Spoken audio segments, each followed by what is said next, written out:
What if the world's greatest hero wielded the power of absolute zero?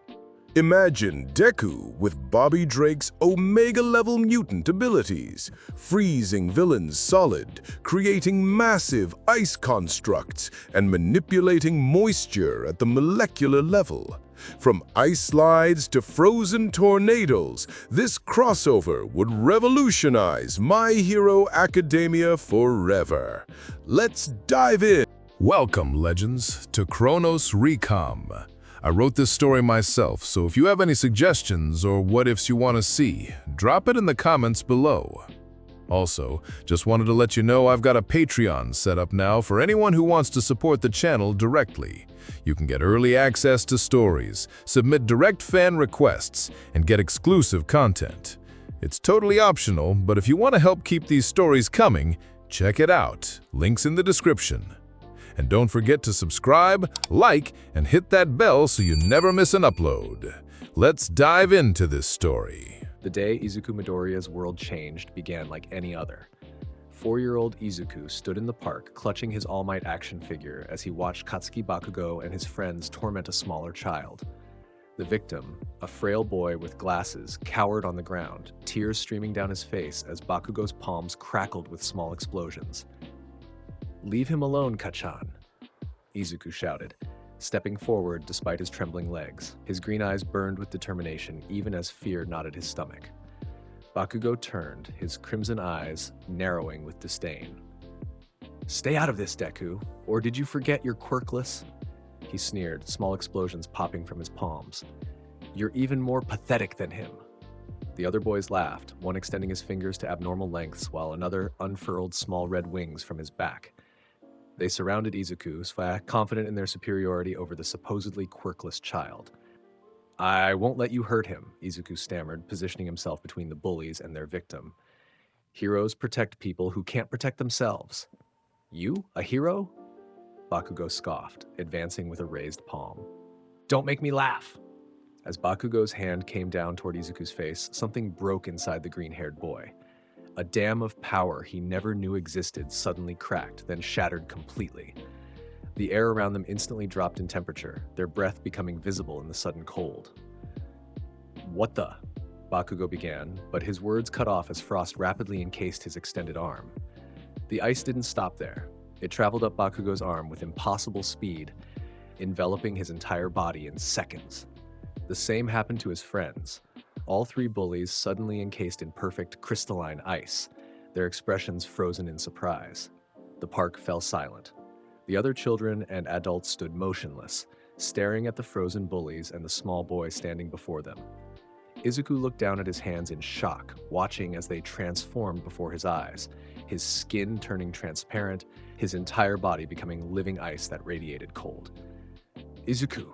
His mother's scream cut through the silence as Izuku Midoriya ran toward her son, her face pale with horror and concern. "Mom," Izuku whispered, watching frost spread from his feet across the grass. "What's happening to me?" Before she could answer, the adults rushed to the frozen children. One man, his quirk allowing him to generate heat from his hands, immediately began melting the ice around Bakugo and his friends. As the ice retreated, the bullies collapsed, shivering violently but otherwise unharmed. "That boy's a monster!" Bakugo's mother shrieked, gathering her son in her arms. He could have killed them." Inko pulled Izuku close, her eyes wide with disbelief. "It's his quirk," she whispered. "It finally manifested." But this was no ordinary quirk manifestation. Normal quirks in children began small, minor demonstrations of power that grew with time. What Izuku had done was unprecedented. The temperature around him continued to drop, frost spreading in a widening circle despite his obvious attempts to control it. "Mom, I'm scared," Izuku whimpered, his body still transformed into living ice. "Make it stop." Inko clutched her phone with trembling hands, dialing a number she hadn't called in years. "Ray," she said when her sister answered. "It's happening. Izuku's quirk? It's ice, like yours, but it's different. It's stronger than anything I've ever seen." Within hours, the Midoriya apartment received unexpected visitors. Rei Todoroki arrived with her husband Enji, the flame hero Endeavor following close behind, his massive frame filling the doorway, turquoise eyes scrutinizing everything. "Show me," Endeavor demanded without preamble, his gaze fixed on the frightened boy sitting on the couch, still partially transformed into ice. "Enji, please," Rei interjected, kneeling before her nephew. "Izuku, I'm your Aunt Rei. We haven't seen each other in a long time, but I'm here to help you." Izuku looked up at the white-haired woman, recognizing something familiar in her gentle gray eyes. "I can't make it stop," he whispered, holding up his crystalline hands. "Everything I touch freezes. Focus on warmth," Rei instructed softly. "Imagine the sun on your skin." Endeavor watched with intense interest as Izuku closed his eyes, concentrating. Slowly, his icy skin began to revert to normal, the temperature in the room gradually rising. "Extraordinary," Endeavor murmured, turning to Inko. "His father's quirk was fire-based, wasn't it?" Inko nodded. "A weak fire breath, nothing special." "And your telekinesis is minor," Endeavor continued, his analytical mind working. "This combination shouldn't produce this." He gestured toward Izuku, who had finally returned to normal appearance. "The boy possesses an ice quirk more powerful than anything I've seen, possibly even stronger than Rei's." "What does this mean?" Inko asked, her hand protectively on Izuku's shoulder. Endeavor's expression was unreadable. "It means your son may have what experts call an Omega-Level quirk, a mutation that exceeds normal parameters. The genetic connection to our family isn't coincidental. There's something in your bloodline that, combined with his father's, created this." Young Izuku looked up, confusion mixing with wonder on his face. "I have a quirk? A really strong one?" "Yes," Rei said gently, "and we're going to help you learn to control it." "He'll need to meet Shoto," Endeavor stated. "It wasn't a request. My son possesses both ice and fire, though Izuku's ice appears far more potent than either of theirs." That night, after the Todorokis left with promises to help with training, Izuku lay in bed staring at his ceiling. He'd spent years believing he was quirkless, enduring Bakugo's taunts and his own crushed dreams. Now in an instant, everything had changed. He wasn't just a late bloomer, he possessed power beyond imagination. He held up his hand, watching as it transformed to ice once more, this time under his control. In the dim light of his bedroom, the crystalline structure caught moonlight, refracting it across his All Might posters. "I can be a hero," he whispered to himself, a smile spreading across his face as ice crystals formed in the air around him. "I can be the greatest hero." The years that followed were a steep learning curve for Izuku. His power grew exponentially, requiring constant vigilance to control. Elementary school became a challenge. Classrooms would suddenly drop in temperature when he became excited or anxious, windows frosting over during tests, water fountains freezing solid when he took a drink. His friendship with Bakugo transformed into something complicated. The explosive boy who had once tormented him now maintained a wary distance, his pride wounded by the complete reversal in their power dynamic. Whenever Bakugo's temper flared toward Izuku or others, the temperature would drop precipitously, a silent warning that the green-haired boy could freeze him solid in an instant. "Stay away from me, ice freak," Bakugo growled after one such incident in 5th grade, his breath visible in the suddenly frigid air. "I'm not trying to scare you, Kachan," Izuku replied, controlling his power with visible effort as Frost retreated from the classroom floor. "I just don't want you hurting anyone." "I don't need your protection." Bakugo snapped, but the fear behind his anger was evident. He'd experienced firsthand what Izuku could do, and that memory never faded. Weekend training sessions with the Todoroki family became routine. Endeavor pushed Izuku relentlessly, fascinated by the extent of his ice abilities. Unlike Rei's or Shoto's ice, which required bodily cooling and had clear limitations, Izuku's power seemed to operate on different principles entirely. "Again," Endeavor commanded as 13-year-old Izuku stood in the Todoroki training ground facing a row of flame targets. "Precision this time. Freeze the flames without extinguishing them." Izuku extended his hand, concentrating. The moisture in the air condensed instantly, forming perfect ice spheres around each flame, trapping them in suspended animation without smothering them. "Impossible," Endeavor muttered, examining the frozen flames. "You're not just creating ice, you're controlling the molecular movement itself." Beside him, 11-year-old Shoto Todoroki watched with a complex mixture of emotions. His relationship with his cousin had evolved from initial jealousy to reluctant respect. Shoto's dual quirk made him exceptional, but even he recognized the gulf between their abilities. How are you doing that? Shoto asked, his heterochromatic eyes, one gray like his mother's, one turquoise like his father's, studying the frozen flames.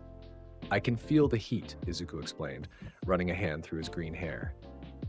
I'm not just making cold, I'm controlling where the heat goes, containing it rather than removing it.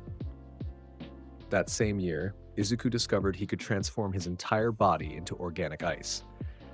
During a particularly intense training session, Endeavor unleashed a massive fire blast that would have severely injured a normal person.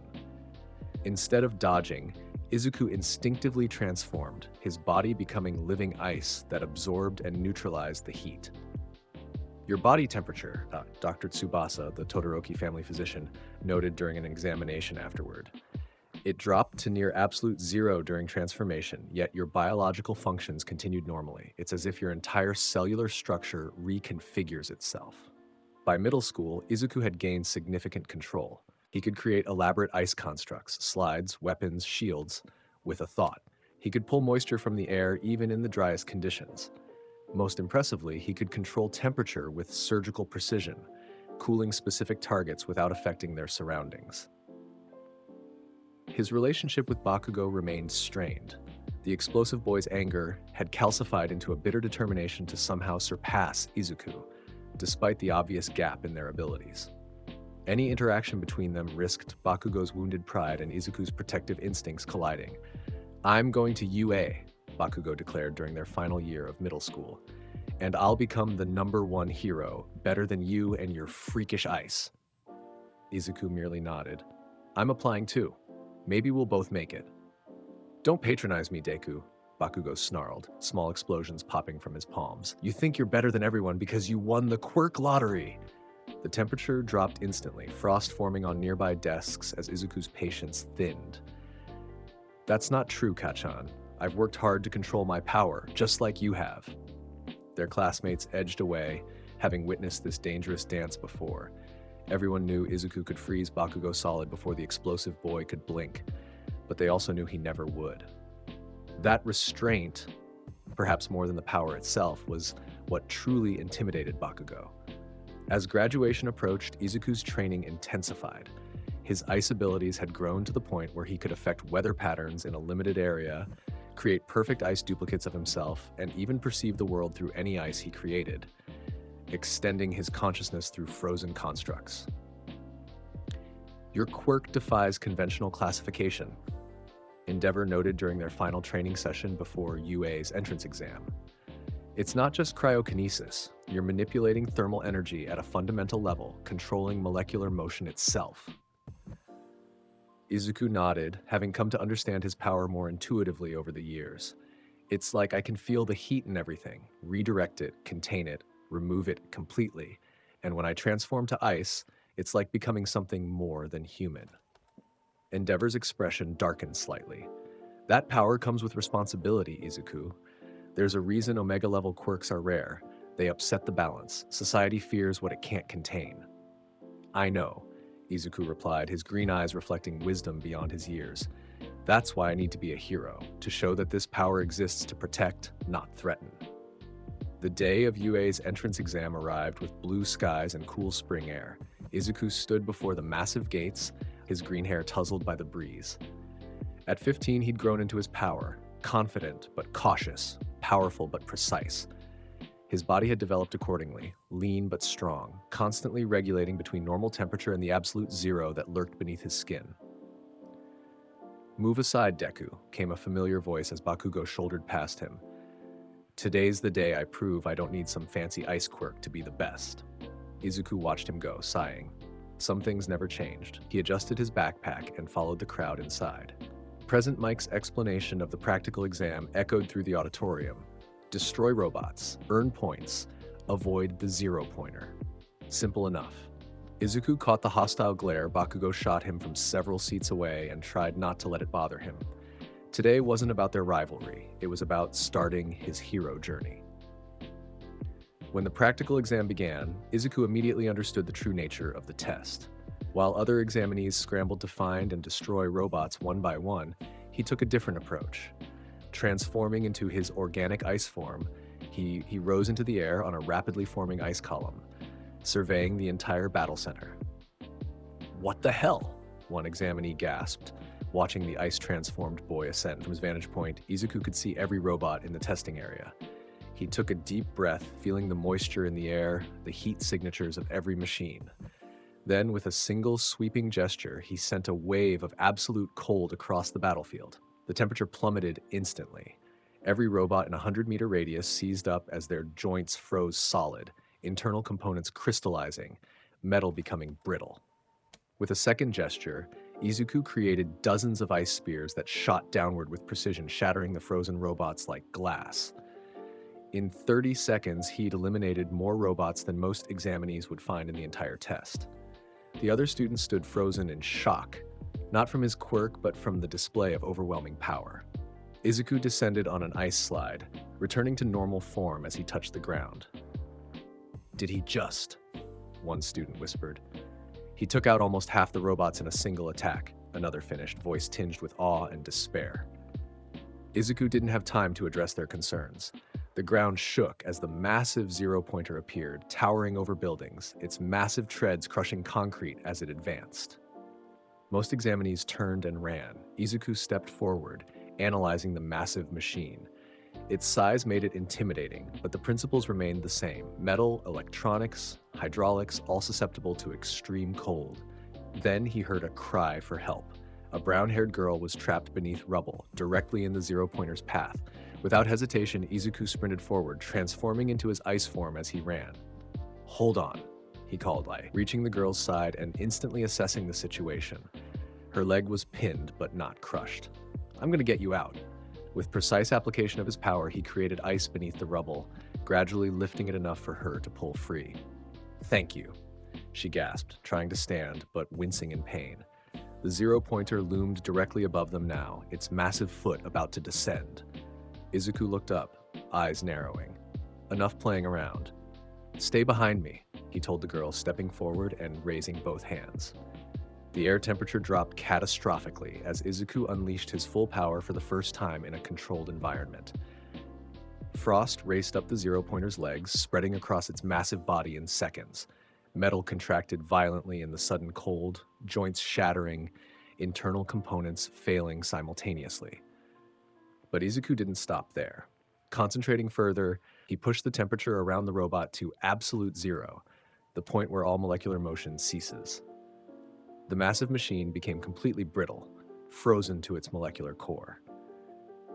With a casual flick of his wrist, Izuku sent a single ice spike upward.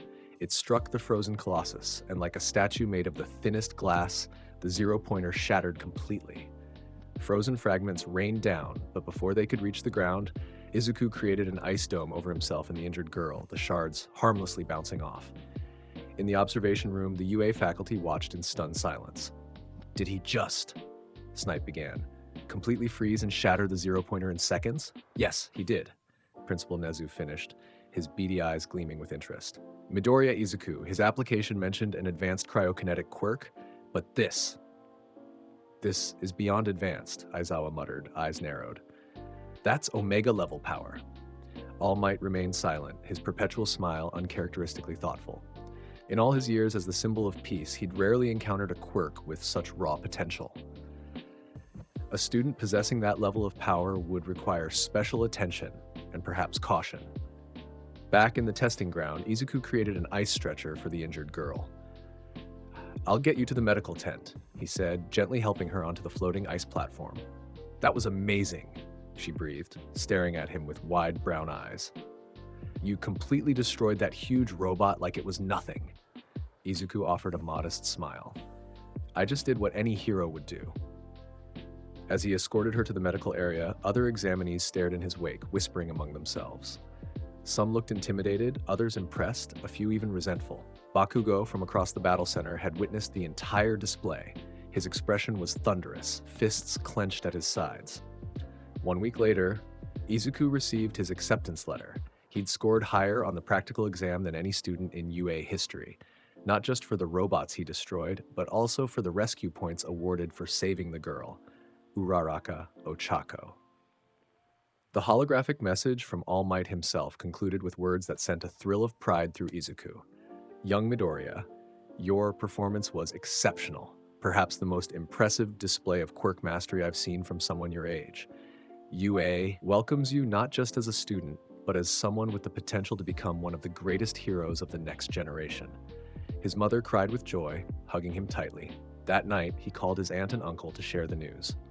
"Congratulations," Rei said warmly. "We're so proud of you, Izuku." Shoto was accepted as well, Endeavor added, his deep voice betraying little emotion. "You two will be classmates. Remember what I taught you about control, Izuku. UA will push your limits. Make sure those limits don't endanger others." After hanging up, Izuku stood before his mirror, transforming his arm to ice and back, watching the crystalline structure flow over his skin like water. In just over a decade, he'd gone from a supposedly quirkless child to possessing one of the most powerful quirks in Japan. The responsibility weighed on him, but so did the excitement. UA High School, the premier hero academy in the country, would be his first real step toward becoming the hero he'd always dreamed of being. The first day at UA brought a mix of anticipation and nerves as Izuku approached the imposing building. He'd traded his middle school uniform for UA's prestigious blue jacket and red tie, a change that symbolized the beginning of his hero journey. "Hey, Ice Guy!" called a cheerful voice. Izuku turned to see Uraraka Ochako, the girl he'd rescued during the entrance exam, running toward him with a bright smile.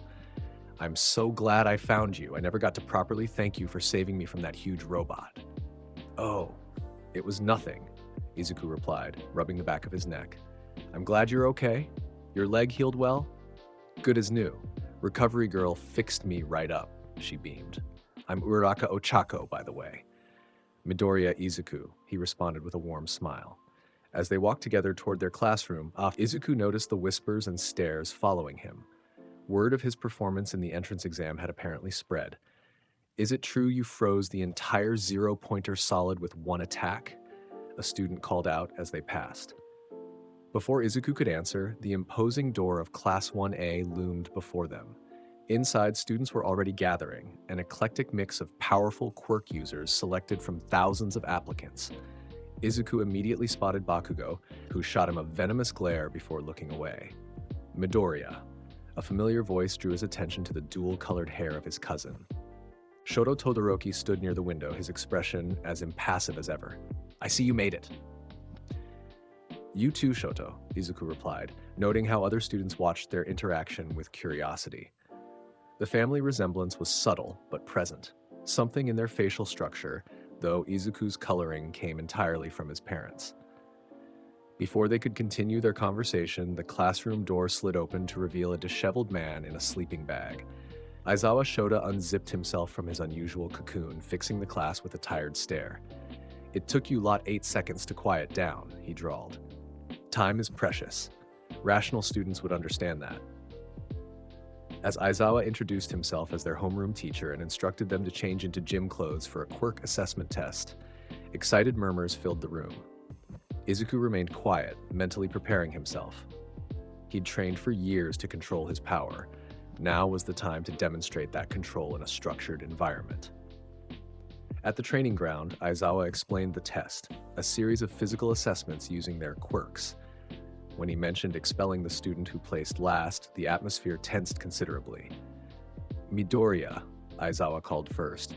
"You scored highest on the entrance exam. Let's see your 50-meter dash." Izuku stepped up to the starting line, aware of every eye on him. He could simply run normally and post a decent time, but Aizawa had been clear. This was about using their quirks to their fullest potential. "Begin," the automated system announced. In an instant, Izuku transformed partially, creating an ice path before him as he propelled himself forward on a controlled wave of ice. He crossed the finish line in 2.13 seconds, shattering the previous UA record. "Whoa!" exclaimed a red-haired student, Kirishima, if Izuku remembered correctly. "That was insanely fast." Aizawa's expression remained unchanged. Grip strength next. For each test, Izuku demonstrated a different aspect of his quirk. For grip strength, he created ice structures around the dynamometer that contracted as they formed, registering over 600 kilograms. For the standing long jump, he launched himself on a pillar of ice that catapulted him well beyond the sandbox. The ball throw presented an interesting challenge. Izuku held the softball, considering his approach. He could freeze it to make it more aerodynamic, but that seemed too simple. Instead, he encased his arm in ice, created a launching ramp that extended from his hand, and threw the ball along it while simultaneously generating a freezing tailwind behind it. The ball disappeared into the sky, eventually landing beyond the measurement capabilities of Aizawa's device, which simply displayed the infinity symbol. "Dude, are you for real?" Kaminari Denki exclaimed. "What exactly is your quirk?" "Cryokinesis," Izuku replied simply, though he knew it was far more complex than that single term could convey. Throughout the remaining tests, Izuku continued to demonstrate the versatility of his ice abilities. For the seated toe touch, he lowered his body temperature to increase flexibility. For the sit-ups, he created an ice counterweight that helped pull him up effortlessly. For the distance run, he glided on an ever-extending ice path. When the tests concluded, Aizawa displayed the rankings. Izuku stood firmly at the top, having broken records in nearly every category. Yaoyorozu Momo placed second, her creation quirk demonstrating remarkable versatility.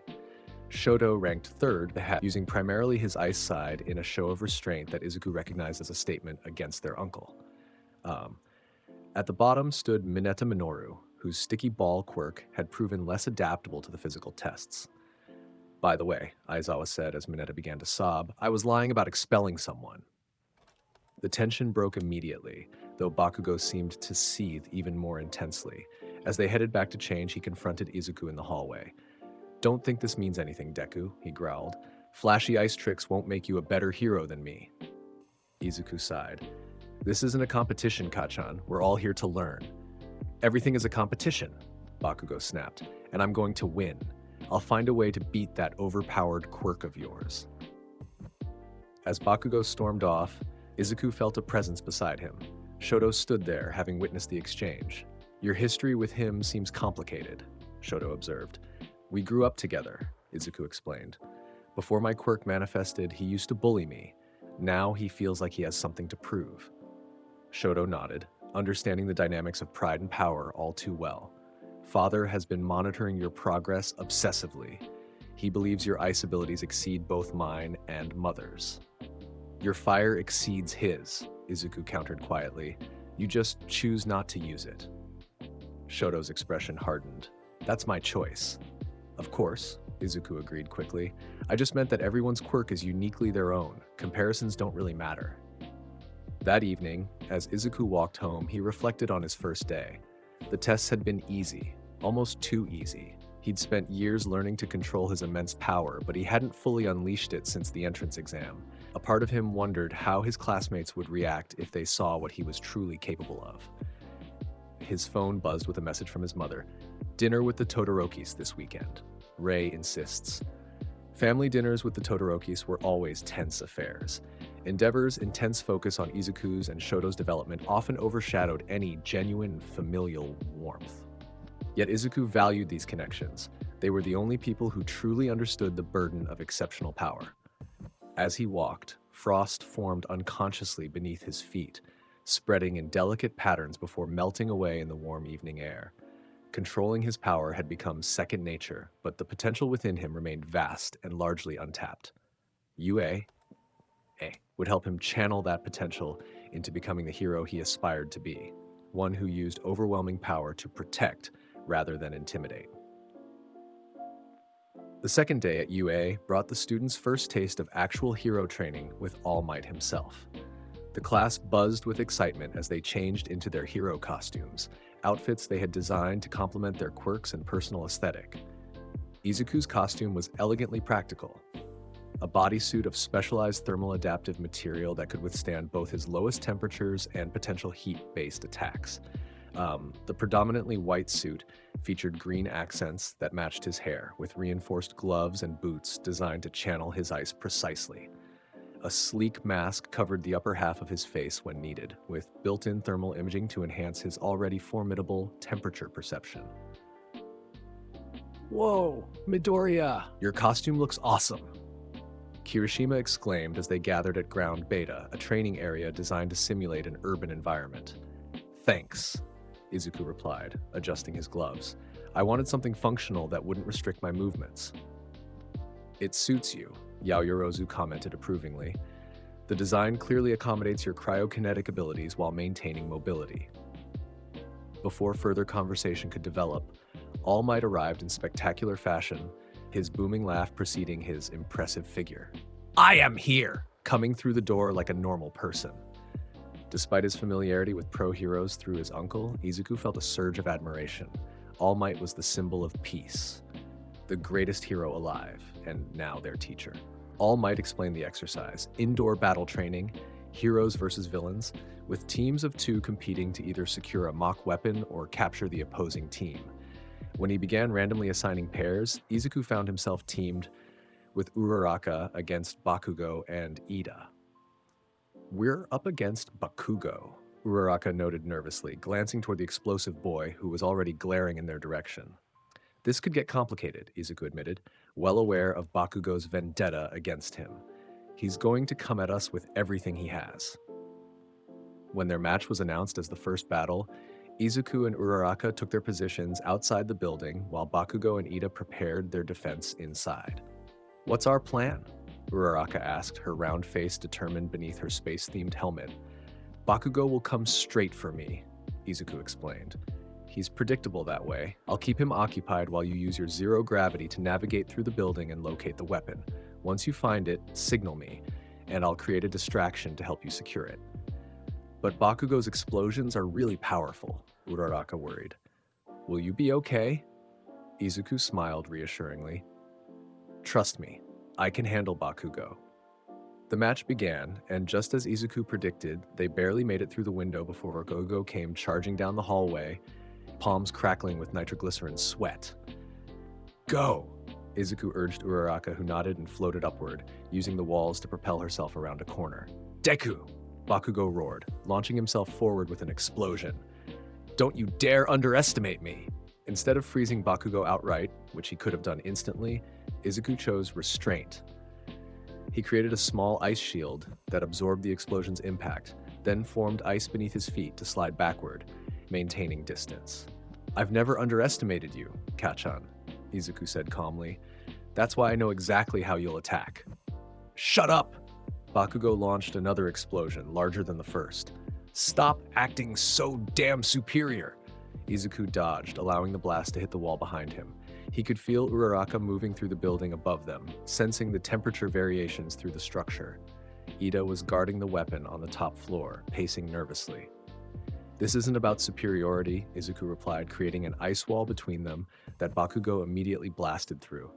It's about using our quirks effectively. Then use yours for real instead of these pathetic defenses, Bakugo demanded, rage contorting his features. Fight me seriously, damn it, Izuku hesitated. Using his full power against Bakugo would be excessive and potentially dangerous. Yet Bakugo's pride demanded a genuine confrontation.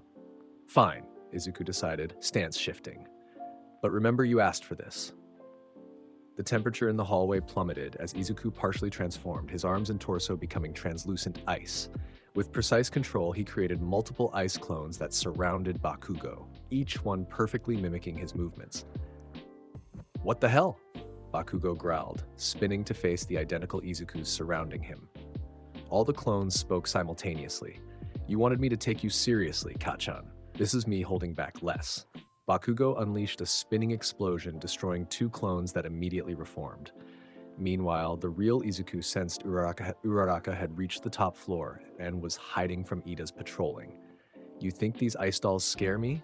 Bakugo snarled, blasting another clone to shards. They're not meant to scare you, Izuku replied. They're a distraction. Realization dawned on Bakugo's face. Round face, the weapon. As Bakugo turned to race upstairs, Izuku made his move. With a quick gesture, he created an ice path along the floor that instantly froze around Bakugo's feet, immobilizing him. Sorry, Kachan, Izuku said, already moving past him. But this exercise isn't just about fighting. Bakugo roared in frustration, setting off his most powerful explosion yet to free himself. The blast shook the building and shattered the ice, but Izuku was already racing upward on an ice slide, headed for the top floor.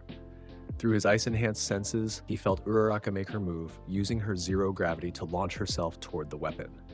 Ida, faster than anticipated, managed to move it just in time. Izuku burst through the ceiling, startling both Ida and Uraraka. In the moment of confusion, he created a massive ice wall that divided the room, separating Ida from the weapon. "Now, Uraraka," Izuku called. Understanding immediately, Uraraka used her quirk on herself, floating over the ice wall while Izuku reinforced it against Ida's powerful kicks. She landed on the weapon, wrapping her arms around it. "Secured," she announced triumphantly. "Hero Team wins." All Might's voice boomed through their earpieces. Back in the monitoring room, the class watched in amazement. Midoriya completely controlled that match from start to finish, Yaoyorozu observed. "Yeah, but did you see how he held back against Bakugo?" Kirishima added. "That's some serious manly restraint." All Might studied the ice user with particular interest. Young Midoriya had demonstrated not just power, but strategic thinking and careful quirk application, the hallmarks of a true hero in training. When the teams returned to the monitoring room, Bakugo was seething. "That wasn't a real fight," he growled at Izuku. "You were playing with me the whole time." "It wasn't supposed to be just a fight," Izuku replied calmly. "It was about accomplishing the objective."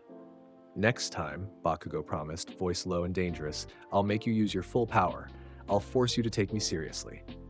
All Might stepped between them. "That's enough." Both teams performed admirably. Midoriya and Uraraka displayed excellent teamwork and strategic thinking. Bakugo showed impressive combat prowess, while Ida embodied his villain role perfectly. As the class continued their training exercises, and Izuku found himself the subject of much discussion. His classmates were beginning to understand that his ice abilities extended far beyond simple freezing. He possessed environmental awareness, tactical versatility, and precision control that made him extraordinarily effective. Shoto approached him during a break. "You could have ended that match in seconds," he observed quietly. "Why hold back so much?" "It wouldn't have been fair to Uraraka," Izuku explained. "She deserved the chance to participate fully, and Bakugo." He glanced toward his childhood friend, who was still glowering from across the room. "Humiliating him would only make things worse." Shoto nodded slightly. "Father would say you're being soft, but I think you're being a hero." The comment caught Izuku by surprise. Shoto rarely offered such direct approval. Before he could respond, All Might called them back for the assessment of the next battle. As the day's training concluded, Izuku felt satisfied with his performance, but aware that he'd only scratched the surface of his capabilities. The coming days would bring greater challenges, opportunities to truly test the limits of his Omega-Level quirk. The Unforeseen Simulation Joint, USJ, stood as an impressive testament to UA's resources. The massive facility contained multiple disaster zones for rescue training, a shipwreck area, a landslide zone, a conflagration zone, and more. Class 1A gathered near the entrance, listening as the Space Hero 13 explained the purpose of their rescue training. "Today, you'll learn that quirks designed for combat can also save lives," 13 concluded. "Your powers are not just for defeating villains, but for helping those in need." Izuku nodded thoughtfully. His ice abilities had immense destructive potential, but their precision and versatility made them equally valuable for rescue operations. He could create supports for collapsing structures, extinguish fires, build bridges across gaps, or even form protective shelters from environmental hazards. As Aizawa prepared to divide them into groups, the lights throughout the facility suddenly flickered and died. In the central plaza below, a swirling vortex of dark mist appeared, expanding to reveal dozens of menacing figures. "Everyone, huddle up and don't move," Aizawa commanded, pulling his capture weapon loose. 13, protect the students." "What's happening?" Uraraka asked, eyes wide with confusion. "Villains," Aizawa stated grimly, fitting his yellow goggles into place. "They've infiltrated the facility." From the central plaza, a man covered in disembodied hands stepped forward. "Where is he?" His raspy voice carried upward. "All Might. The schedule said he would be here." Izuku's blood ran cold as he realized the implications. "They're here for All Might. This is a planned attack." Aizawa prepared to leap into action. 13, evacuate the students. If the alarm systems aren't working, send someone to campus for backup. "Sensei, you can't fight them all alone," Izuku protested, stepping forward. "Let me help. My quirk?" "No," Aizawa cut him off firmly. "You're still students. Your job is to stay safe." Before further argument could ensue, Aizawa launched himself toward the villains, his capture weapon unfurling as he engaged multiple opponents simultaneously. Despite his quirk being better suited for one-on-one combat, his combat skills were allowing him to handle several villains at once. As the class began retreating toward the exit, a portal of dark mist materialized before them, coalescing into a humanoid form with glowing yellow eyes. "Greetings," the mist villain said smoothly. "We are the League of Villains. Forgive our audacity, but today we've come to UA High School, this bastion of heroism, to end the symbol of peace, All Might." 13 stepped forward protectively, cap of one gauntlet finger opening. Before the space hero could act, however, Bakugo and Kirishima launched themselves at the mist villain with explosive force. "Did you think we were just going to stand around and let you do whatever you want?" Kirishima shouted as they attacked. Their strikes passed harmlessly through the misty body. "How impetuous," the villain sighed. "You may be students, but you are still the golden eggs of hero society." With that, his mist expanded violently, engulfing most of the students. "I'll scatter you across this facility," he declared, "to meet my comrades and your deaths." Izuku felt the world distort around him as the warp gate pulled him in. He instinctively reached out, grabbing the closest person, Tsuyu Asui, the frog quirk user, before being deposited with a splash into the shipwreck zone's artificial lake. As he surfaced, Izuku immediately assessed their situation. Tsuyu had managed to grab Mineta as well, and the three of them now floated in the water surrounded by villains with aquatic quirks. "Fresh meat," one villain grinned, shark-like teeth gleaming as he approached. "Midoriya," Tsuyu said, her large eyes calm despite the danger. "What should we do?" Izuku's mind raced. This was real combat against actual villains, people who wouldn't hesitate to kill them. The time for holding back was over. "Get behind me," he instructed, his voice steady as he transformed into his organic ice form. His body became living ice, radiating cold that immediately began freezing the water's surface around them. "What the?" one villain began, but Izuku didn't give him time to finish. With a single gesture, Izuku dropped the temperature of the entire shipwreck zone to near freezing. The lake's surface solidified instantly, trapping the aquatic villains mid-movement. Some managed to dive deeper, but Izuku sensed their movements through the ice, tracking their heat signatures. "They're still moving beneath the ice," he informed his classmates. "Stay alert." Creating an ice platform, he lifted Tsuyu and Mineta safely above the frozen surface. From this vantage point, they could see the central plaza where Aizawa continued fighting against overwhelming odds. "Aizawa-sensei is in trouble," Tsuyu observed, her tongue curling anxiously. Izuku nodded grimly. Despite his teacher's impressive combat skills, he was gradually being overwhelmed by sheer numbers. Worse, a massive, bird-like creature with an exposed brain had just entered the fray, its muscular form towering over the other villains. "That thing looks engineered," Izuku noted, eyes narrowing, "like those bioengineered Nomu from the news reports." A villain broke through the ice behind them. Without looking, Izuku casually froze him solid, the villain's expression locked in surprise as he became a statue of perfect ice. "Midoriya," Mineta whispered, eyes wide with fear and awe, "just how powerful is your quirk?" Instead of answering, Izuku made a decision. "We need to help Aizawa-sensei. That creature, that Nomu, it's too powerful for him to handle alone." "But we're just students," Mineta protested. "What can we do against that monster?" "I can freeze it," Izuku stated with quiet confidence, "completely solid at a molecular level." As they watched, the Nomu grabbed Aizawa, slamming him repeatedly into the ground until their teacher lay motionless, blood pooling beneath him. "We're out of time," Izuku decided. "Tsuyu, can you get Mineta to safety and then help evacuate the others?" "I'm going to help Aizawa-sensei." Before they could protest, Izuku created an ice slide that carried him swiftly toward the central plaza. As he approached, he could hear the hand-covered villain speaking. "You know, Eraserhead, it's hard to see with all this blood in your eyes," the villain taunted the fallen hero. "But don't worry, Nomu will end your suffering soon." Izuku didn't hesitate. Arriving at the edge of the plaza, he instantly transformed fully into his organic ice form, the temperature around him plummeting to levels that made even distant villains gasp and shiver.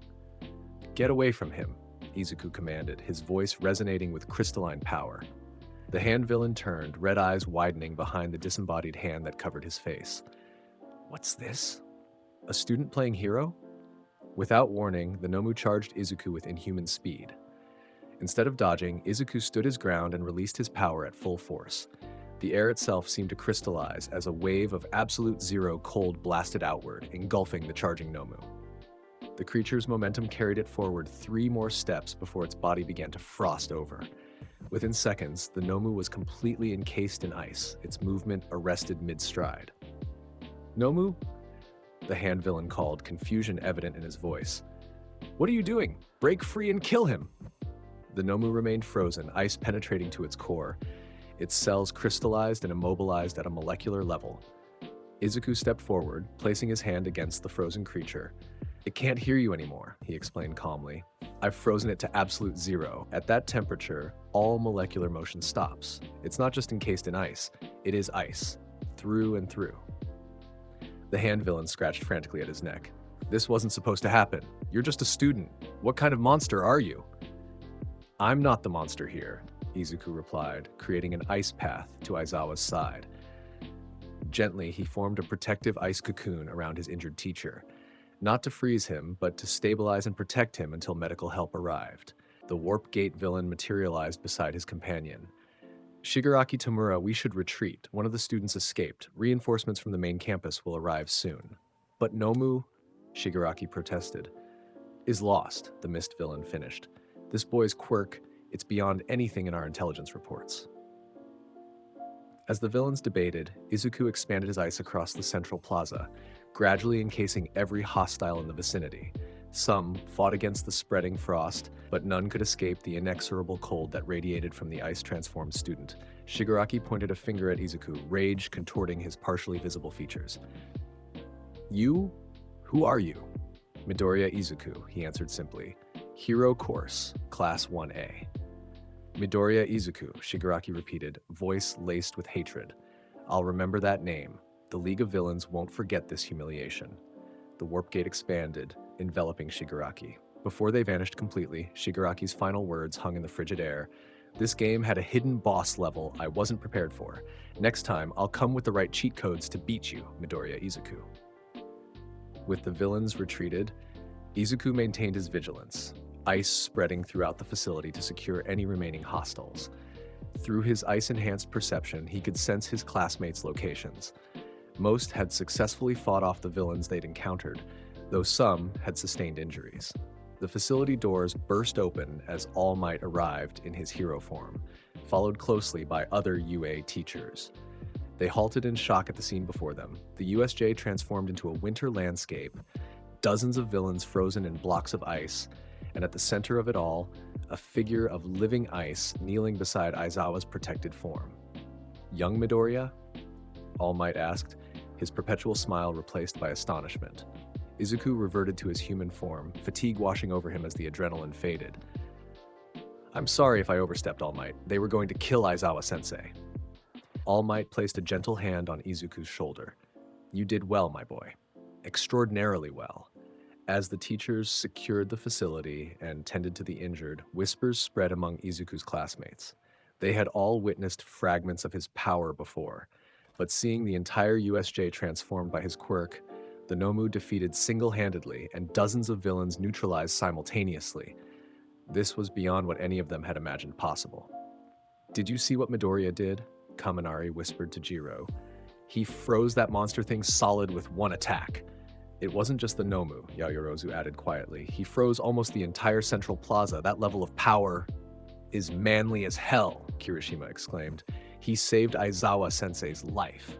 Bakugo stood apart, his expression unreadable as he stared at frozen Nomu. For once, he had no angry retort, no challenge to issue. The gap between his power and Izuku's had never been more starkly displayed. Shoto approached his cousin as the medical team carefully transported Aizawa. "You didn't hold back this time," he observed. "I couldn't," Izuku replied, watching the paramedics work. "Not with lives at stake."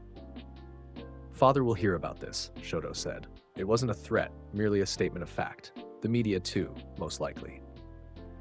Izuku nodded, understanding the implications. His days of relative anonymity were over. The USJ incident would mark him as not just another promising hero student, but as someone with power on par with the top pros, perhaps even approaching All Might himself. That evening, as police processed the captured villains and investigators examined the still frozen Nomu, Izuku sat in Recovery Girl's office, receiving a checkup despite his protests that he was uninjured. Dropping your body temperature to those extremes must have some physiological impact, the elderly hero insisted, examining her readings with a frown. Though I must say, your biology seems remarkably adapted to cold manipulation. My quirk protects me, Izuku explained. When I transform to ice, my entire cellular structure changes. It's not just an outer layer, I become living ice. Principal Nezu entered, his beady eyes studying Izuku with intense interest. Midoriya-kun, your actions today were both impressive and concerning. You single-handedly neutralized a threat that was targeting All Might himself. I just did what I thought was right, Izuku replied, suddenly self-conscious under the principal's analytical gaze. Indeed, Nezu nodded, and therein lies both your greatest strength and a potential concern.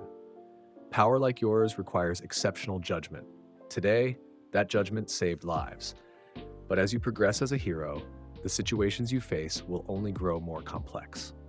The principal's words weighed on Izuku as he finally headed home that evening. His mother fussed over him tearfully after hearing about the villain attack, while a terse message from Endeavor simply read, "We need to discuss your performance at USJ. Come to the house tomorrow." As Izuku lay in bed that night, he reflected on how quickly things had changed. In a single afternoon, he'd gone from a student learning to be a hero to someone who had defeated a biological weapon designed to kill All Might. The responsibility of his power had never felt more real, or more daunting. Outside his window, frost patterns formed unconsciously on the glass, spreading in beautiful crystalline structures that reflected the moonlight. His power was growing, evolving with each challenge he faced. The question wasn't whether he could become a great hero. The USJ incident had proven that beyond doubt. The question was what kind of hero he would choose to be with such overwhelming power at his command. The UA Sports Festival approached with mounting anticipation.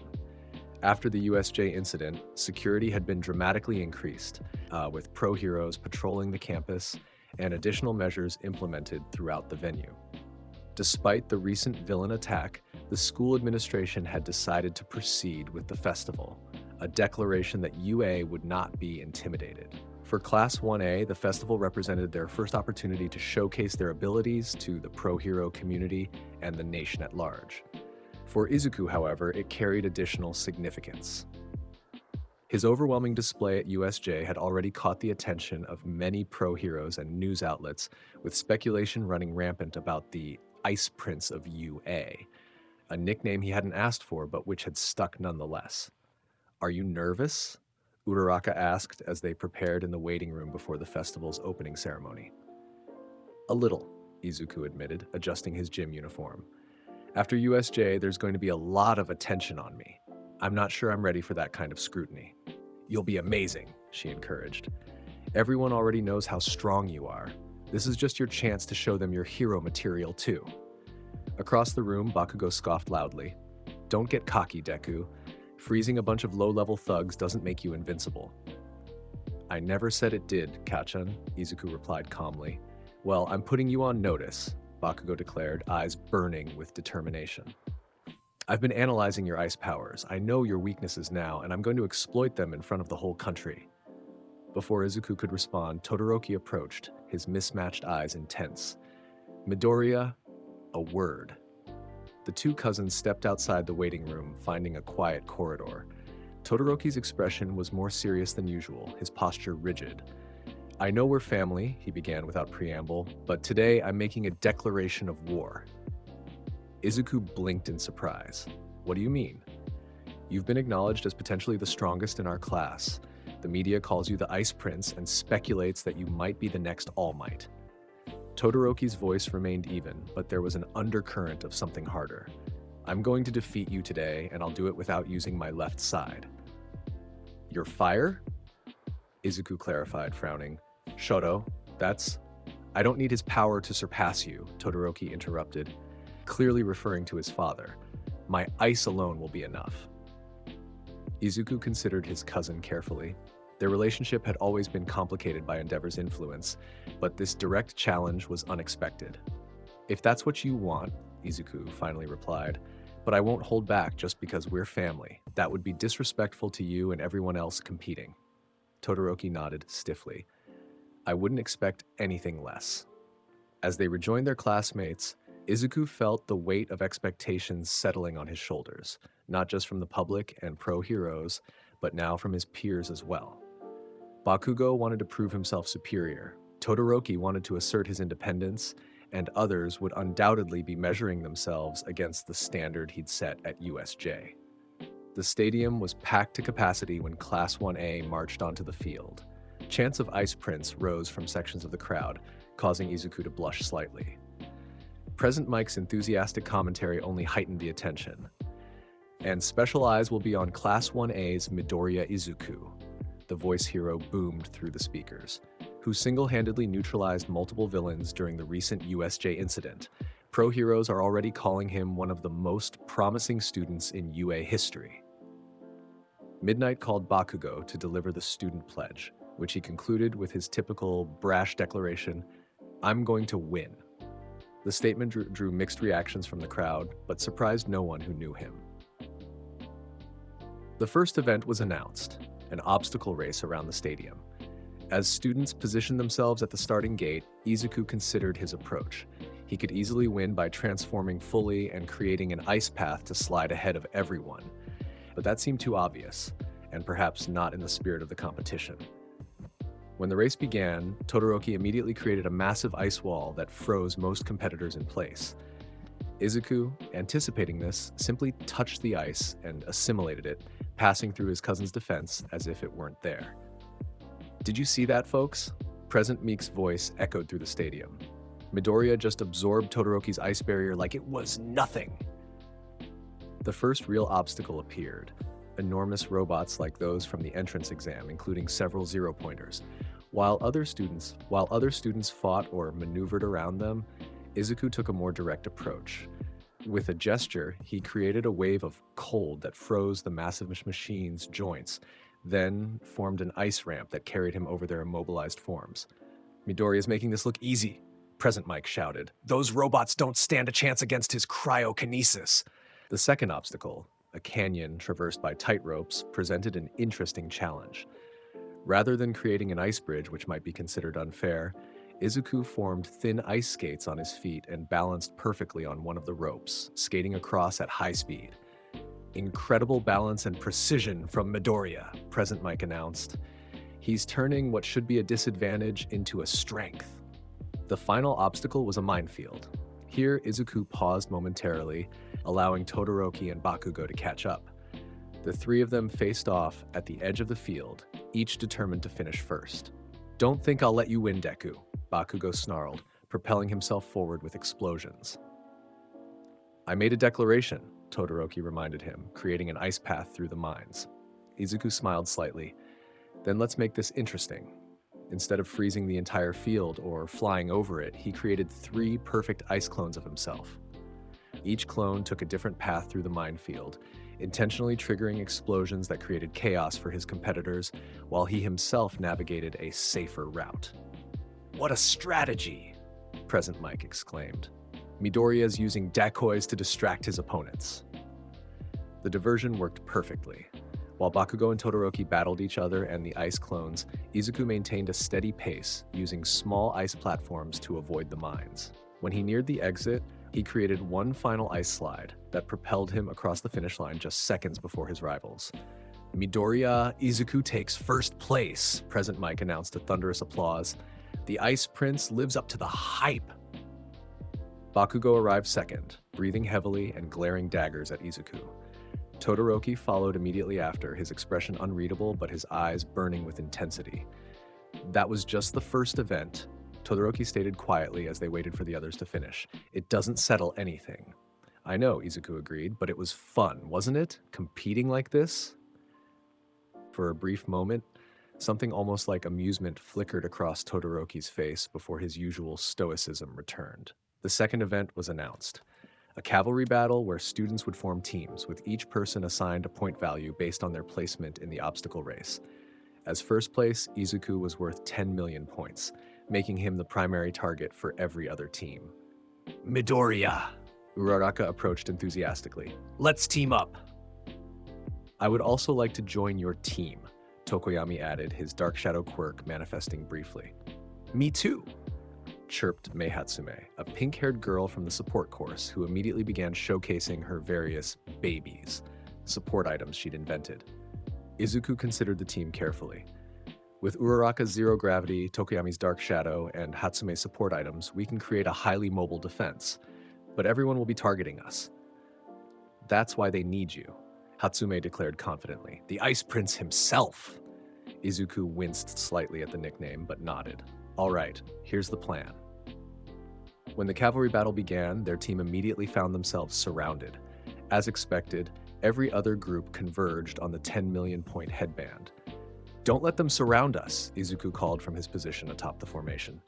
Using careful ice manipulation, he created a slick surface beneath their feet that Hatsume's hover boots glided over effortlessly.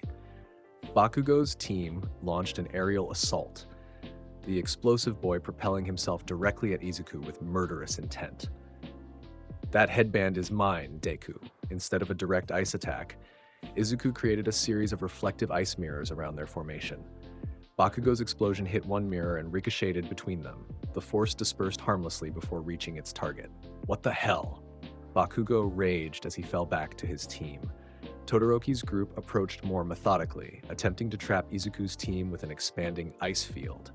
With a casual touch, Izuku absorbed the encroaching ice, incorporating it into his own defenses. Your ice can't trap me, Shoto, Izuku called to his cousin.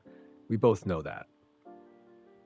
Throughout the event, Izuku's team maintained possession of the 10 million point headband through a combination of mobility, misdirection, and strategic defense. When Monoma from Class 1B attempted to copy Izuku's quirk, he found himself overwhelmed by the sudden influx of power, barely able to generate a small frost before losing control. Careful, Izuku warned the copy quirk user. My ability isn't as straightforward as it looks. In the final moments, Bakugo made one last desperate lunge for the headband. Izuku, anticipating this, created a perfect ice clone of himself atop the formation, while the real Izuku temporarily merged with the ice structure supporting his teammates. Got it. Bakugo crowed triumphantly, snatching the headband from the clone's head, only for it to dissolve into snowflakes in his hand. What? The real Izuku reformed from the ice structure, the original headband still securely in place. Nice try, Kachan. When the event concluded, Izuku's team had successfully defended their position, advancing to the tournament along with Todoroki's team, Bakugo's team, and Shinso's surprising Dark Horse group. The Ice Prince maintains his crown, Present Mike announced. Midoriya's team advances without losing a single point. During the lunch break before the tournament, Izuku found himself approached by Endeavor in a secluded hallway. Your performance has been impressive, the Flame Hero stated, his massive form imposing even in the spacious corridor. But Shoto will defeat you in the tournament. Uncle, Izuku acknowledged with a respectful nod. Shoto is incredibly strong, it could go either way. Endeavor's flames intensified slightly. He's being stubborn, refusing to use his left side. When you face him, push him until he has no choice but to use his fire. Only then will he begin to fulfill his potential. Izuku frowned. I won't be your tool to manipulate Shoto. If we fight, it will be on our terms, not yours. You sound just like your mother, Endeavor scoffed. Rei always was too soft, but your power, his eyes narrowed calculatingly. It exceeds what should be possible from your parentage. There's more to your quirk than simple ice manipulation. Maybe there is, Izuku replied carefully, but that's for me to explore, not for you to exploit. Endeavor's laugh was harsh. You're both so naive. Power exists to be used, to rise above others. One day you'll understand that. As the number 2 hero walked away, Izuku felt a chill that had nothing to do with his quirk. His uncle's obsession with creating the perfect heir had already damaged Shoto deeply. Now it seemed Endeavor was taking an unhealthy interest in Izuku's potential as well. The tournament bracket was announced, setting Izuku's first match against Shinso Hitoshi, the purple-haired student from General Studies whose quirk remained a mystery. As he prepared for the bout, Izuku received unexpected warnings from Ojiro and others who had been on Shinso's team during the cavalry battle. Don't respond to anything he says, Ojiro advised urgently. His quirk activates when you answer him. Izuku nodded thoughtfully. Brainwashing, then. Thank you for the warning. When he stepped onto the tournament stage, the roar of the crowd was deafening. Present Mike's introduction highlighted his USJ heroics and his dominant performance thus far, while Shinso was presented as the underdog from general studies. "So, you're the famous Ice Prince," Shinso called across the arena, his expression bored despite the tension in his posture. "Does it feel good having everything handed to you because of your quirk?" Remembering Ojiro's warning, Izuku remained silent, studying his opponent carefully. "Nothing to say?" Shinso taunted. "I guess that's typical for you Hero Course students. Born lucky, never had to struggle a day in your life." The irony of the statement almost made Izuku laugh.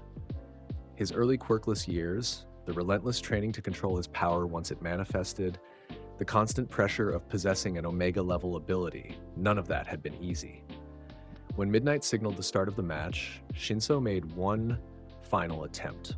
"I bet your cousin Todoroki resents living in your shadow. How does it feel knowing your aunt suffered for years while your family did nothing?" The accusation struck a nerve, but Izuku maintained his discipline. Instead of responding verbally, he transformed into his organic ice form and created a wave of frost that raced across the arena floor toward Shinso. "Shit," Shinso muttered, realizing his quirk had failed. He attempted to dodge, but Izuku's control was too precise. The frost encircled Shinso's feet, gradually encasing him up to his knees in ice, firm enough to immobilize him, but carefully regulated to prevent any actual harm. "I can't move," Shinso admitted after a brief struggle. His eyes held frustration, but also a grudging respect. "Guess this is it." Midnight confirmed. Shinso is immobilized. Midoriya advances to the next round. As Izuku approached to help free his opponent from the ice, he spoke for the first time. "Your quirk is amazing, Shinso. In a surprise attack or hostage situation, brainwashing would be invaluable. Don't give up on becoming a hero." Shinso's eyes widened slightly at the unexpected encouragement. "Even though I insulted you and your family?" "That was strategy," Izuku shrugged, carefully melting the ice around Shinso's legs. "I understand doing whatever it takes to win." The subsequent matches showcased the diverse talents of UA's students. Todoroki defeated Sero with a massive glacier that momentarily transformed half the stadium into a winter landscape, though Izuku noted it was still less extensive than what he himself could produce. Bakugo overwhelmed Uraraka despite her clever strategy with accumulated debris. Each victory brought the inevitable confrontation closer. In the quarterfinals, Izuku faced Tokoyami, whose dark shadow proved surprisingly resilient against ice attacks. The shadow entity could shatter ice constructs and moved too quickly to be easily frozen. However, Izuku adapted by creating multiple ice mirrors that reflected light onto dark shadow, weakening it gradually until he could land a decisive freezing attack. "A worthy strategy," Tokoyami acknowledged in defeat. "You identified Dark Shadow's weakness and exploited it systematically." The semifinals pitted Izuku against Ida, whose Reciproburst gave him incredible speed. For the first time in the tournament, Izuku found himself on the defensive, as Ida's velocity made him difficult to target. "Too slow, Midoriya," Ida called as he landed a solid kick that actually cracked Izuku's ice form, a feat few had managed. Izuku responded by lowering the arena temperature dramatically, the sudden cold affecting the engines in Ida's calves. As the speedy student faltered, Izuku created an ice wall that Ida couldn't avoid in time. The collision allowed Izuku to encase him in ice, securing another victory. "Your control is exemplary," Ida complimented afterward. "You reduced the temperature enough to affect my engines without causing any physical harm to me. That precision is truly heroic." On the other side of the bracket, Todoroki defeated Bakugo in a stunning upset, using a massive ice attack that overwhelmed even Bakugo's most powerful explosions. The victory set up the final match that many had anticipated from the beginning. Cousin against cousin, ice against ice. As Izuku prepared for the final, Uraraka approached him in the waiting room. "Are you ready? This is what everyone's been waiting for." "I'm not sure," Izuku admitted. "Shoto and I, it's complicated. This isn't just about the tournament for him. Then make it about something more, she suggested. Help him while you compete. Izuku smiled gratefully. Thanks, Uraraka. When he stepped onto the stage for the final match, the stadium fell into an expectant hush. Across from him stood Todoroki, his heterochromatic eyes filled with determination and something deeper, a conflict that had been brewing for years. The match everyone's been waiting for, Present Mike announced. Cousin versus cousin, the Ice Prince versus the Son of Endeavor, Midoriya versus Todoroki. From his seat in the stands, Endeavor watched intently, his flames burning higher with anticipation. Shoto, Izuku called across the arena before midnight could start the match. Let's give them a real fight, both of us at our best. Todoroki's expression hardened. I told you I'll win without his fire. This isn't about him, Izuku replied. It's about you. Your power is your own, Shoto. Begin, Midnight announced. Todoroki immediately launched a massive ice attack, larger than anything he'd used previously. Glacial spires shot toward Izuku with devastating force. Instead of dodging or creating a barrier, Izuku transformed into his organic ice form and absorbed the attack, incorporating Todoroki's into his own body mass. You can't beat me with ice alone, Izuku stated, his voice resonating with crystalline overtones in his transformed state. We both know that. He counterattacked with precise ice lances that forced Todoroki to create defensive barriers. Each barrier was promptly absorbed or shattered by Izuku's subsequent attacks, gradually pushing Todoroki toward the boundary. Stop holding back, Izuku called, creating multiple ice clones that surrounded his cousin. Your fire isn't his, it's yours.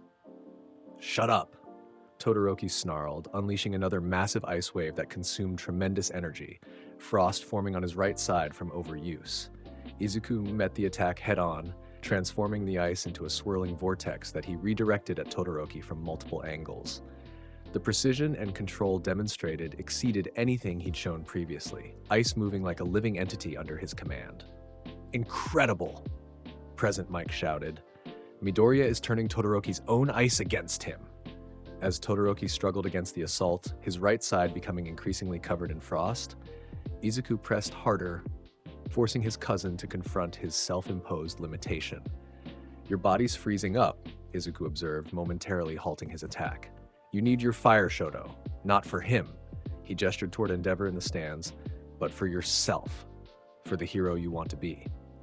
I don't need it, Todoroki insisted through chattering teeth, his movements becoming sluggish from the cold. Izuku sighed, then made a decision. With careful precision, he created a ring of ice around Todoroki, that gradually shrinking it to limit his movement without actually touching him. What are you doing? Todoroki demanded. Showing you what real mastery looks like, Izuku replied. With absolute control, he began manipulating the temperature around Todoroki, not to harm him, but to demonstrate the difference in their abilities. I'm not just creating ice, Shoto, I'm controlling thermal energy itself. Heat and cold are two sides of the same coin, just like your quirk.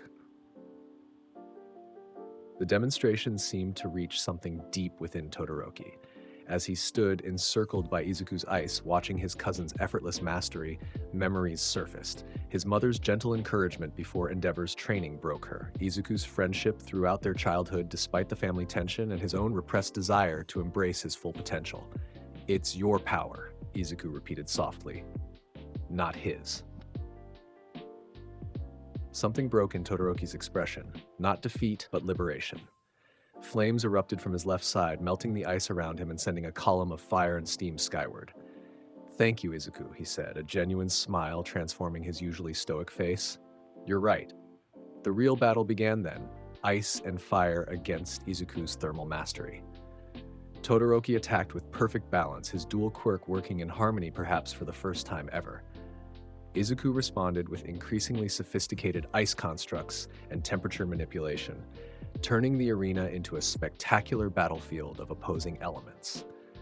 The crowd watched in awe as the cousins pushed each other to new heights, neither holding back, both demonstrating quirk applications that professional heroes would struggle to match.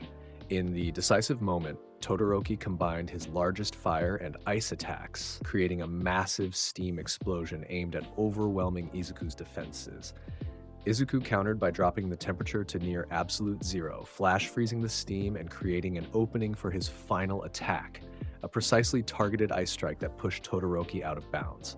"Todoroki out of bounds," Midnight announced. "Midoriya is the champion." The stadium erupted in cheers as Izuku immediately moved to his cousin's side, offering a hand. "That was amazing, Shoto. To slide your dual quirk is incredible." Todoroki accepted the help, rising to his feet with a newfound serenity in his expression. "I lost, but I feel like I found something important." "You did," Izuku confirmed with a smile. "You found yourself." From the stands, Endeavor watched with complex emotions evident even behind his flame mask. His son had finally used his fire, but in defiance of his wishes rather than compliance. And Izuku had proven himself even more extraordinary than anticipated, demonstrating thermal control beyond what should be possible for a mere cryokinetic. The awards ceremony concluded the sports festival, with Izuku receiving the gold medal, Todoroki the silver, and Tokoyami and Ida sharing bronze after a brief consolation match. All Might presented the medals personally, his iconic smile somehow more thoughtful when he placed the gold around Izuku's neck. Young Midoriya, the symbol of peace, said quietly, "Your performance today was beyond exceptional. But remember that with great power comes the responsibility to use it wisely." "I will, All Might," Izuku promised. "That's why I want to be a hero, to use this power to protect people." As the festival concluded and students dispersed, Izuku found himself surrounded by classmates offering congratulations. Even Bakugo, after sulking near the exit, approached with his typical aggressive energy. "Don't think this settles anything, Deku," he growled. "Next time, I'll be the one on top." Izuku nodded, recognizing the grudging respect hidden beneath the hostility. "I'll look forward to it, Kachan." Later that evening, a family dinner at the Midoriya apartment brought together Izuku, his mother, and the Todoroki family, including Endeavor, who sat uncomfortably at the modest dining table, his massive frame seeming out of place in the cozy setting. "Both of you performed admirably today," Endeavor stated formally. "The nation saw the potential of our family's quirks." "Our quirks," Shoto emphasized pointedly, "not yours." Rei placed a gentle hand on her son's shoulder, her smile proud but tinged with old sadness. "You were both magnificent, using your powers with such control and purpose." Inko served katsudon, Izuku's favorite, her hands trembling slightly from lingering nervousness at hosting the number 2 hero in her home. "I could hardly believe what I was seeing. My little Izuku, the champion of the sports festival." "The media is already speculating about your futures," Endeavor noted, his analytical mind never far from hero rankings. "There will be tremendous interest in both of you for internships." Izuku and Shoto exchanged glances, a silent understanding passing between them. The sports festival had changed their relationship, strengthening their bond as cousins while acknowledging their separate paths as heroes in training. "Whatever comes next," Izuku said, raising his glass in a small toast, "we face it on our own terms." Shoto raised his glass as well, a rare smile softening his features. "On our own terms," he agreed. Later that night, as Endeavor and his family departed, the flame hero lingered behind, fixing Izuku with an intense stare. "Your quirk," he said quietly. "It's still evolving, isn't it? What you demonstrated today, the thermal manipulation, the ice absorption, those abilities go beyond standard cryokinesis." Izuku met his uncle's gaze steadily. "I'm still learning what I can do." "Be careful," Endeavor warned, his tone unexpectedly serious. "Omega-level quirks attract attention, not all of it welcome. The hero community celebrates power but also fears what it cannot control." With that cryptic warning, he departed, leaving Izuku to ponder the implications. The sports festival had indeed catapulted him into the spotlight. His face would be on hero magazines, his quirk analyzed by experts, his potential debated by pros and public alike. The path to becoming a hero had always been his dream, but now that dream carried complications he hadn't fully anticipated. As he prepared for bed, frost patterns formed unconsciously on his window, more intricate than ever before. His power was indeed still growing, responding to each new challenge with greater sophistication and control. The festival had been just the beginning, a public introduction to the hero he was becoming. What that hero would ultimately be, how the world would receive an Omega-level ice user with abilities that approached those of top pros while still a first-year student, remained to be seen. But one thing was certain, there was no going back to anonymity. The Ice Prince of UA had announced himself to the world. The aftermath of the sports festival brought a flood of internship offers to Class 1A, with Izuku receiving the most by a significant margin.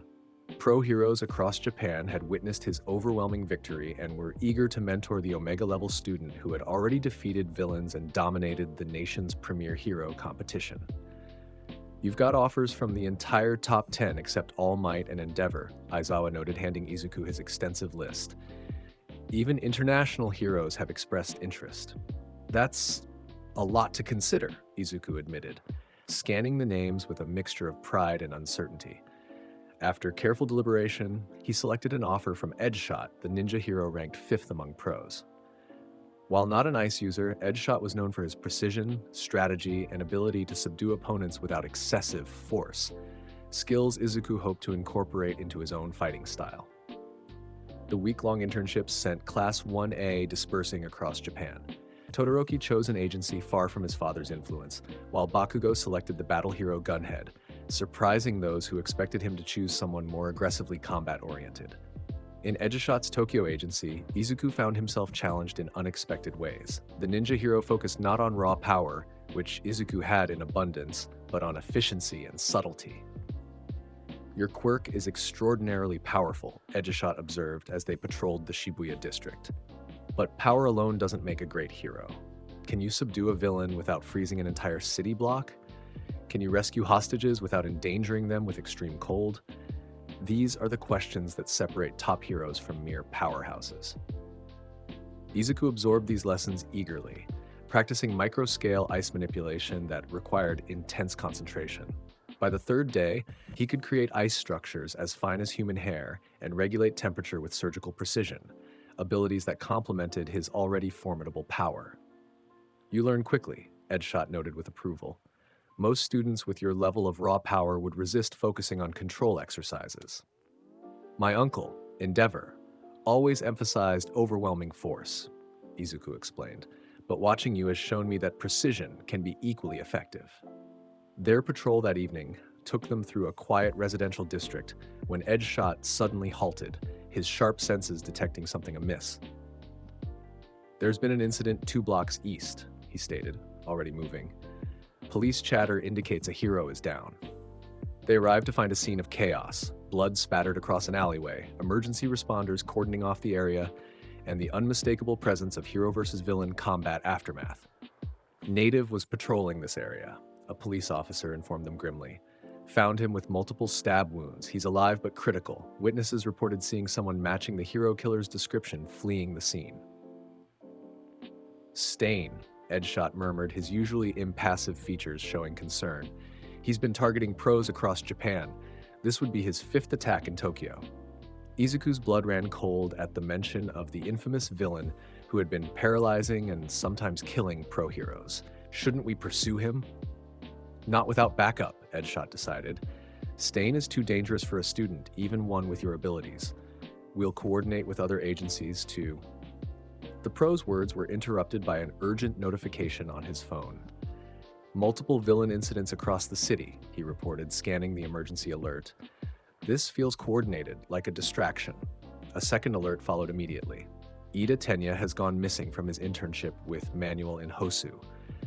Last seen reviewing case files on the hero killer. Izuku's eyes widened. Ida's brother Ingenium was one of Stain's victims. He was left paralyzed from the attack. Understanding dawned immediately. "He's seeking revenge," Edgeshot concluded. "We need to find him before he finds Stain, or more likely, before Stain finds him." They split up to cover more ground, with Edgeshot insisting that Izuku maintain constant communication and avoid direct engagement if he located the hero killer. As Izuku patrolled the nearby alleyways, he activated a specialized feature of his hero costume, thermal detection lenses, that allowed him to track heat signatures through walls and around corners. After nearly an hour of searching, a distant crash followed by a muffled cry caught his attention. Moving silently as Edgeshot had taught him, Izuku approached a narrow alley several blocks from the original attack site. What he saw froze him in place more effectively than any ice. Ida lay paralyzed on the ground, blood pooling beneath him from a shoulder wound. Standing over him was a gaunt figure in ragged clothing, his face partially covered by a tattered scarf, multiple blades strapped to his body. The hero killer Stain had a sword raised for what appeared to be a final strike. Remember, fake hero? Stain hissed, his long tongue visible even in the dim light. Only All Might is worthy of survival. Your impure motivations, your thirst for revenge, mark you as the pretender you are. Without thinking, Izuku acted. A wave of precisely targeted cold shot from his extended hand, instantly freezing Stain's sword arm solid to the elbow. Get away from him, Izuku commanded, stepping into the alley. Stain turned, his bloodshot eyes widening slightly as he recognized the green-haired student from news coverage. The Ice Prince of UA, he muttered, using his free hand to draw a knife. Here to save your friend? Or to earn fame by capturing me? I'm here because a fellow hero needs help, Izuku replied, moving cautiously closer while assessing Ida's condition through his thermal lenses. His classmate's body temperature was dropping. He needed medical attention soon. Hero? Stain spat the word. This boy came seeking personal vengeance, not justice. He's no hero, just another pretender polluting a noble profession. And that gives you the right to kill him? Izuku demanded, ice forming around his hands as he prepared for combat. I purge the unworthy, Stain declared, his voice carrying the conviction of a zealot.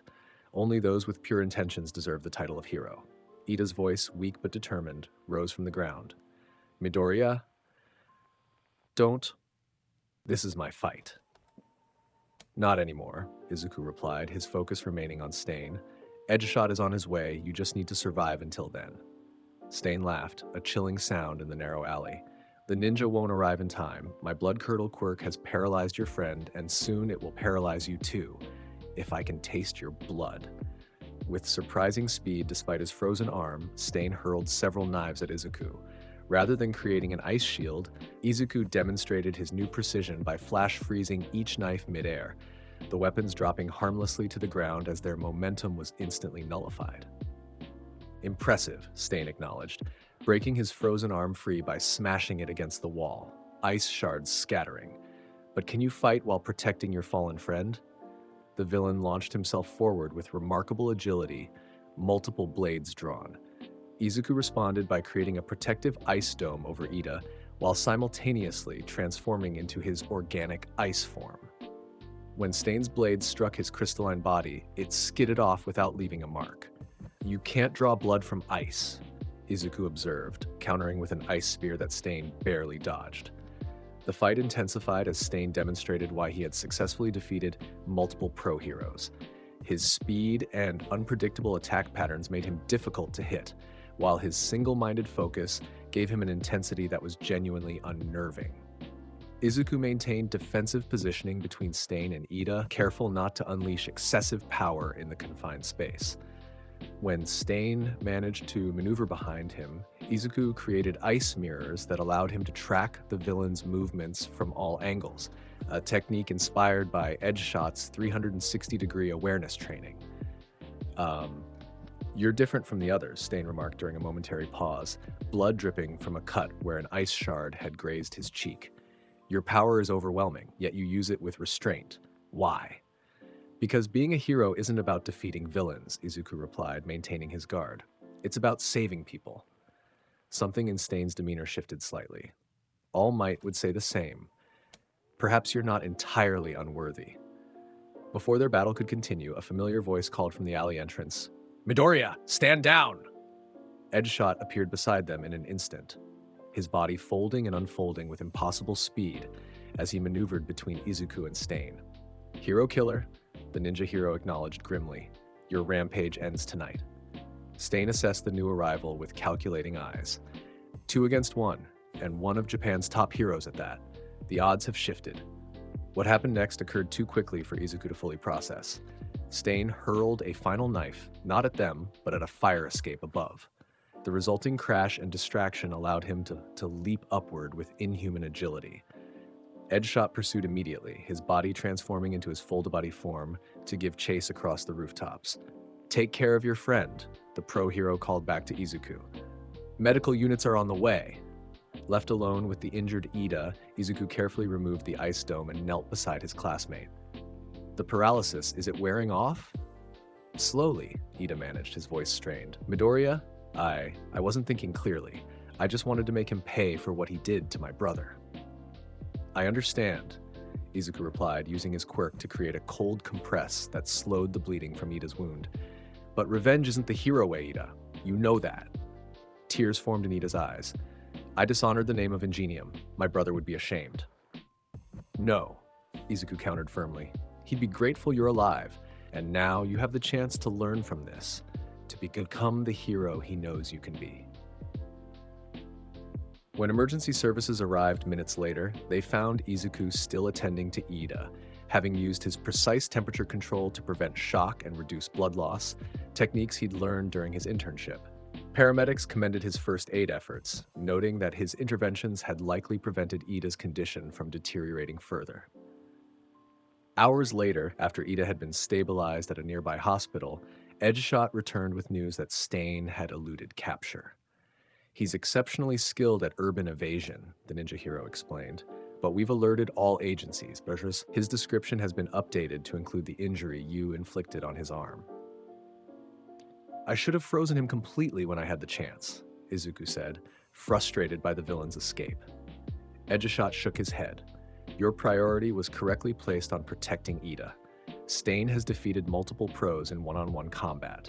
The fact that you, a first-year student, held your own while simultaneously protecting an injured classmate is remarkable. The incident was reported to UA, with both Ida and Izuku receiving formal reprimands for engaging with the hero killer without proper authorization. However, the school also recognized the extenuating circumstances and the fact that Izuku's intervention had likely saved Ida's life. You acted as a true hero tonight, Edgeshot told Izuku as they returned to the agency in the early morning hours. Power used in service of protection rather than domination. That's the mark of greatness. The remaining days of the internship focused on integrating the lessons learned from the Stain encounter. Izuku practiced creating ice constructs that could protect civilians while simultaneously engaging villains, developed techniques for medical stabilization using precise temperature control, and refined his ability to limit collateral damage during combat. When the internship concluded and students returned to UA, the atmosphere had shifted subtly. News of the hero killer's activities had dominated headlines, though Izuku and Ida's involvement remained confidential by official request. Yet rumors spread among hero students, and Izuku found himself the subject of even more attention than before. Is it true you fought Stain? Kirishima asked during lunch, leaning forward eagerly. I can't discuss the details, Izuku replied carefully, but I can say that the hero killer is every bit as dangerous as the reports suggest. Across the table, Ida adjusted his glasses, his arms still bandaged beneath his uniform. What I can say is that Midoriya demonstrated true heroism during my internship. He prioritized saving lives over capturing villains or seeking glory. Bakugo surprisingly seemed more contemplative than antagonistic following his own internship experience. Fighting real villains is different from training, he observed grudgingly. Gunhead emphasized that victory isn't always about who hits hardest. That's surprisingly insightful, Kachin, Izuku noted, earning a scowl that lacked its usual venom. As classes resumed, Izuku found himself increasingly approached by younger students and even teachers seeking advice or simply wanting to observe his quirk in action. The Ice Prince moniker had stuck, appearing in hero analysis blogs and student discussions. While the attention was sometimes uncomfortable, Izuku recognized it as part of the path he had chosen, the visibility that came with exceptional power. One evening, as he practiced alone in a training ground, creating increasingly complex ice structures with microscopic precision, Izuku sensed a familiar presence approaching. All might, he acknowledged, turning to face the symbol of peace. Young Midoriya, the hero greeted with his characteristic smile, though something in his eyes seemed more evaluative than usual. Impressive control you're demonstrating. Thank you. Edgeshot emphasized precision during my internship. All Might nodded approvingly. A wise focus. I've been following your progress with great interest. Your performance at the sports festival, your internship accomplishments, even your handling of the USJ incident, all exemplary. I'm just trying to become a hero worthy of UA, Izuku replied modestly. You're already exceeding expectations, All Might said, his expression growing more serious. Young Midoriya, I don't typically discuss this with students, but there are certain quirks that attract special attention. both positive and negative, quirks that reach a certain threshold of power. Omega-level quirks, Izuku supplied, understanding immediately. Yes, currently, there are fewer than 10 confirmed Omega-level quirk users in Japan. Most are established pros or individuals who keep their abilities private. To have such power manifest in someone so young is unprecedented. Izuku absorbed this information thoughtfully. Is that why you wanted to speak with me? Because my quirk is classified as Omega level? All Might's smile returned, though more subdued than his public persona. Partially. But more importantly, because of how you're choosing to use that power, there's a responsibility that comes with abilities like yours, a responsibility you seem to understand intuitively. My mom always said that power doesn't make a hero, Izuku replied. It's how you use it to help others. Wise words, All Might agreed. Keep that perspective, young Midoriya. The path ahead may present challenges unique to someone with your capabilities, but I believe you have the character to meet them. As the symbol of peace departed, Izuku returned to his training with renewed focus. The conversation confirmed what he had already suspected. His quirk placed him in a category few others occupied, bringing both opportunities and obligations he was only beginning to understand. In the coming days, that understanding would be tested as UA prepared for its end-of-term examinations. Practical tests that would push every student to their limits, including the Ice Prince of Class 1A. The announcement of final exams brought mixed reactions from Class 1A. Written tests would cover all academic subjects, while the practical portion would involve combat exercises, the exact nature of which remained unspecified. I bet it'll be robots again, Kaminari speculated during lunch. Like the entrance exam. That would be too predictable, Yaoyorozu countered. UA always challenges us in unexpected ways. Izuku remained thoughtful, considering the possibilities. After the USJ incident and sports festival, standard robots would hardly test the more combat-capable students. Whatever the practical exam entailed, it would need to push even the strongest class members. His suspicions were confirmed when Aizawa finally revealed the practical exam format. Students would face UA teachers in 2-on-2 battles, with specific pairings designed to challenge each individual's weaknesses. Midoriya and Bakugo, Aizawa announced, you'll be facing All Might. A collective gasp rippled through the classroom. All Might, the symbol of peace, the undisputed strongest hero, would be their opponent. Even Bakugo's usual bravado faltered momentarily.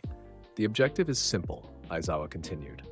Either capture your teacher using these special handcuffs, or have at least one student escape through the exit gate. The teachers will be wearing weighted bracelets to give you a fighting chance, but make no mistake, this is not an easy test. As class dismissed, Izuku approached Bakugo cautiously. We should discuss strategy, Kachan. Working together is our best chance against All Might.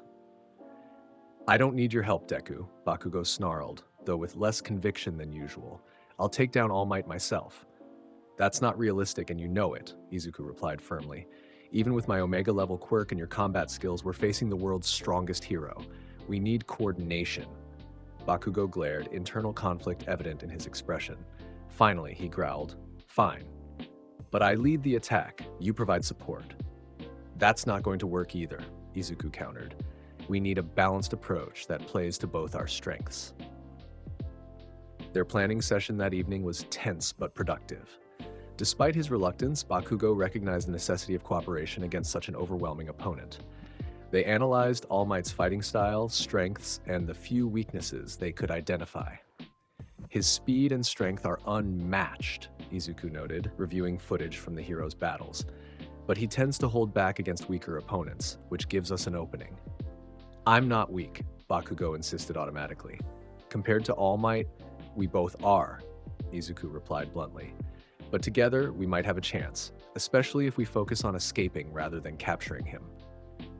The day of the practical exam arrived with palpable tension. Students gathered to watch each match via monitor, observing as their classmates faced off against pro heroes. Todoroki and Yaoyorozu successfully captured Eraserhead through careful planning. Uraraka and Aoyama managed to escape from 13 by clever quirk application.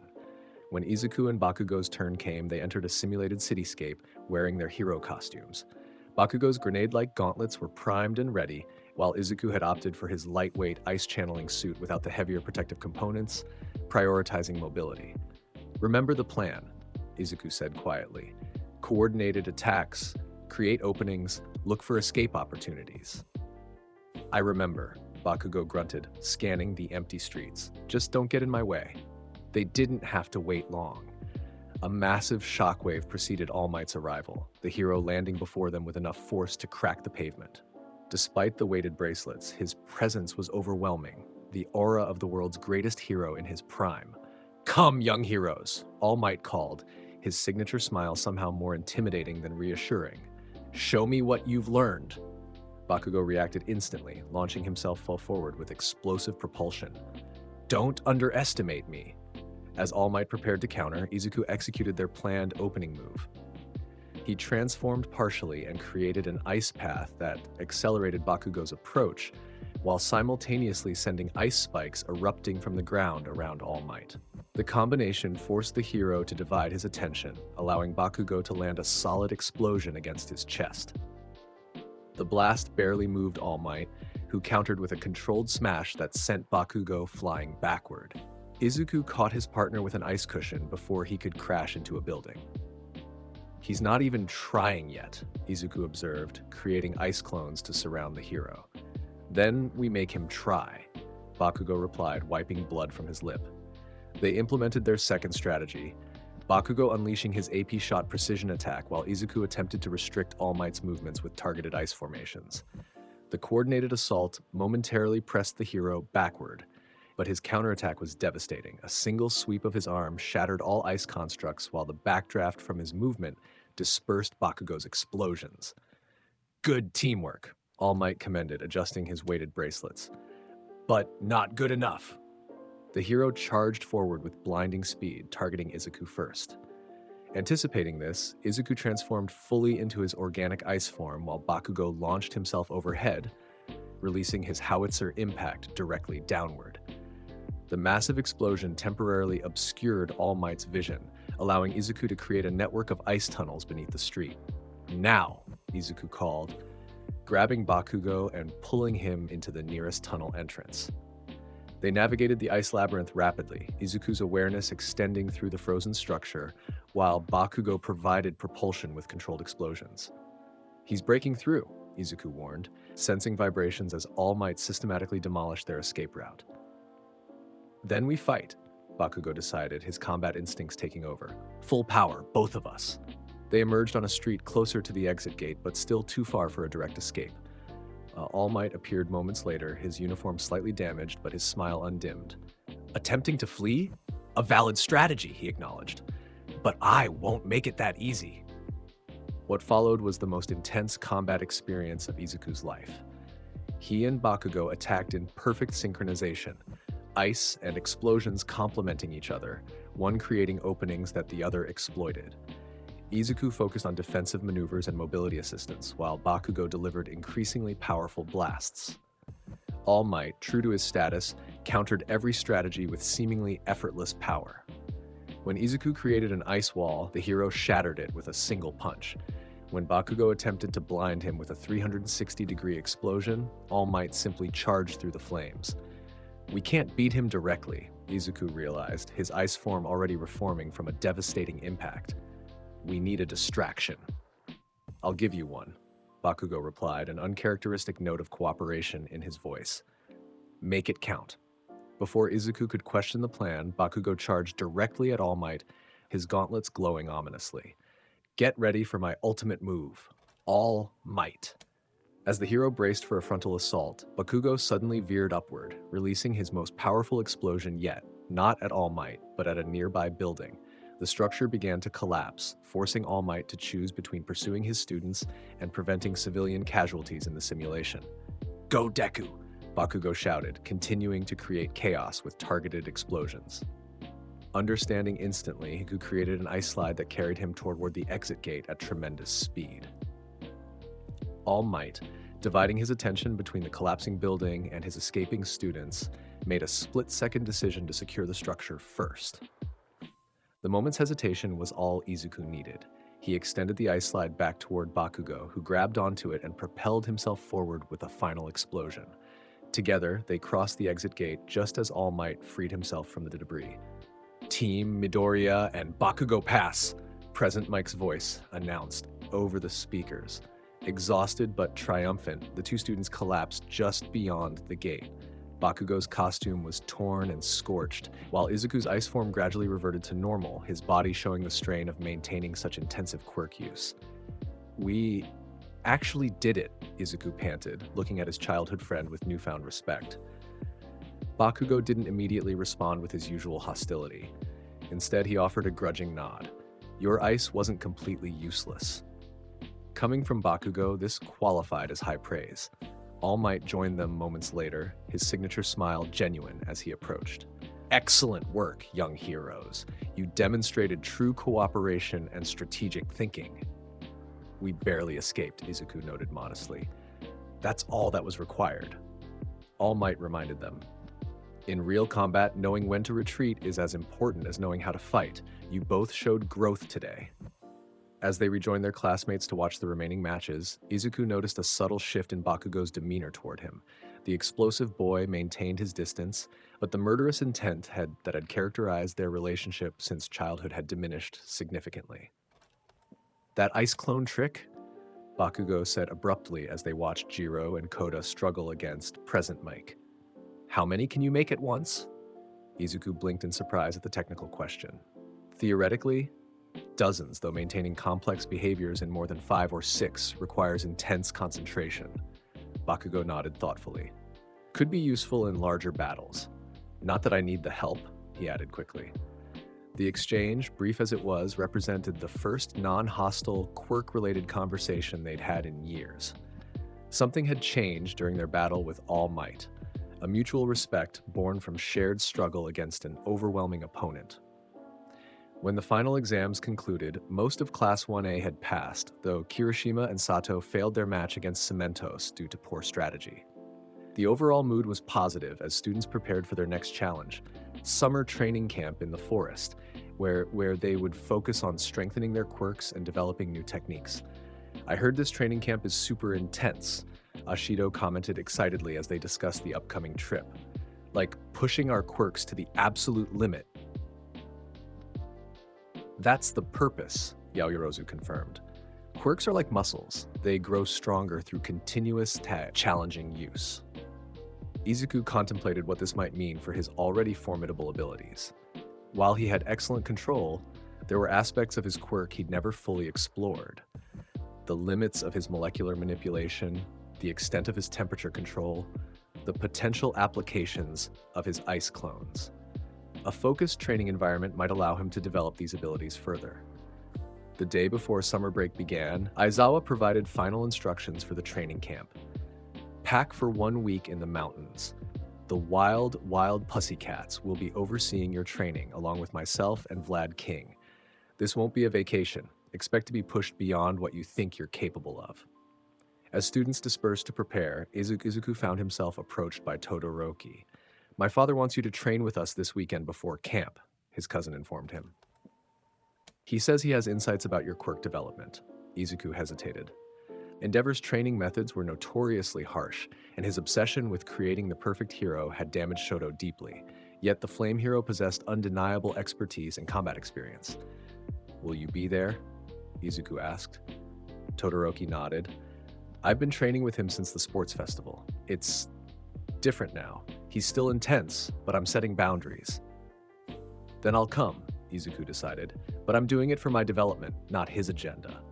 The weekend session at the Todoroki estate proved surprisingly productive.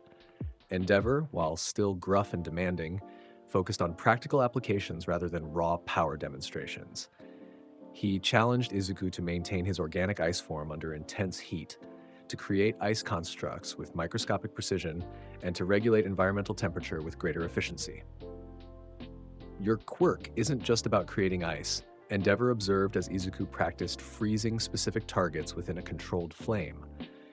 "It's about thermal energy manipulation at a fundamental level. You're not just removing heat, you're controlling its movement and distribution." "I've noticed that," Izuku confirmed, successfully freezing a wooden target without affecting the flames surrounding it. During the sports festival, I could sense the heat patterns in Shoto's attacks before they formed. That perception can be developed further, Endeavor stated. True mastery means not just reacting to thermal energy, but anticipating and directing it preemptively. The training, while exhausting, provided valuable insights that Izuku carefully noted in his quirk analysis journal. By Sunday evening, he had developed several new techniques he hoped to refine during the upcoming camp. As summer break officially began and preparations for training camp finalized, a sense of anticipation filled Class 1A. The semester had brought unexpected challenges, villain attacks, high-stakes competitions, and combat with pro heroes, but each experience had strengthened their resolve and advanced their abilities. For Izuku, the path ahead seemed increasingly clear. His Omega-level quirk placed him in a category few others occupied, with responsibilities and expectations to match. The training camp would be another step toward mastering that power and defining the kind of hero he would become, not just the Ice Prince of UA, but a protector worthy of standing alongside the greatest heroes in Japan. The journey to the forest training camp began with UA. Its distinctive twist: students were unceremoniously ejected from their bus in a remote mountain location and instructed to make their way to the camp through a beast's forest filled with earth monsters created by the pro hero team Wild Wild Pussycats. Your task is simple, Mandalay of the Pussycats explained. Reach the camp before 12:30. That gives you 3 hours. Anyone who doesn't make it gets no lunch. As the earth monsters emerged from the forest floor, Class 1A quickly organized into combat formations. Izuku assessed the situation, noting that while the creatures were intimidating, they weren't designed to cause serious harm. This was a training exercise testing their quirk application and teamwork. Kachan Todoroki, focus on the larger ones, Izuku called out, naturally falling into a leadership role. Uraraka, lighten any debris they create. Ida, coordinate our movement forward. The class responded with impressive cohesion, having developed solid combat dynamics through their previous shared experiences. Bakugo and Todoroki unleashed devastating attacks on the larger earth beasts, while other students handled the smaller ones according to their quirk specialties. Izuku transformed partially into his ice form, creating pathways through difficult terrain while simultaneously engaging multiple earth creatures. Rather than simply freezing them solid, he demonstrated his growing precision by targeting specific joints and weak points, conserving energy while maintaining effectiveness. You've improved your efficiency, Todoroki noted as they progressed through the forest, working in tandem to clear a particularly dense cluster of monsters. Edge Shot emphasized conservation over raw power, Izuku explained, creating an ice barrier that redirected an attack rather than stopping it outright. It's not always about how much ice I create, but where and how I apply it. Despite their coordinated efforts, the forest proved challenging. By the time they reached the training facility, nearly an hour past the deadline, the students were exhausted, covered in dirt, and ravenously hungry. 8 hours, Pixie Bob exclaimed. I thought you'd take even longer. The last group of students took over 12 hours to complete this course. After a much-needed meal, Aizawa outlined the training camp's purpose. You'll be pushing your quirks to their absolute limits, developing new applications and increasing your stamina. Each of you has specific areas to improve. For Izuku, this meant focusing on 3 aspects of his quirk: extending the duration of his organic ice form, developing more sophisticated ice clone techniques, and refining his thermal perception to detect subtle heat variations at greater distances. The training began immediately and proved more intense than any of them had anticipated. Each morning started before dawn with basic physical conditioning, followed by quirk-specific exercises that pushed students to the edge of exhaustion. Afternoons involved combat training and rescue scenarios, while evenings were dedicated to technique refinement and quirk analysis. Izuku's training was particularly demanding. Pixie Bob created massive earth formations that he had to freeze and navigate simultaneously. Tiger pitted him against multiple opponents to test his ice clone combat coordination. Mandalay challenged his thermal perception by hiding heat sources throughout the forest for him to locate. Your stamina in ice form is improving, Aizawa noted on the third day, as Izuku maintained his transformed state while creating increasingly complex structures. But you're still relying too heavily on large-scale effects. Focus on precision under pressure. Taking this guidance to heart, Izuku developed a new technique, creating microscopic ice crystals that could be dispersed through the air and remotely controlled, allowing for more subtle environmental manipulation without obvious ice formations.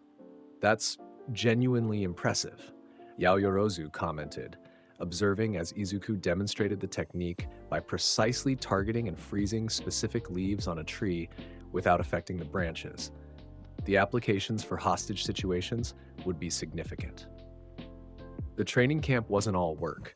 Evenings brought opportunities for socialization, with students sharing meals, comparing progress, and occasionally engaging in more lighthearted activities like test of courage events organized by the Pussycats. During one such evening, Izuku found himself approached by Kota, the young nephew of Mandalay, who had maintained a hostile attitude toward the hero students since their arrival. "Is it true you can freeze an entire building with one attack?" the boy asked abruptly, his expression attempting to mask his curiosity with continued skepticism. "I could," Izuku acknowledged, "but that doesn't mean I should. Power without control just causes problems."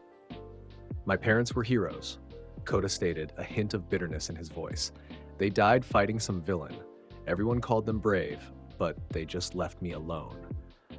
Understanding the boy's pain, Izuku chose his words carefully. "I'm sorry about your parents. Losing someone hurts, especially when you're young, but they didn't choose to leave you. They chose to protect others, including you." "I didn't ask them to," Kota protested.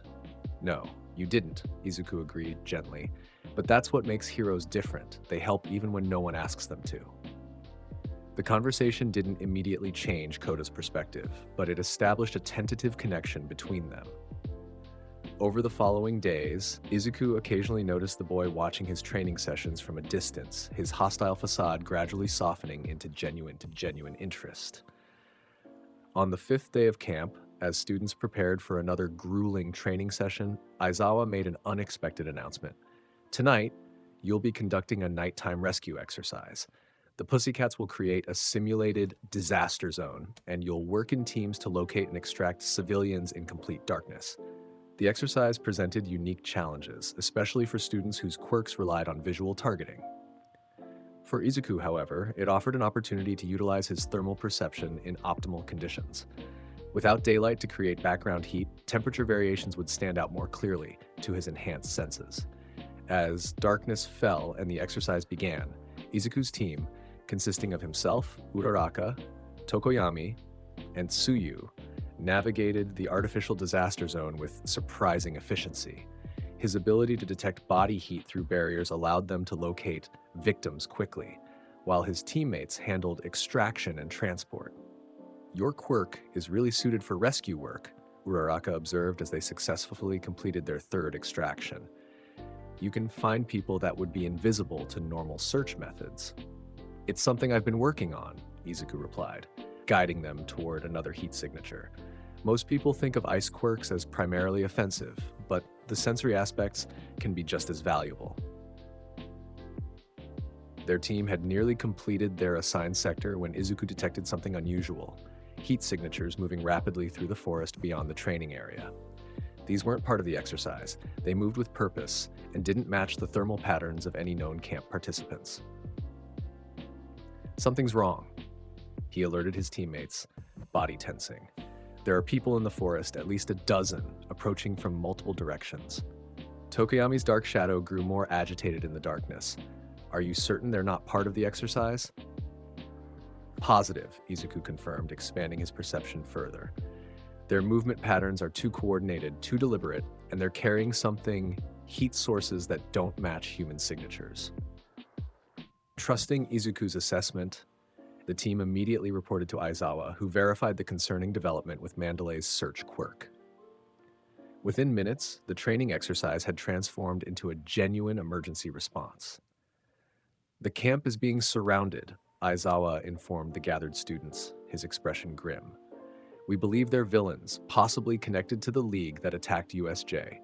Your priority is to evacuate to the facility's bunker while we engage the threats. Before the evacuation could begin, however, a purple mist materialized at the edge of the clearing, the same Warp Gate villain from USJ. Beside him appeared a familiar figure covered in disembodied hands. "We meet again, UA," Shigaraki Tomura called, his raspy voice carrying across the suddenly silent camp. "Did you think we'd forgotten our little humiliation?" Aizawa moved instantly to position himself between the villains and his students, capture weapon at the ready. "Evacuate now," he commanded. "Vlad King will guide you to safety." As the students began their retreat, other villains emerged from the forest, a diverse collection of menacing figures with unknown quirks. Among them was a schoolgirl-like figure wearing a gas mask and a towering muscular man with artificial eyes embedded across his body. "Not so fast," the gas mask girl giggled, releasing a cloud of greenish vapor that rapidly expanded toward the students. "We came all this way to play with you."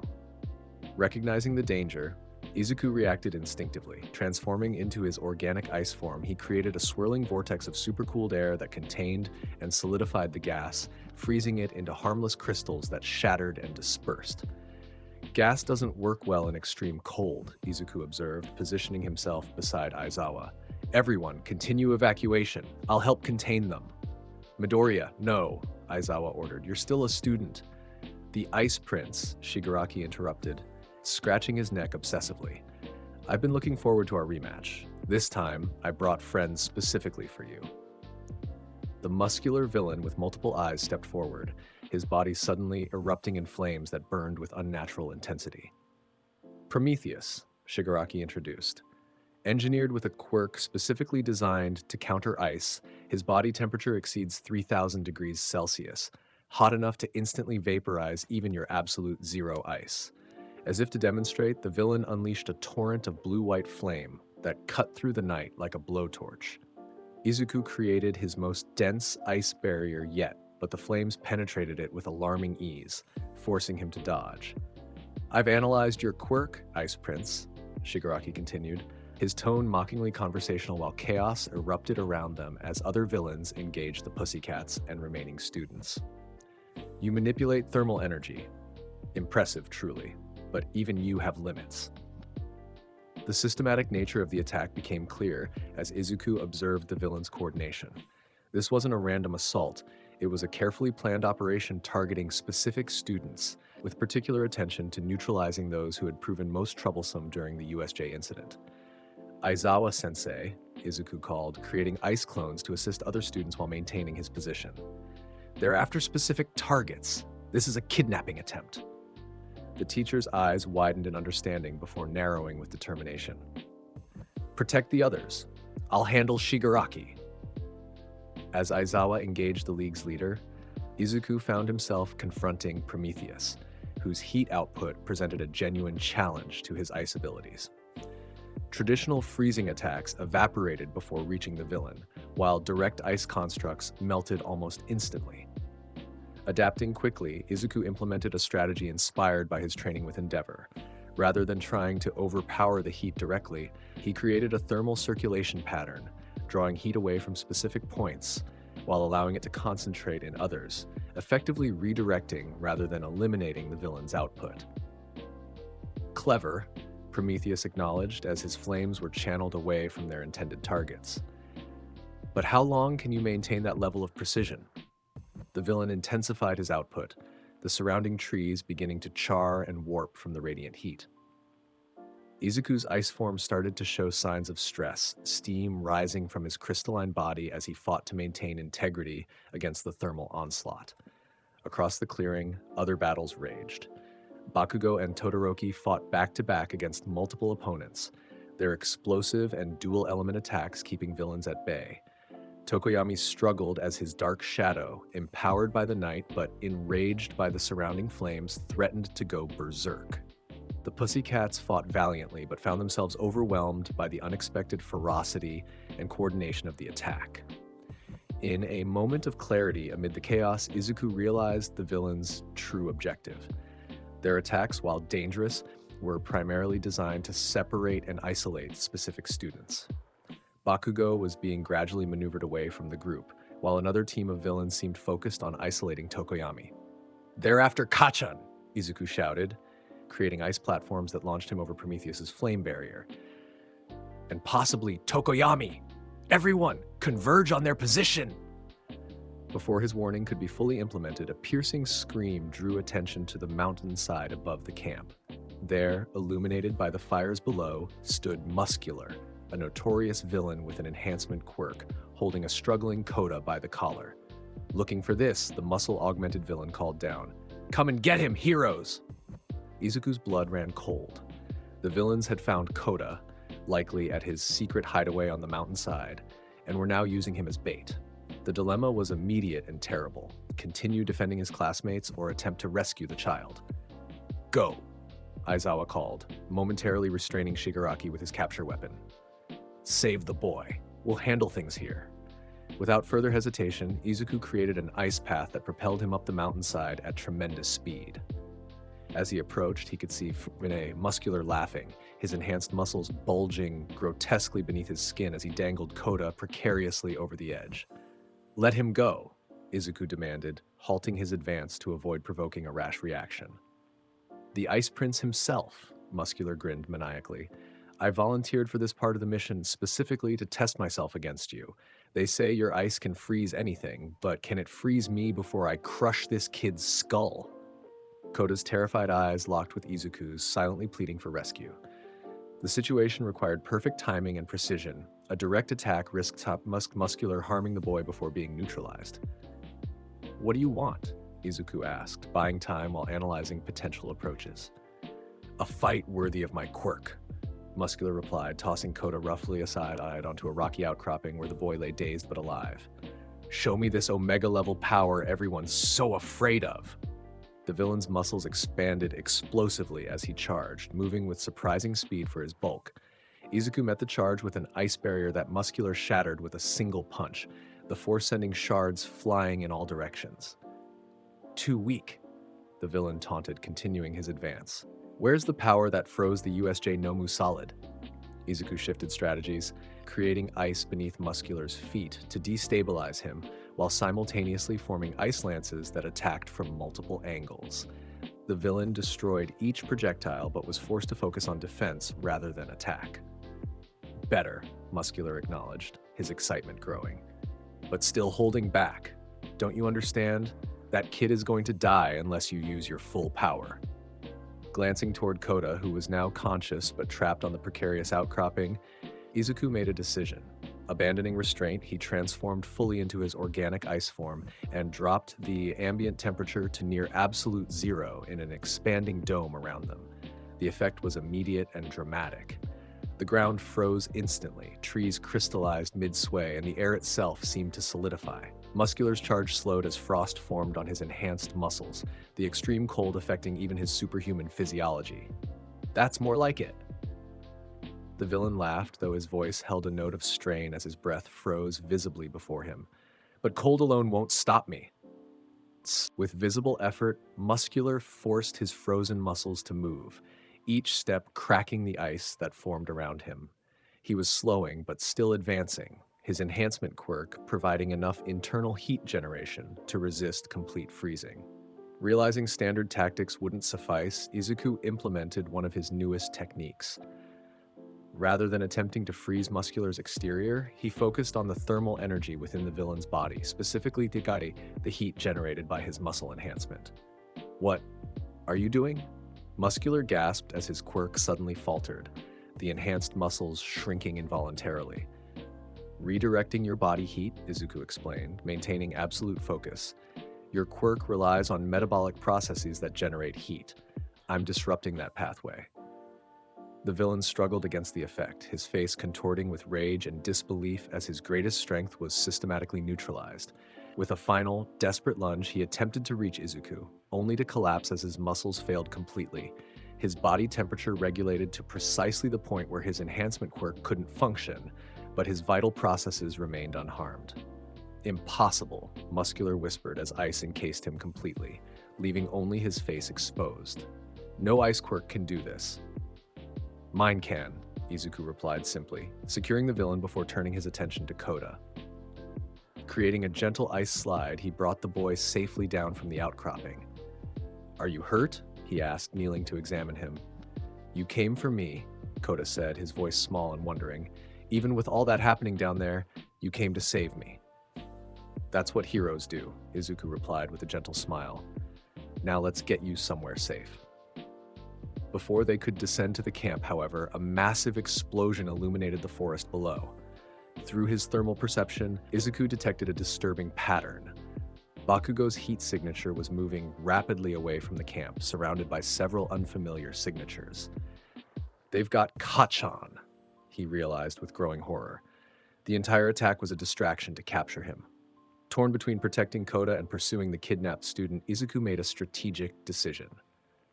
Creating an ice dome around Muscular to ensure he remained contained, he formed a protective ice shell around Kota with air holes and communication capacity. "This will keep you safe," he explained. "I need to help my friend." "Go," Kota urged. His earlier disdain for heroes completely vanished. "Save him like you saved me." Izuku launched himself down the mountainside on an ice slide, moving at maximum velocity toward Bakugo's retreating heat signature. As he approached the camp, he passed scenes of devastation, injured students and teachers, burning facilities, and evidence of intense quirk combat. "Midoriya!" Aizawa called, sporting several injuries but still standing. "The League got Bakugo. Their warp gate user is extracting villains." "I can still sense him," Izuku replied, not slowing. "I'm going after them." Before Aizawa could protest, Izuku had created an extended ice path in the direction of Bakugo's signature, his transformed body gliding along it at incredible speed. Through his thermal perception, he could detect approximately 7 villains surrounding his childhood friend, all moving toward what appeared to be a rendezvous point. Pushing his speed to the limit, Izuku closed the distance rapidly. He could now see them, Bakugo struggling against restraints while Compress, a magician-like villain, maintained some form of quirk effect on him. Surrounding them were several League members, including the Warp Gate villain preparing to transport them. Kachan! Izuku shouted, ice forming around his hands in preparation for attack. The villains turned, startled by his sudden appearance. "It's the Ice Prince," one warned. "Hurry, Kurogiri." "Too late," Izuku stated, unleashing a wave of absolute cold that froze the entire area, including the forming Warp Gate. The purple mist crystallized mid-formation, temporarily neutralizing the escape route. Landing before the villain group, Izuku faced them in his full ice form, the temperature around dropping catastrophically. "Release him," he demanded, voice resonating with crystalline power. "We can't beat him directly," Compress observed, maintaining his hold on the partially compressed Bakugo. "Not after what he did to Muscular." "We don't have to beat him," Shigaraki replied, stepping forward with hands outstretched. "We just need to distract him long enough." Multiple villains attacked simultaneously, twice creating duplicates that charged from different directions, Spinner hurling bladed weapons, Magni attempting to manipulate Izuku's polarity. The coordinated assault forced him to divide his attention, creating multiple ice barriers and counters. While Izuku successfully defended against the initial wave, Kurogiri gradually broke free from the ice, affecting his warp quirk. "Hurry," the mist villain urged. "I can't maintain stability much longer." Recognizing the imminent escape, Izuku made a desperate move. Creating multiple ice clones, he launched a simultaneous attack on all villains while his true self propelled directly toward Bakugo, his hands stretched out, almost reaching his struggling classmate, only for Shigaraki to interpose himself, his decay quirk activating against Izuku's ice arm. "Too slow, Ice Prince." The warp gate reopened, enveloping the villains and Bakugo in swirling purple mist. Izuku lunged forward, partially entering the portal, but a combined attack from the remaining villains forced him backward. The gate closed with a final glimpse of Bakugo's furious, frightened eyes. Kachan! Izuku shouted into the empty air where his friend had been moments before. The silence that followed was deafening. Despite his Omega-level power, despite his best efforts, Izuku had failed to prevent the kidnapping. Bakugo was gone, taken by the League of Villains for unknown purposes. As emergency services and pro-hero reinforcements finally arrived at the devastated camp, the full extent of the attack became clear. While there had been no fatalities, many students and teachers had sustained injuries. The facility itself was partially destroyed, and the psychological impact of such a direct, targeted assault would linger long after physical wounds healed. "It's not your fault," Aizawa told Izuku as they regrouped with the others. "You saved Koda and neutralized Muscular. No one could have done more." But the words provided little comfort. As Izuku stared into the night sky, his ice form gradually reverting to normal, a cold determination settled in his core. The League had taken his childhood friend, troubled relationship notwithstanding. Bakugo was still his responsibility, still someone he had sworn to protect. "We need to find him," Izuku stated, his voice steady despite the emotional turmoil within. "Whatever it takes." The training camp, intended to strengthen their quirks and prepare them for future challenges, had instead delivered a harsh lesson in the realities of hero work. Sometimes even the most powerful quirk wasn't enough. Sometimes, despite best efforts and noble intentions, villains still achieved their objectives. But this failure wouldn't be the end. As emergency vehicles illuminated the devastated camp and pro-heroes coordinated recovery efforts, Izuku made a silent promise to Bakugo, to himself, to everyone who believed in the Ice Prince of UA. This was not over, not by a long shot. The aftermath of the training camp attack unfolded with grim efficiency. Injured students were transported to hospitals, security protocols were enhanced across all hero institutions, and an intensive investigation into Bakugo's kidnapping commenced immediately. UA faced harsh criticism from the media and public alike, with questions about student safety and institutional responsibility dominating headlines. Izuku, along with several other students who had directly engaged the villains, found himself sequestered for debriefing by both school officials and police investigators. His account of the attack, particularly his confrontation with Muscular and pursuit of the retreating League members, was scrutinized in exhaustive detail. "You neutralized an A-rank villain single-handedly," Detective Tsukauchi noted during one such session, reviewing Izuku's statement. "Muscular has evaded capture by pro-heroes multiple times, yet you subdued him while simultaneously protecting a civilian child." "It wasn't enough," Izuku replied, his voice flat. "They still took Kachan. You did more than most pros could have managed," Tsukauchi countered gently. "The villain force was coordinated and specifically prepared for your abilities. The fact that there were no fatalities is largely due to your actions and those of your classmates." Despite these reassurances, Izuku couldn't shake the sense of failure that had settled over him. His dreams that night were haunted by the final image of Bakugo disappearing into the warp gate, hand outstretched in what might have been a plea for help. The following morning, a somber Class 1A gathered in the hospital waiting area where several of their classmates were still receiving treatment. Yaoyorozu, looking pale but determined, approached Izuku with unexpected news. "I placed a tracking device on one of the Nomis during the attack," she revealed quietly. "It was the only thing I could think to do when they appeared. I have the receiver here." Izuku's eyes widened. "You managed to track them? That's incredible, Yaoyorozu." "The signal is weak but stable," she continued, showing him the small receiver. "It's coming from somewhere in Camino Ward, an industrial area with several abandoned warehouses." The implications were immediate and significant. If the Nomu had been transported to a League hideout, there was a strong possibility that Bakugo was being held at the same location. "We need to tell the pros," Kirishima insisted when informed of the development. "They can organize a rescue right away." "I already reported it during my police interview," Yaoyorozu assured him. Detective Tsukauchi said they would investigate immediately. Izuku remained thoughtful, processing the information with the analytical mind that complemented his powerful quirk. "The question is whether they'll move quickly enough. The League must know we'll be searching for them. They could relocate at any time." "What are you suggesting?" Todoroki asked, studying his cousin carefully. "Nothing yet," Izuku replied, though something in his expression suggested otherwise. "Let's see how the pros respond first." That response came sooner than expected. By afternoon, news channels reported unprecedented pro-hero activity throughout Camino Ward, with multiple agencies coordinating what appeared to be preparation for a major operation. All Might himself was spotted conferring with Endeavor, Best Jeanist, and several other top-ranked heroes near a police command center. They're organizing a raid, Ida observed as the class watched the coverage on a hospital waiting room television. The pros are taking this seriously. They have to, Uraraka replied.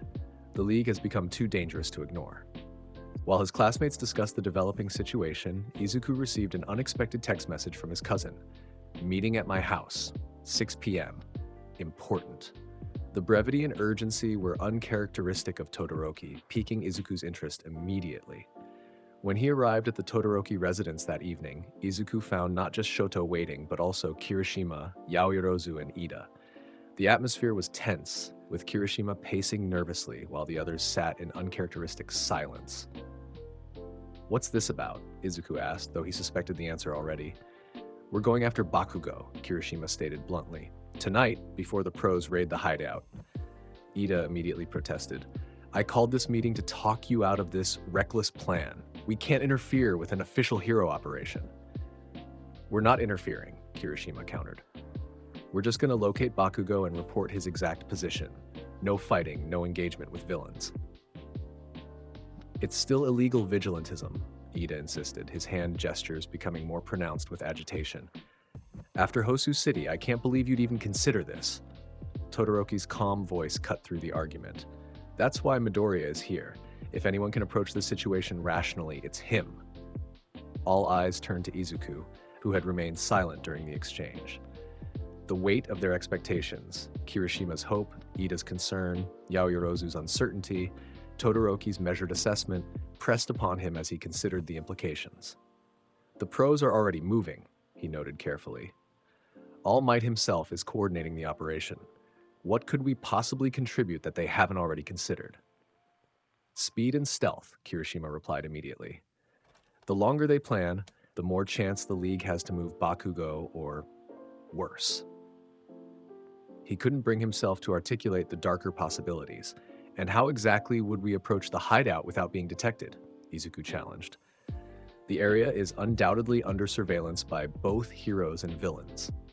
"Stealth," Yaoyorozu replied, creating a small device from her palm.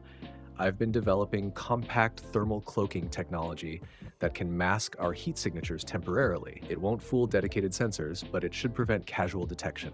Izuku examined the device thoughtfully. "How many can you make?" "5 with my current stamina," she replied. "1 for each of us." The implication hung in the air. Yaoyorozu was already committed to the rescue attempt, regardless of the decision they collectively reached. After a moment of contemplation, Izuku spoke with quiet authority. "We'll go, but with strict parameters. No direct engagement with villains, no heroics. We locate Bakugo, alert the pros to his exact position, and withdraw immediately." His gaze settled firmly on Kirishima. "Is that understood? This isn't about proving ourselves, it's about giving Bakugo the best chance of rescue." Kirishima nodded solemnly. "Understood. In and out, no fighting." Ida remained troubled but recognized the determination in his classmates' expressions. "If we're doing this, we need a concrete plan that minimizes risk, and an absolute time limit. If we haven't located him within 1 hour, we withdraw regardless." "Agreed," Izuku confirmed. "Yaoyorozu, how soon can you have the thermal cloaks ready?" 20 minutes. "Then we move at nightfall. The raid appears scheduled for late tonight. We need to be in and out before the pros arrive." As darkness fell over Kamino Ward, 5 UA students slipped through the shadows toward an industrial complex identified by Yaoyorozu's tracking device. Each wore civilian clothes with thermal cloaks activated, rendering them nearly invisible to standard detection methods. Izuku led the group, his organic ice form providing enhanced thermal perception that allowed him to detect movement patterns and heat signatures throughout the area.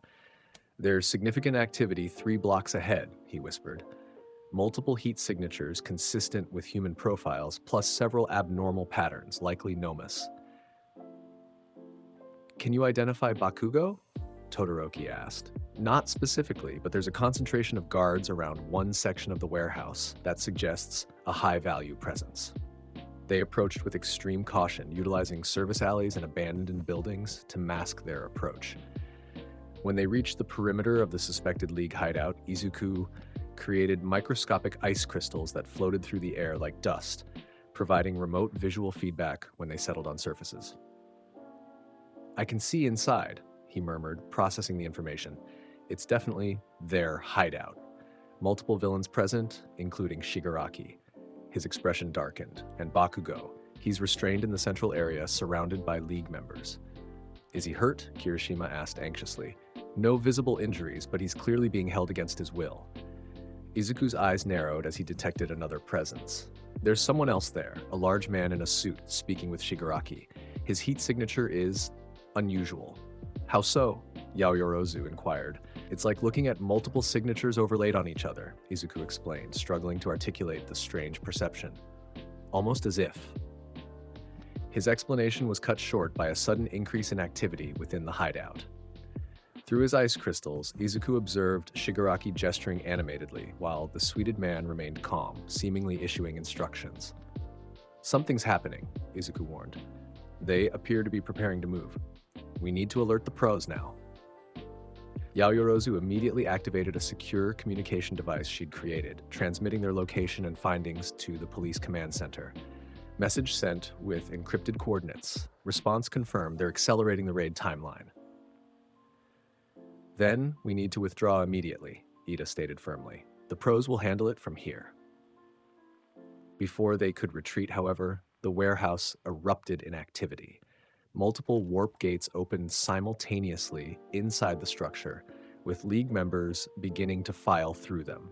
They're evacuating, Izuku realized with growing alarm. They must have detected the hero mobilization. Through his ice crystals, he witnessed Bakugo struggling against his captors as they prepared to force him through one of the portals. In that moment, the promise of non-intervention wavered against the imminent loss of their friend. We can't just watch them take him, Kirishima growled, tensing to move. Wait, Izuku commanded, mind racing through scenarios. Direct intervention would be disastrous, but...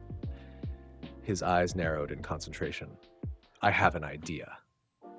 With precise control, Izuku directed his ice crystals to form a thin, nearly invisible layer around Bakugo, not to restrain him, but to create a thermal marker that would be trackable through his quirks perception abilities.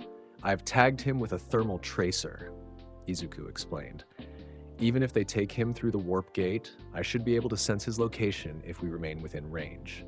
Just as he completed the marking, multiple explosions rocked the warehouse district.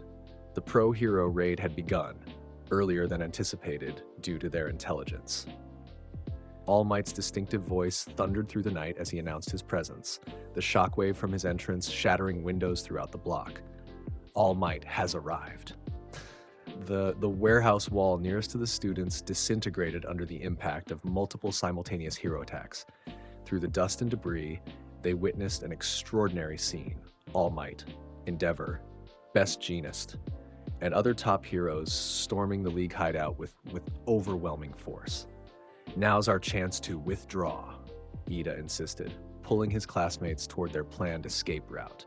But Izuku remained focused on Bakugo's thermal signature, which was moving rapidly toward a warp gate despite the hero assault. They're still going to escape with him, he realized. The raid forced them to accelerate their plan. Before they could decide how to respond, the true nature of the suited man became terrifyingly clear. As All Might confronted him directly, his form seemed to ripple and expand, emanating a pressure of malevolence that made Izuku's ice form resonate with warning. That's all for one, Izuku whispered, recognizing the legendary villain from hero history lessons, the leader of the League. The confrontation between All Might and All for One escalated instantly into a cataclysmic battle that shook the entire district. Buildings crumbled under the impact of their exchanges, forcing civilians to flee and heroes to divide their attention between evacuation and villain capture. In the chaos, Bakugo was being dragged toward a warp gate by Shigaraki and several League members. The pro-heroes, occupied with All for One and the Nomus, couldn't reach him in time. We have to do something, Todoroki stated, his dual quirk activating in preparation. Izuku made a split-second decision. No direct engagement, he reminded them. But we can create an opportunity for Bakugo to free himself. Using his precise thermal control, Izuku created a momentary absolute zero field around the warp gate, freezing it solid before it could fully form. Simultaneously, Todoroki sent a focused fire blast that melted the restraints binding Bakugo's hands. The explosive student, sensing his chance, detonated his newly freed palms directly in Shigaraki's face, launching himself backward away from the villains. Kachan. Kirishima called out, momentarily breaking their cover as he waved frantically to direct his friend toward their position. Bakugo, recognizing his classmates, propelled himself through the air with a series of controlled explosions, evading pursuing villains with the combat instincts that made him UA's top fighter. "You idiots," he growled as he landed beside them, though relief was evident beneath his typical hostility. "What are you doing here?" "Saving you, obviously," Kirishima replied with a sharp-toothed grin. "Now let's get out of here before..." A massive explosion interrupted their reunion as All Might and All for One's battle reached new intensity.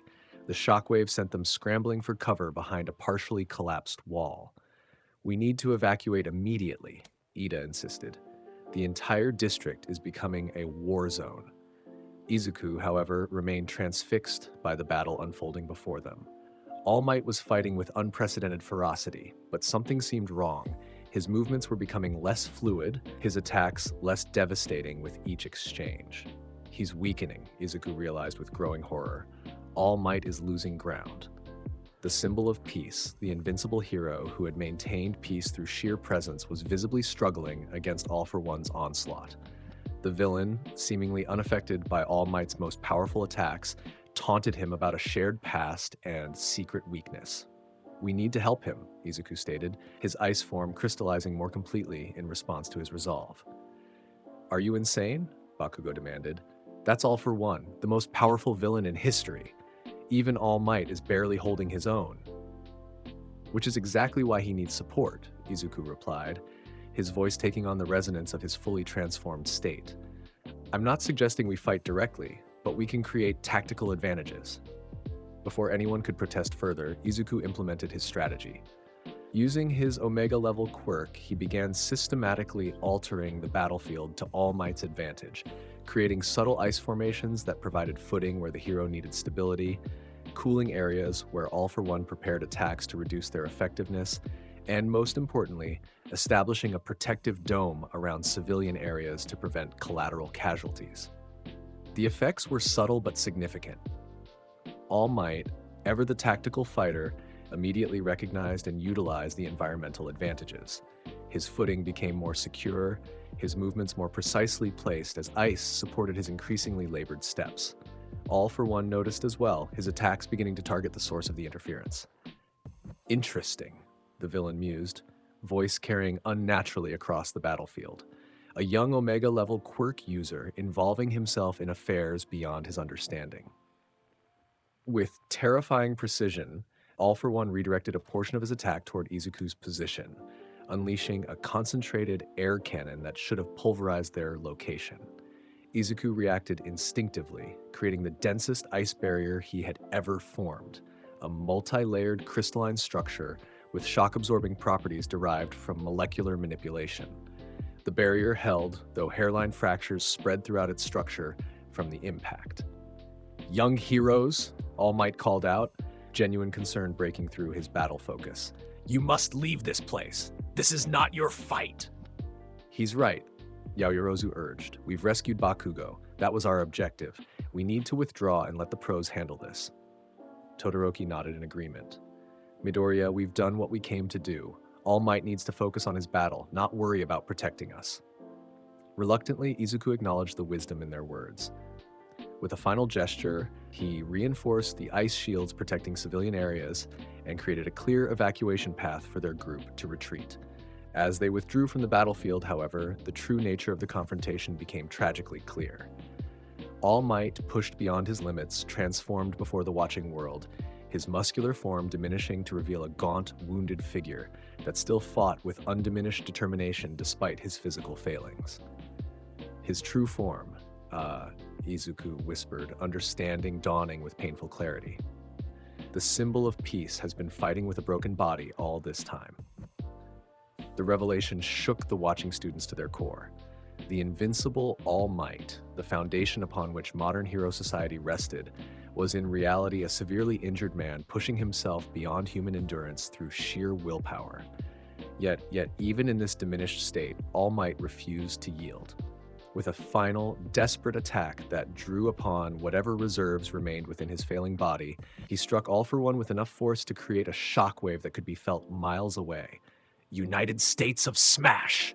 The impact cratered the ground and sent debris flying in all directions. When the dust settled, All for One lay defeated amidst the ruins, while All Might stood victorious, though barely able to raise his arm in a final symbol of triumph for the watching world. He won, Bakugo stated, uncharacteristic awe in his voice. Even like that, he still won. But at what cost? Izuku replied softly, watching as pro heroes moved in to secure All for One and medical teams rushed to attend to All Might. This was his final battle as the symbol of peace. The implications were staggering.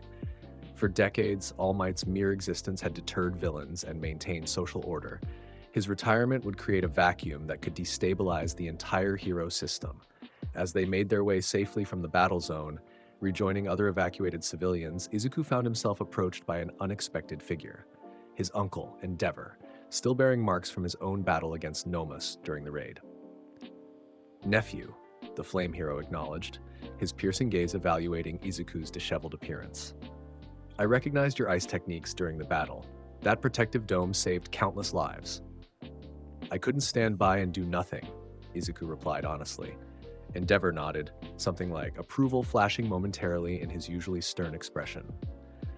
The era of All Might has ended tonight. What follows will test hero society like never before. His gaze intensified. Your power may become more crucial than you realize in the coming days. We should discuss your continued development. The conversation was interrupted by the arrival of police and school officials who quickly separated the UA students for debriefing and medical evaluation. Their unauthorized rescue mission, technically illegal despite its successful outcome, would have consequences, though these were mitigated by the extraordinary circumstances and ultimately positive result. Hours later, as dawn broke over a changed Japan, news broadcasts worldwide announced All Might's retirement following his final victory. The era defined by the symbol of peace had concluded, leaving uncertainty in its wake.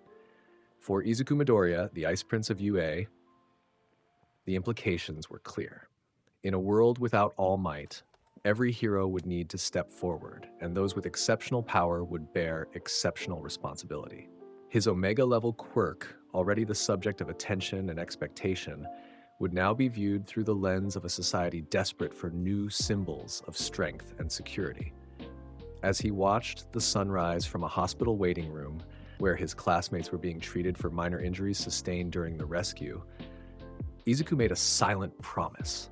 He would continue developing his ice abilities not for power or recognition, but to fill the void left by All Might's departure, to become a hero who could protect others when they needed it most, regardless of personal cost. The Camino Ward incident, as it came to be known, marked the end of one era and the beginning of another. For Izuku, it was both a sobering reminder of the limits of even the greatest heroes and a clarion call to surpass those limits through his own continued growth. The aftermath of All Might's retirement sent ripples throughout hero society. UA High School, already under scrutiny following the training camp attack, implemented unprecedented security measures as students returned for the new semester. Media pressure intensified, with public opinion divided between those who believed the school had failed to protect its students and those who recognized the exceptional circumstances faced by the institution. Class 1A reunited with a mixture of solemnity and determination. The students who had participated in Bakugo's rescue received formal reprimands, but were allowed to continue their hero education. Their actions, while technically against regulations, had demonstrated the core qualities heroes were meant to embody. As we begin this semester, Aizawa addressed the class with characteristic directness. You must understand that the world has changed. Without All Might as the symbol of peace, villain activity is already increasing. Your training will intensify accordingly. The first major hurdle would be the Provisional Hero License Exam, a test normally reserved for second or third year students, but expedited for Class 1A due to the rising threats they had already faced. Passing would grant limited legal authority to use quirks in emergency situations without pro-hero supervision. The exam has a historically low pass rate, Aizawa warned. Less than 50% of applicants succeed on their first attempt. You'll be competing against students from other hero schools, many with more experience. For Izuku, the exam represented both opportunity and challenge. His Omega-level quirk provided tremendous advantage in raw power, but the test would evaluate rescue techniques, civilian interaction, and situational judgment, areas where finesse mattered more than force. You should focus on precision and restraint, his Aunt Rei advised during a rare family training session at the Todoroki estate. Fully recovered from her mental health challenges, she had begun sharing her own ice quirk expertise with both Shoto and Izuku. Power without control only creates more victims. Rei's approach to ice manipulation differed from Endeavor's combat-focused training. She emphasized subtle temperature gradients, emotional regulation during quirk use, and the psychological impact of extreme cold on both victims and rescuers. Ice quirks carry unique responsibilities, she explained, demonstrating a technique for warming specific points within a frozen area. People instinctively fear freezing more than burning. When they see ice, they expect pain, numbness, and eventually death. Your challenge is to make them feel safe instead. Under her guidance, Izuku developed techniques specifically for the rescue portions of the upcoming exam, creating ice structures with warmed handholds, establishing temperature-controlled evacuation zones, and most importantly, learning to modulate the psychological impact of his quirk's activation. Your ice shouldn't feel threatening, Rei instructed, as Izuku practiced creating rescue slides from a simulated collapsed building. Even in crisis, people should instinctively move toward your constructs, not away from them. The day of the provisional license exam arrived with Class 1A demonstrating unprecedented focus. As they gathered at the National Testing Center alongside hundreds of students from other hero schools, Izuku noticed the attention directed toward them, particularly himself, Todoroki, and Bakugo, whose performances during the UA Sports Festival had made them recognizable figures in hero training circles. "That's him. The Ice Prince," whispered students from Shiketsu High, Japan's second most prestigious hero program. "They say his quirk is Omega level, could freeze this entire facility if he wanted to." Izuku ignored the whispers, concentrating instead on the explanation of the exam's first phase, a battle royal where participants needed to hit target areas on other examinees with special balls to eliminate them. Only the first 100 students to survive with their targets intact would advance. "Remember," Aizawa cautioned before they entered, "everyone here has been targeting UA, specifically since watching the sports festival. Expect to be hunted from the start." His warning proved prescient. The moment the exam began, nearly half the participants converged on the UA students, seeking to eliminate the perceived strongest competitors immediately. "Everyone's coming for us," Uraraka called out as dozens of students charged their position. Izuku assessed the situation instantly. "Defensive formation. Ida, coordinate our movement. Todoroki, Yaoyoro's, create barriers. Everyone else, selective counterattacks." As rival students unleashed their quirks in a coordinated assault, Izuku implemented a strategy that surprised both opponents and classmates. Rather than creating an impenetrable ice fortress that would mark them as stationary targets, he established a mobile defense system, a network of ice pathways elevated above the battlefield that Class 1A could traverse while maintaining both protection and offensive capability. "Movement is survival," Izuku called out as his classmates adapted to his strategy. "Keep relocating while eliminating pursuers." The approach proved effective. Other schools had prepared for UA's individual quirks, but not for their coordinated application. As Izuku's ice paths continuously reformed and redirected, Class 1A maintained cohesion while picking off pursuers who overextended themselves. When a particularly aggressive attack from Shiketsu students threatened to overwhelm their left flank, Izuku demonstrated a new application of his quirk, creating multiple autonomous ice clones that engaged attackers while the real Class 1A members relocated. "When did you develop that?" Todoroki asked as they regrouped on a higher ice platform. "During training with your mother," Izuku replied, maintaining concentration as he directed the clone network. "She helped me understand how to project thermal variations that mimic human signatures."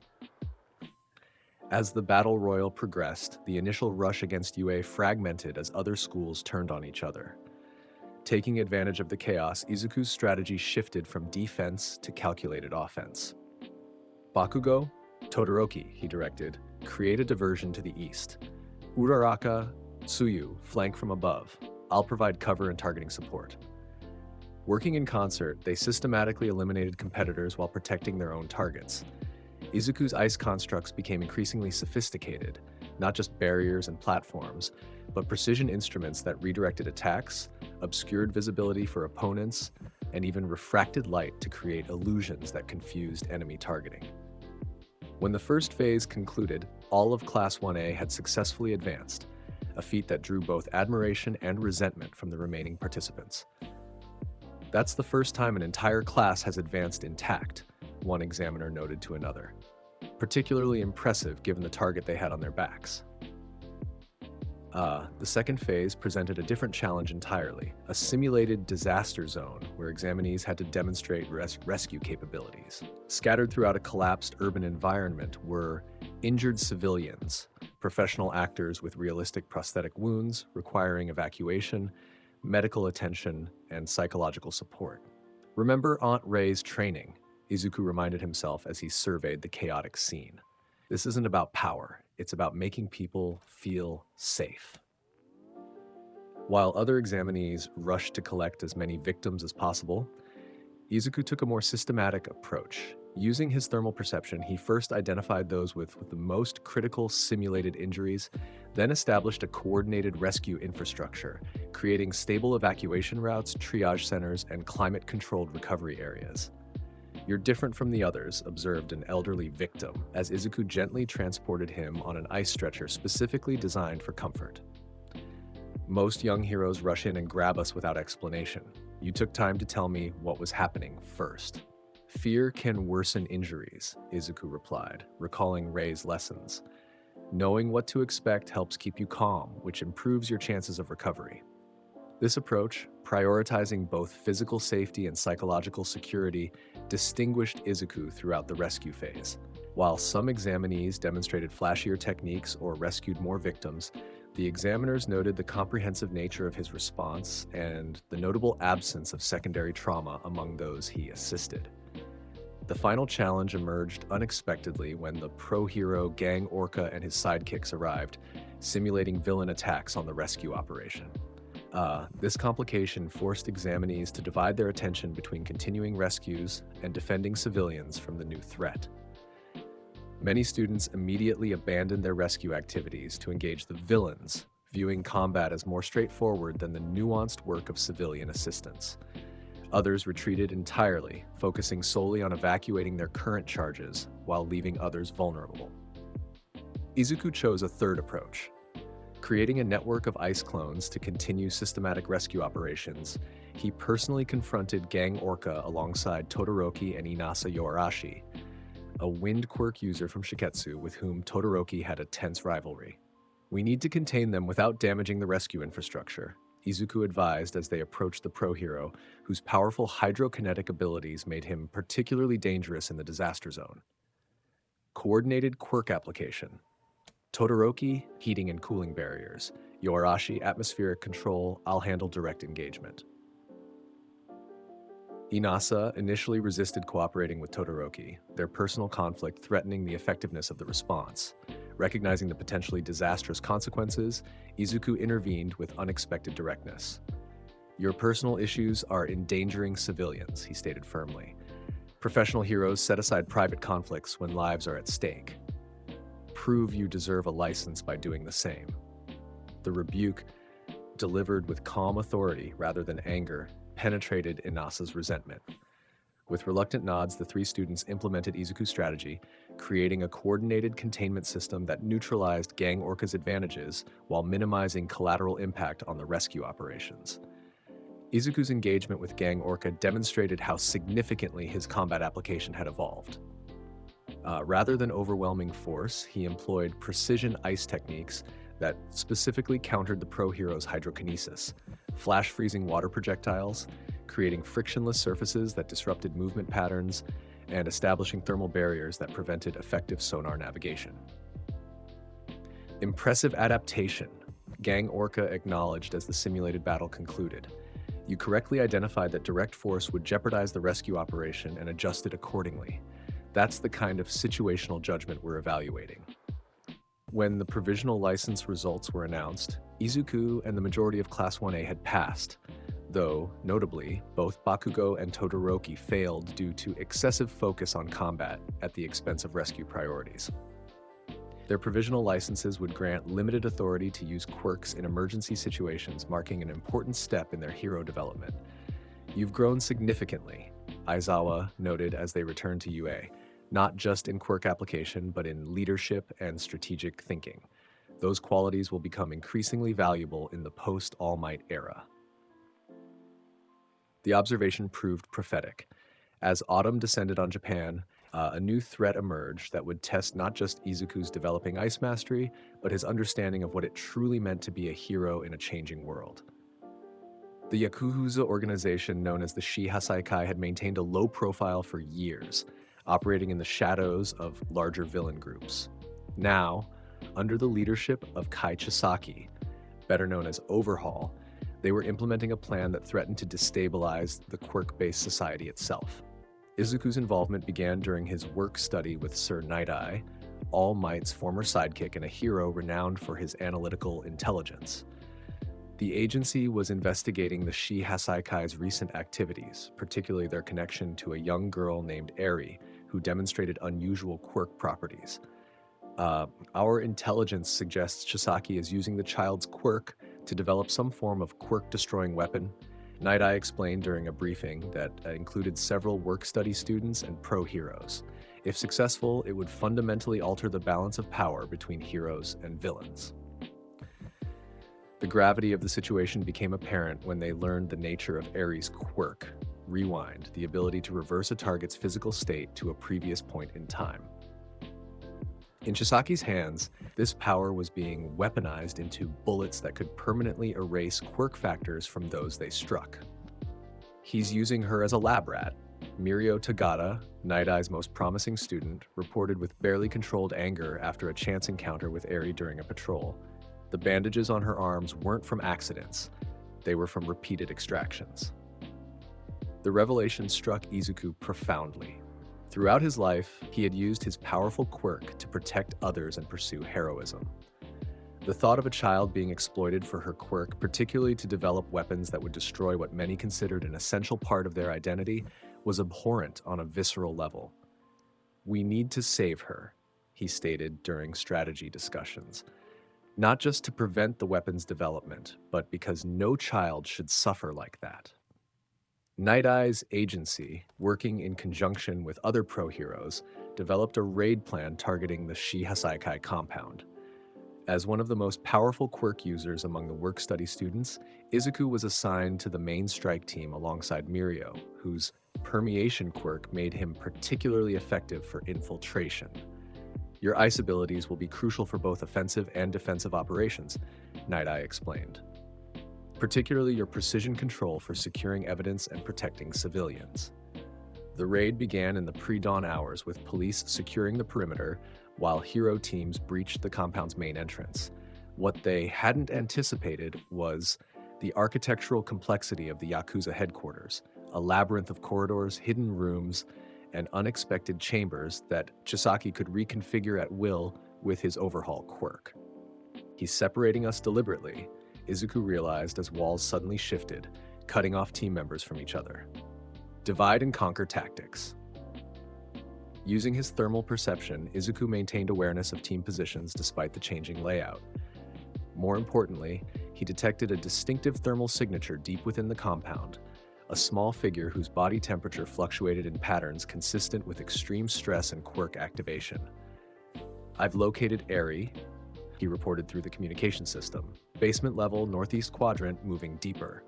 Chisaki is with her." "Proceed with caution," Night-Eye instructed. "Lemillion and I will converge on your position. Do not engage Overhaul directly if possible. His quirk is instantaneously lethal on contact." Navigating the shifting corridors required innovation.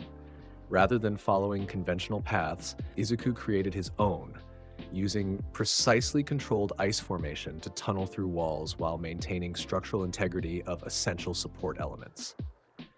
Ice Prince creating new route to target, he reported as he advanced. Thermal mapping suggests minimal resistance along this vector. The assessment proved optimistic. As he breached the final barrier separating him from Ares' location, Izuku encountered not just Overhaul, but several of his most powerful lieutenants, including Chronostasis, whose hair-based temporal manipulation quirk complemented Chisaki's destructive abilities. Another UA student, Chisaki observed, his Plague Doctor mask concealing most of his expression as he stood protectively near Eri. You hero schools are becoming quite the nuisance. Izuku assessed the situation rapidly. Direct confrontation would endanger Eri, who trembled visibly behind her captor. Strategic withdrawal would allow Chisaki to escape with both the child and the developed weapons. Neither option was acceptable. Eri, Izuku addressed the frightened girl directly, his voice gentle despite the tension. My name is Izuku Midoriya. I'm here to take you somewhere safe. How touching, Chisaki mocked, stepping forward with hands ungloved, ready to activate his disintegration and reconstruction quirk. But Eri knows where she belongs. Don't you, Eri? The girl's eyes, haunted by experiences no child should endure, darted between Izuku and her captor. I don't want anyone else to get hurt because of me, she whispered. No one else will, Izuku promised, partially transforming into his organic ice form. Not to intimidate, but to prepare for the protection she would need. That's why I'm here. Chisaki attacked without further warning, his hands slamming into the floor and sending a wave of destructive reconstruction surging toward Izuku. The effect was devastating. Matter itself disintegrated and reformed according to the Yakuza leader's will, creating deadly spikes that erupted from the ground in rapid succession. Rather than creating a standard ice barrier, Izuku implemented a technique he'd developed specifically for such scenarios: molecular ice interception. As Chisaki's quirk restructured matter, Izuku's ice inserted itself at the molecular level, disrupting the pattern and diffusing the destructive energy across a wider area. Interesting, Chisaki noted, genuine curiosity evident despite his animosity. Your quirk operates on a similar fundamental level to mine, manipulating matter's basic structure rather than just creating effects. The difference, Izuku replied as he advanced methodically, creating ice platforms that elevated him above the compromised flooring, is that I create and preserve. You only destroy. Creation and destruction are merely different expressions of the same process, Chisaki countered, continuing his assault with increasing intensity. Both require breaking existing bonds to form new ones. The philosophical debate belied the lethal nature of their exchange. Chisaki's quirk disintegrated everything it touched, reconstructing it in whatever form he desired. Izuku's ice techniques focused on containment and redirection, creating crystalline structures that absorbed and diffused the destructive energy. What neither combatant anticipated was Ares' intervention. As Chisaki prepared a particularly devastating attack, the girl suddenly broke from her position and ran toward Izuku, her small horn beginning to glow with quirk activation. Eri, no! Chisaki shouted, genuine alarm replacing his usual calculated demeanor. Too late, Izuku realized why. Ares' rewind quirk had activated instinctively, seeking to undo the harm caused by the battle. As she collided with him, her power surged through his body, threatening to rewind his physical state unpredictably. In a moment of intuitive brilliance, Izuku channeled his ice quirk inward, creating a precisely calibrated thermal equilibrium throughout his cellular structure. The absolute zero stasis essentially froze his biological processes at the molecular level, creating a stable reference point that Ares' rewind couldn't push past. It's okay, he reassured the frightened child as her quirk harmonized with his ice stabilization. I've got you. With Ares secured in his arms, protected by both his ice form and his quirk stabilization technique, Izuku faced Chisaki with new resolve. The Yakuza leader, recognizing the threat of losing his primary research subject, abandoned all restraint, fusing with Chronostasis using his overhaul quirk to create a monstrous amalgamated form with enhanced abilities. She belongs to me, the transformed Chisaki roared, his new form growing crystalline protrusions reminiscent of Izuku's ice structures, but composed of fused organic and inorganic materials. Her power is wasted on heroes who don't understand its potential. The battle escalated dramatically as Night Eye and Mirio arrived, having navigated the restructured compound through their own routes. Even against 3 heroes, the fused Chisaki demonstrated terrifying power, particularly when he began incorporating surrounding materials into his form, growing larger and more dangerous with each absorption. He's using his quirk to integrate structural elements, Izuku observed, analyzing the transformation. The entire compound is becoming his body. We need to extract Eri and retreat, Night Eye advised, his foresight quirk having shown him concerning possibilities. This environment gives him too many advantages. Before they could implement an evacuation, however, Chisaki launched his most devastating attack yet, a building-wide reconstruction that sent massive spikes erupting through walls, floors, and ceilings simultaneously. The attack caught Night Eye directly, impaling the pro-hero through his torso before he could fully evade. "Sir!" Mirio cried out, rushing to his mentor despite the continuing destruction. Izuku, still holding Eri, made an instantaneous decision. Creating the most comprehensive ice dome he had ever formed, he encased not just himself and the child, but Mirio and the critically injured Night Eye as well. The absolute zero barrier temporarily halted Chisaki's reconstruction wave, giving them precious moments to assess the situation. "He needs immediate medical attention," Izuku stated, examining Night Eye's wounds with growing concern. The pro-hero's vital signs were fading rapidly, internal damage extensive where Chisaki's spikes had penetrated vital organs. "Go," Night Eye managed, blood staining his lips as he addressed Mirio. "Get Eri to safety. That's the mission." "We're not leaving you," Mirio insisted, his usual optimism cracking under the weight of impending loss.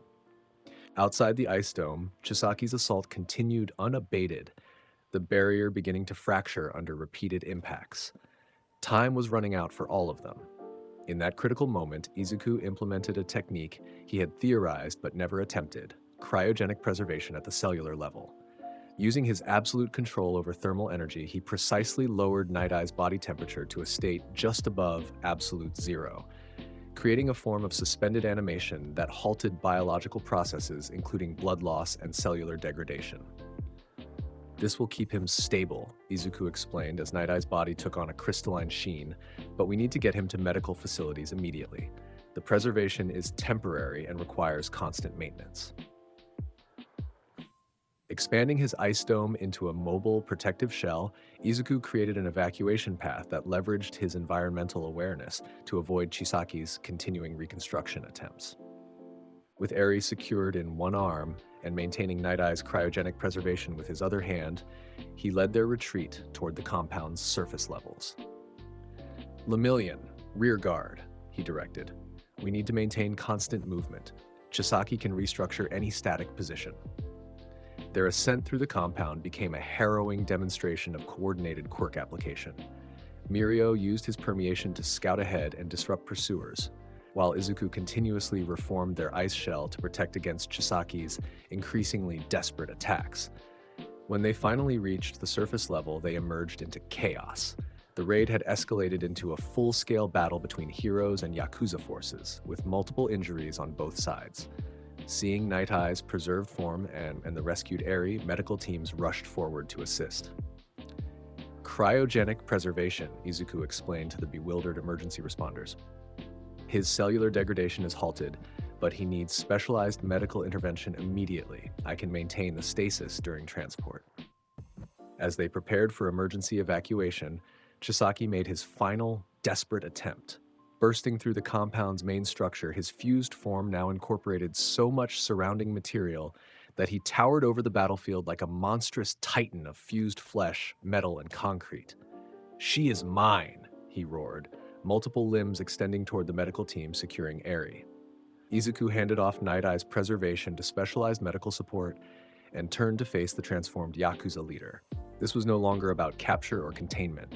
Chisaki's obsession had transcended rational boundaries, becoming an existential threat to everyone present. "Mirio, get Eri to safety," Izuku instructed, his ice form crystallizing completely as he prepared for full quirk activation. "I'll handle Chisaki." "Be careful," Mirio warned, recognizing the determination in his colleague's stance. "His fusion capabilities seem unlimited." "So is absolute zero," Izuku replied simply. What followed demonstrated why Izuku's quirk had been classified as Omega-Level. Facing Chisaki's monstrous form, he unleashed not just ice creation, but comprehensive thermal manipulation at a scale previously unseen. The temperature around the Yakuza leader plummeted so rapidly that air itself condensed and solidified, creating visible distortions in space. Chisaki's fusion-enhanced body began to crack and fragment as molecular motion slowed to near cessation.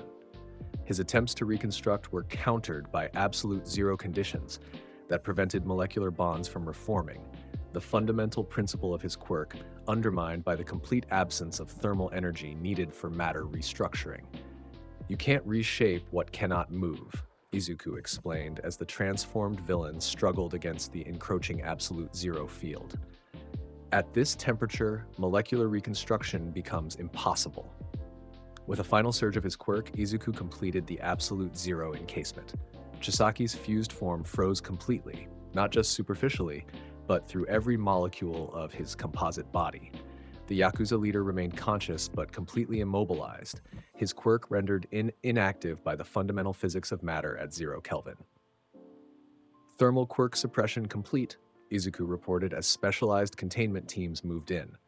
"Subject is stable but requires continuous cryogenic maintenance to prevent quirk reactivation." The aftermath of the Shi-Hasaikai raid had far-reaching implications. Night Eye, preserved through Izuku's cryogenic intervention, survived injuries that would otherwise have been fatal, though his recovery would require months of specialized treatment. The quirk-destroying bullets were secured and analyzed, leading to protective countermeasures being developed for hero agencies nationwide. Most significantly, Eri was freed from years of exploitation and abuse. Her quirk, powerful but uncontrolled, required specialized support that UA High School was uniquely positioned to provide. Under the guidance of Recovery Girl and other faculty members, she began the long process of healing, both physically and emotionally. "She asks about you," Aizawa informed Izuku weeks later during a follow-up debriefing. "You made quite an impression. I'd like to visit her," Izuku replied, "if that's permitted." The reunion between rescuer and rescued proved cathartic for both. Eri, still adjusting to life without constant fear, brightened visibly when Izuku entered the specialized care facility where she was staying.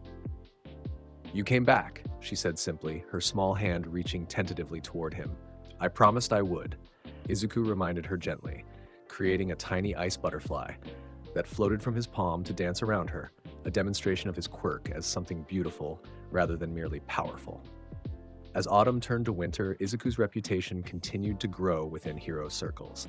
His role in the Shi-Hasaikai raid, particularly the unprecedented application of absolute zero for both medical preservation and villain containment, caught the attention of hero agencies throughout Japan. Despite still being a student, he began receiving invitations to consult on cases involving thermal quirks or situations requiring specialized environmental control. One such consultation led to an unexpected assignment. Following the provisional license exam, students who had failed were required to take remedial courses alongside their regular studies. Todoroki and Bakugo, much to their chagrin, found themselves participating in a special program that involved working with elementary school children to improve their public interaction skills.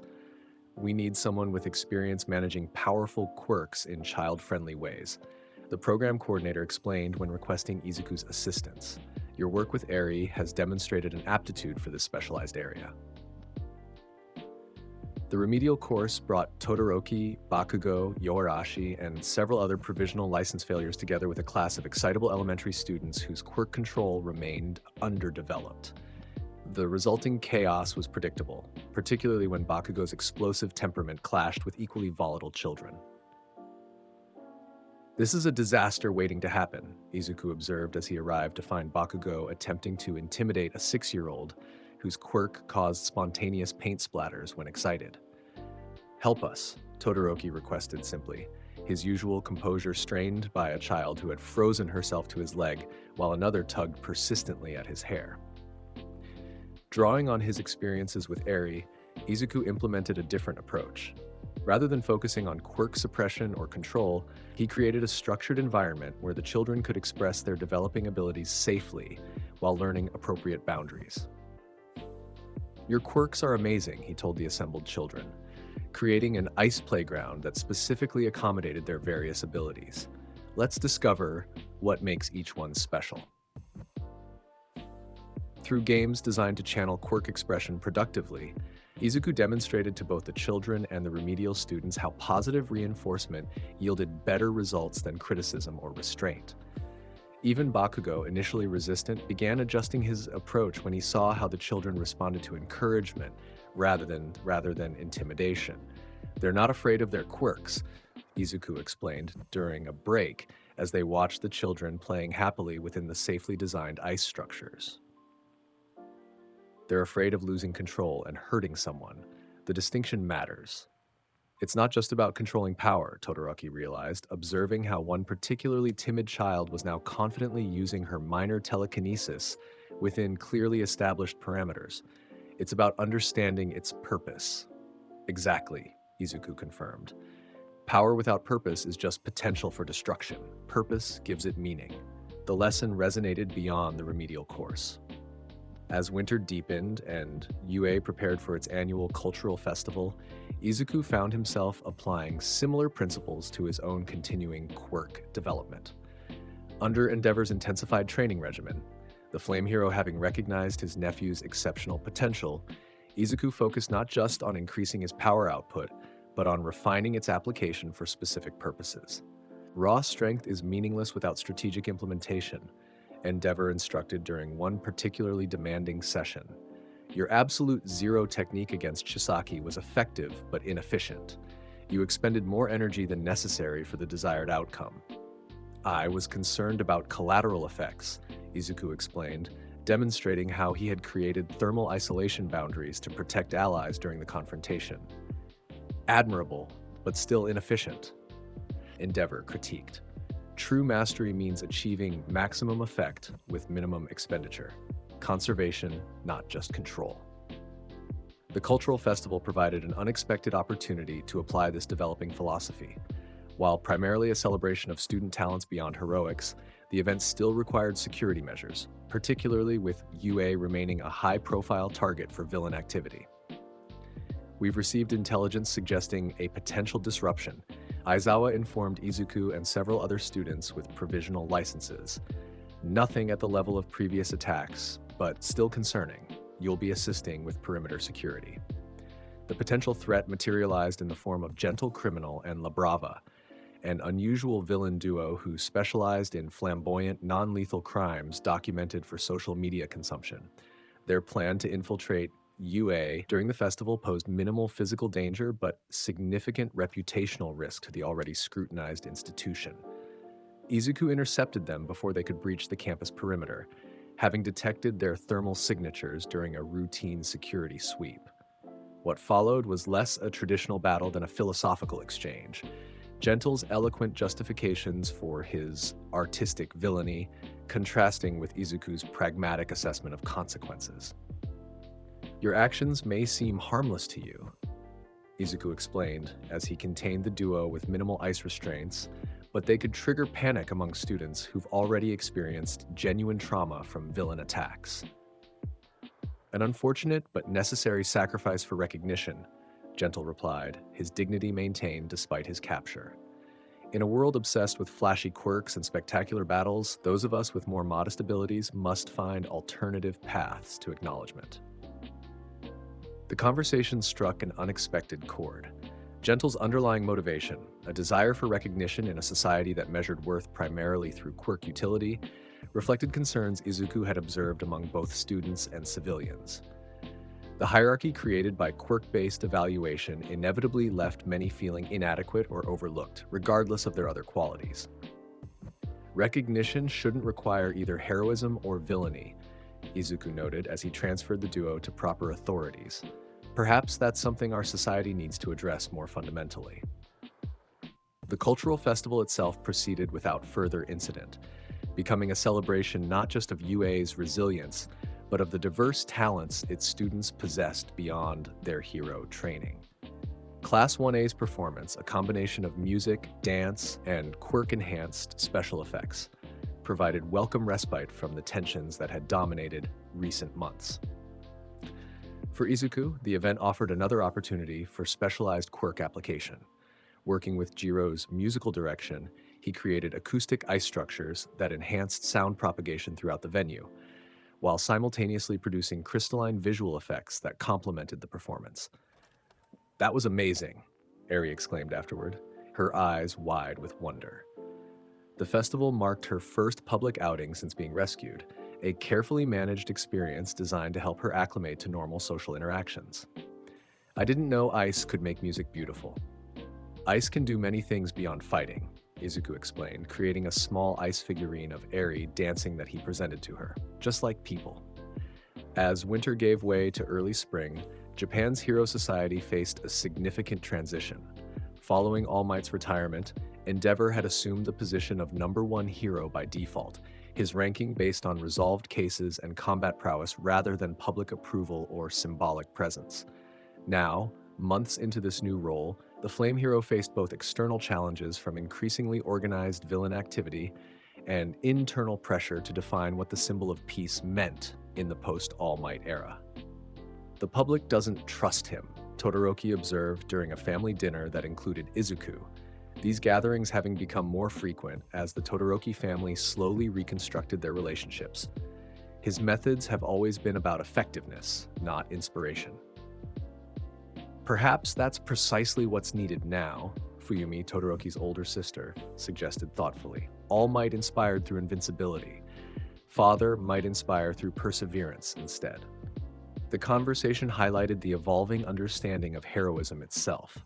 In All Might's era, the symbol of peace had represented undefeatable strength, a reassurance that no villain could ultimately prevail. Endeavor's more complicated legacy required a different approach, one that acknowledged human limitations while demonstrating unwavering commitment despite them. This philosophical transition was tested dramatically when reports emerged of a new threat: artificially enhanced humans designated high-end Nomus that combined multiple powerful quirks with intelligence and adaptive capabilities far beyond previous iterations. When one such entity attacked downtown Kyushu during a public hero interview, Endeavor and the winged hero Hawks found themselves facing an opponent specifically designed to counter their abilities. Izuku, monitoring the situation from UA, recognized the strategic implications immediately. "The attack is too precisely targeted," he noted to faculty members gathered in the monitoring room. "This isn't random. It's a calculated demonstration aimed at undermining public confidence in the new #1. Can Endeavor handle it?" Present Mike questioned, watching as the Flame Hero unleashed increasingly powerful attacks that the high-end Nomu regenerated from almost instantly. "Not alone," Izuku assessed, analytical mind evaluating the tactical parameters. The Nomu's regeneration rate exceeds Endeavor's damage output, and its cooling system neutralizes heat accumulation. It's specifically engineered to counter fire quirks. The situation deteriorated rapidly as the battle expanded into surrounding buildings, civilian casualties mounting despite Hawk's evacuation efforts. When Endeavor sustained a serious injury that compromised his mobility, the potential for disaster increased exponentially. "I need to go," Izuku stated, already moving toward the exit. His provisional license authorized intervention in precisely such emergency scenarios. "Midoriya, wait," Aizawa cautioned. "This isn't a training exercise. That Nomu has already withstood Endeavor's prominence burn."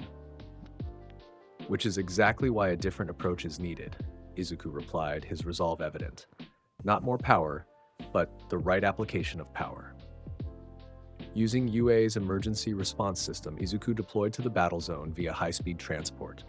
Arriving at the periphery, he immediately assessed the tactical situation, Endeavor continuing to engage despite significant injuries, Hawks supporting with precision feather strikes, and the high-end Nomu demonstrating not just regeneration but progressive adaptation to their attack patterns. Rather than rushing directly into combat, Izuku implemented a strategic approach. Using his thermal perception, he analyzed the Nomu's biological structure, identifying critical differences from standard human physiology, particularly its distributed nervous system and multi-layered regenerative mechanisms. It's not just healing damage, he realized, observing the cellular reactions. It's evolving with each regeneration cycle, becoming more resistant to whatever damaged it previously. This insight dictated his intervention strategy. When he finally entered the combat zone, Izuku didn't unleash a massive ice attack as many might have expected. Instead, he created precise thermal disruption points throughout the Nomu's body, microscopic absolute zero nodes that interfered with its adaptive processes rather than attempting to overwhelm its regeneration. Ice Prince, Endeavor acknowledged, surprised briefly, breaking through his battle focus.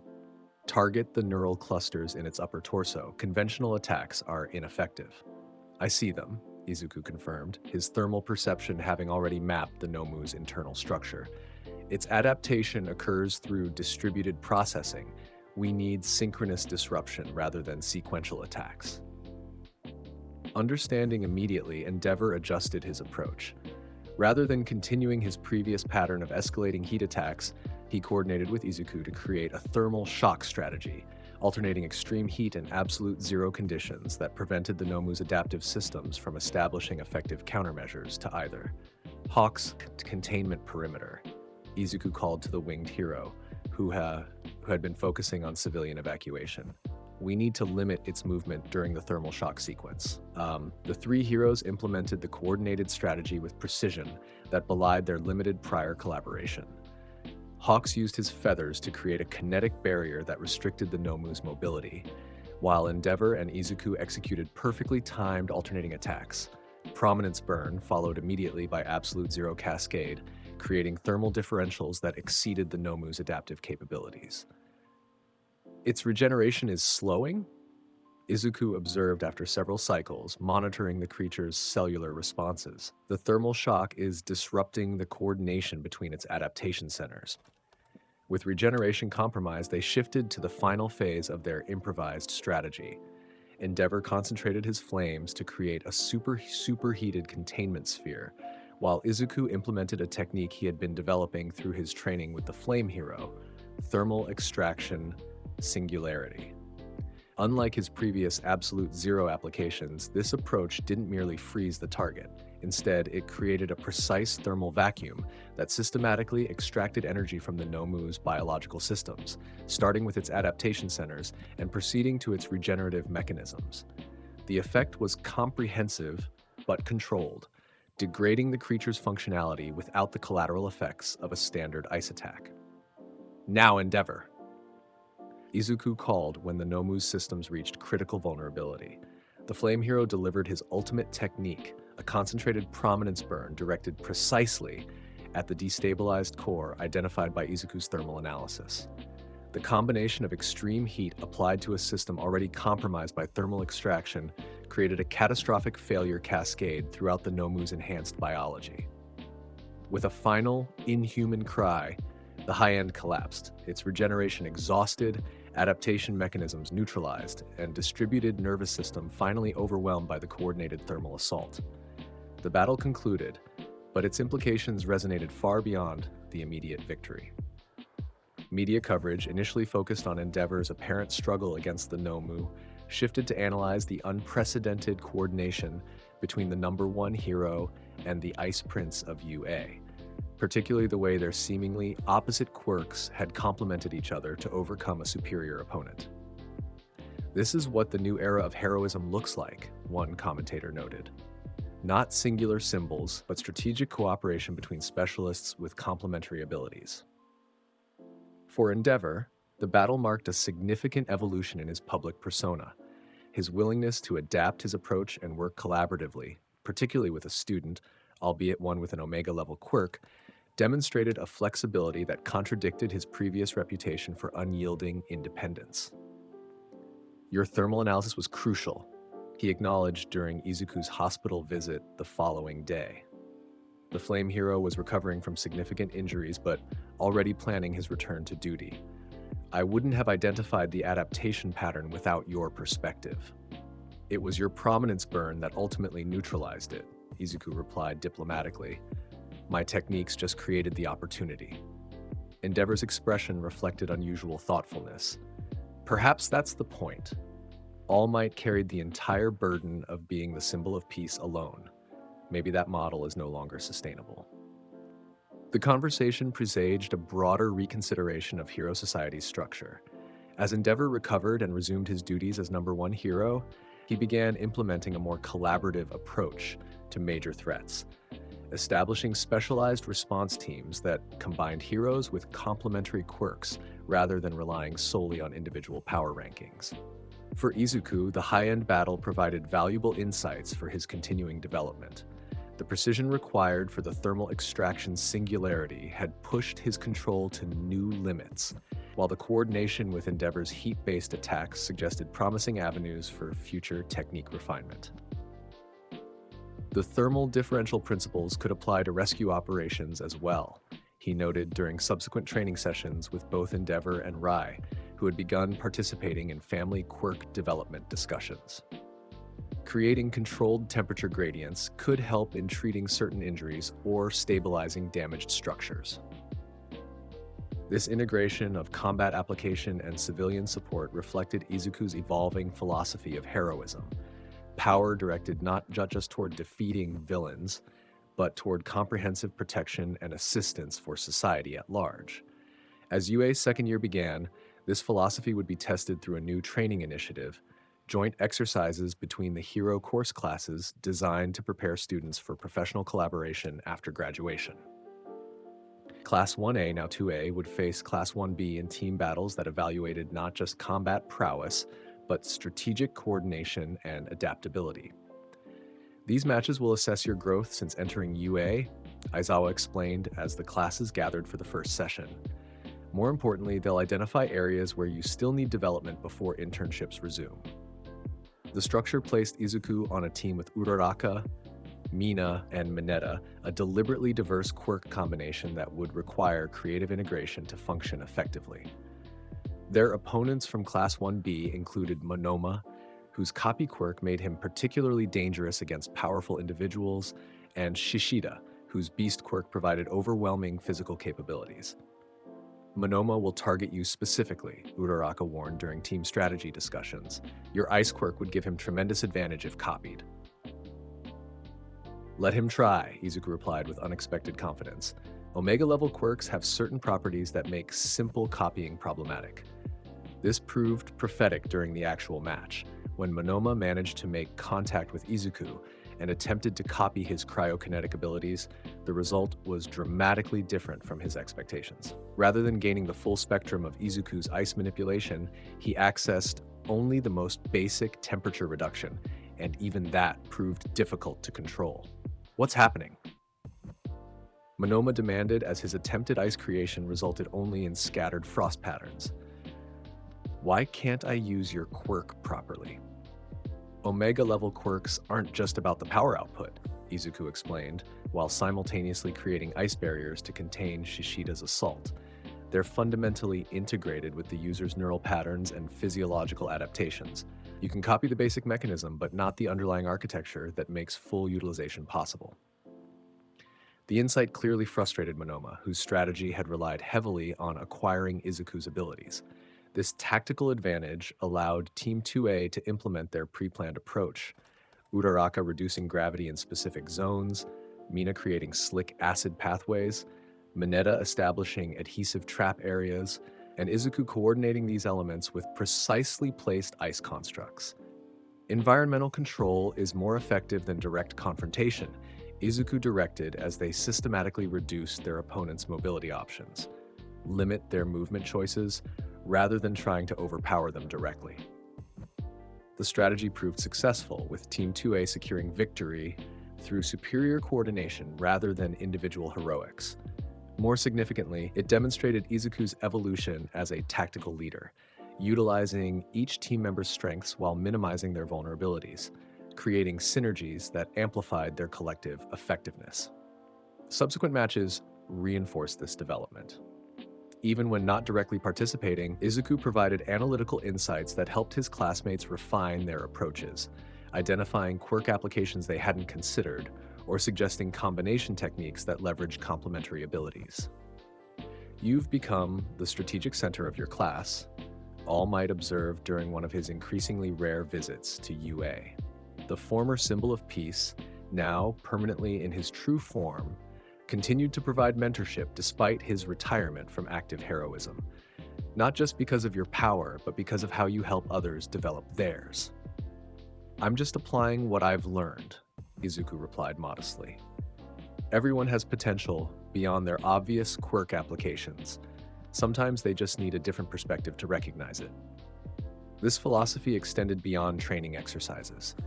As spring progressed and student internships resumed, Izuku received an unexpected invitation to join Endeavor's agency alongside Todoroki and Bakugo, forming what media quickly dubbed the Trinity Team, due to their complementary fire, ice, and explosion quirks. You'll be focusing on collaborative response protocols, Endeavor explained during their orientation. The hero system has relied too heavily on individual rankings and solo operations. Recent events have demonstrated the limitations of that approach. The internship provided unprecedented opportunities for quirk development. Working directly with the #1 hero, Izuku refined techniques that complemented both Todoroki's dual-element abilities and Bakugo's explosive power.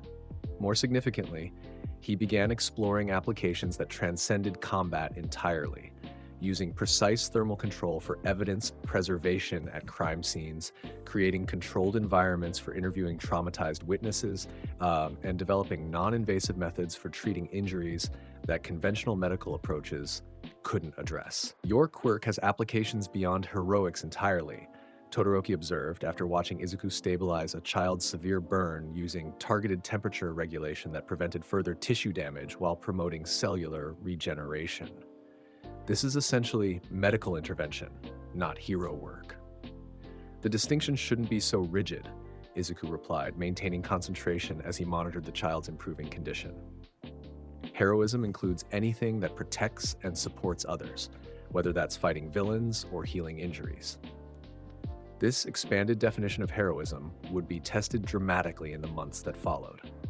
As summer approached, bringing with it the third UA Sports Festival, signs of increasing social strain became evident throughout Japan. All Might's retirement had created not just a tactical vacuum in hero operations, but a psychological one in public confidence.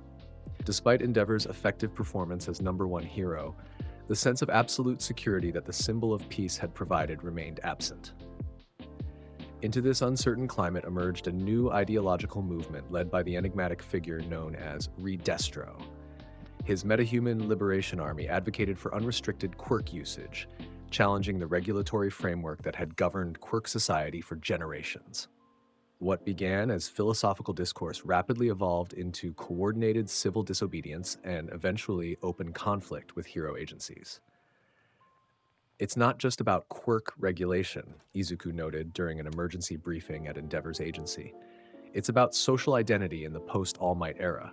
People are questioning fundamental assumptions about how our society functions. The situation escalated when Liberation Army activities converged with remnants of the League of Villains, creating an unprecedented alliance that threatened the stability of hero society itself. When several cities reported simultaneous quirk-based incidents that overwhelmed local hero resources, the government implemented emergency protocols that included deploying top students with provisional licenses to support pro-hero operations. Izuku found himself assigned to a particularly volatile situation in Deku City, where Liberation Army demonstrations had evolved into open quirk warfare against responding heroes.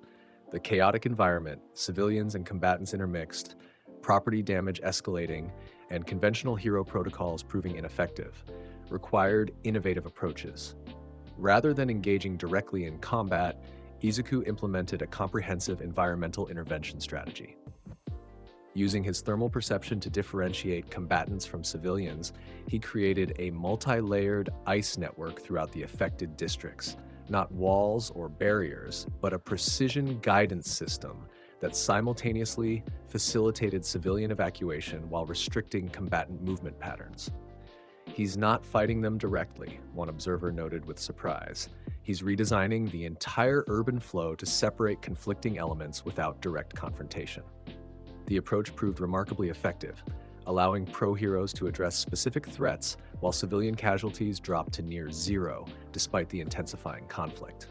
More significantly, it demonstrated an evolution in Izuku's quirk application, from direct force to systemic influence, addressing the underlying dynamics of the situation rather than just its surface manifestations.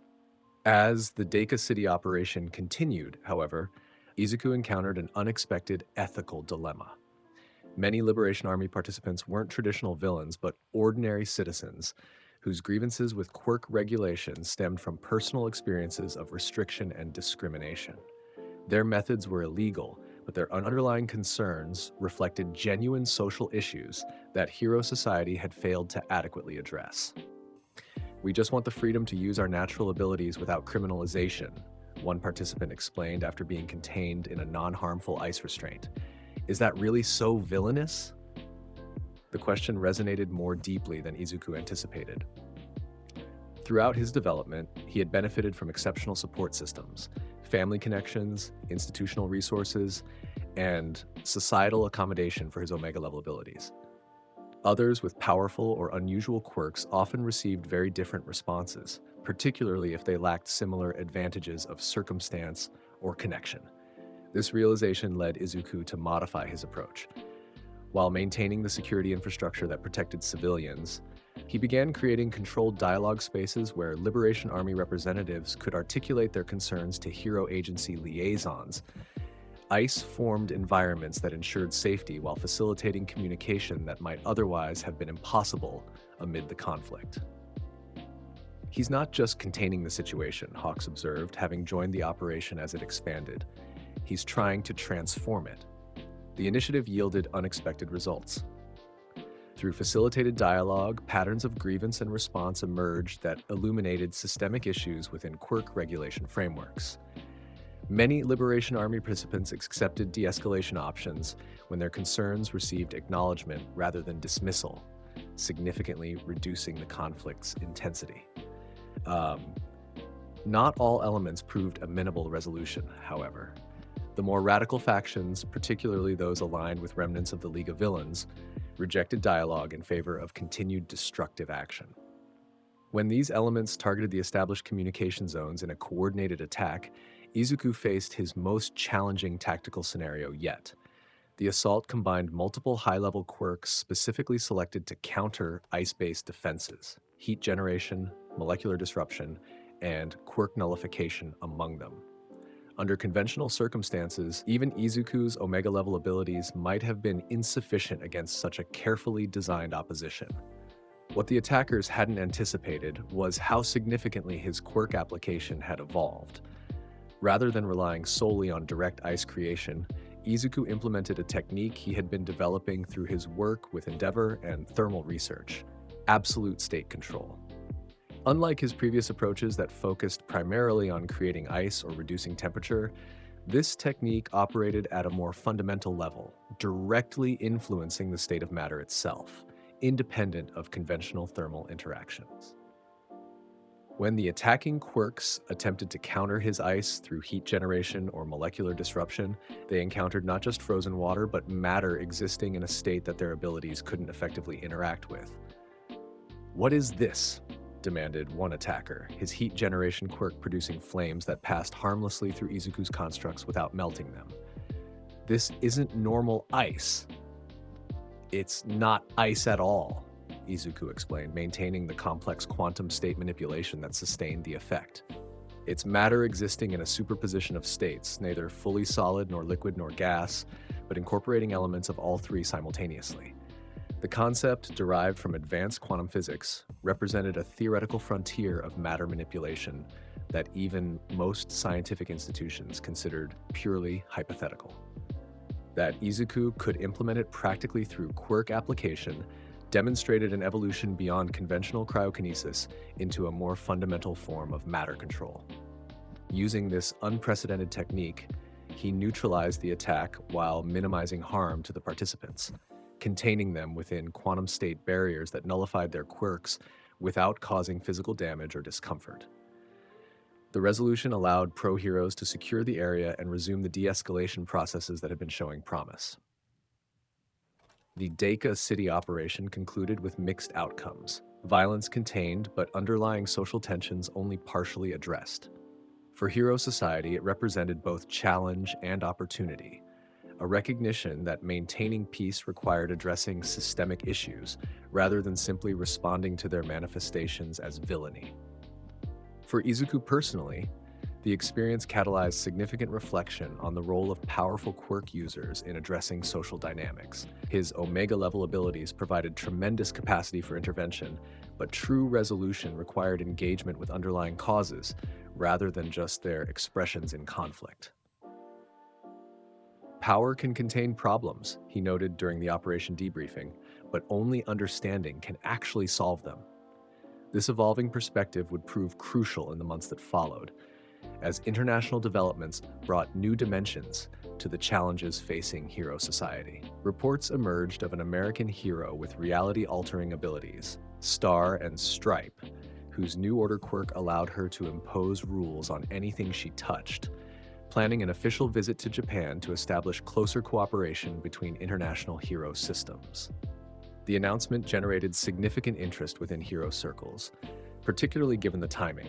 With Japanese hero society still adjusting to post-All Might dynamics and managing the aftermath of Liberation Army conflicts, the arrival of America's most powerful hero carried both opportunity and complication. Her quirk operates on fundamentally different principles from conventional physical abilities, Izuku observed during a briefing at Endeavor's agency, reviewing the limited information available about New Order. It's not just manipulation of energy or matter, but of conceptual rules governing reality itself, which makes her both incredibly valuable as an ally and potentially problematic in terms of jurisdictional authority, Endeavor noted pragmatically. International hero cooperation has always been complicated by differing regulatory frameworks.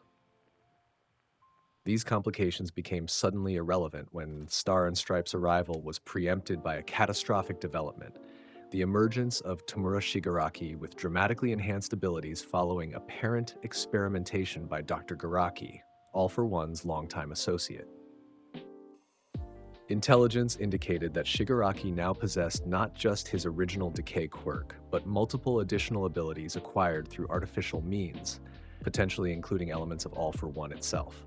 He's specifically targeting Star and Stripe, reported Hawks, whose intelligence network had intercepted communications between remaining League members. Her arrival is being viewed as an opportunity to acquire her reality-altering quirk. The implications were horrifying. New Order in the hands of an enhanced Shigaraki would represent an existential threat not just to hero society, but to reality as conventionally understood.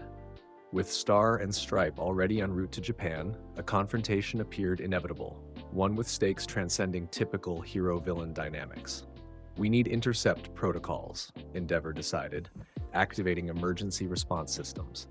All available top-tier heroes and qualified students with provisional licenses. This isn't just about protecting a visiting hero, it's about preventing catastrophic quirk acquisition. Izuku found himself assigned to the airspace security team due to his demonstrated environmental control capabilities.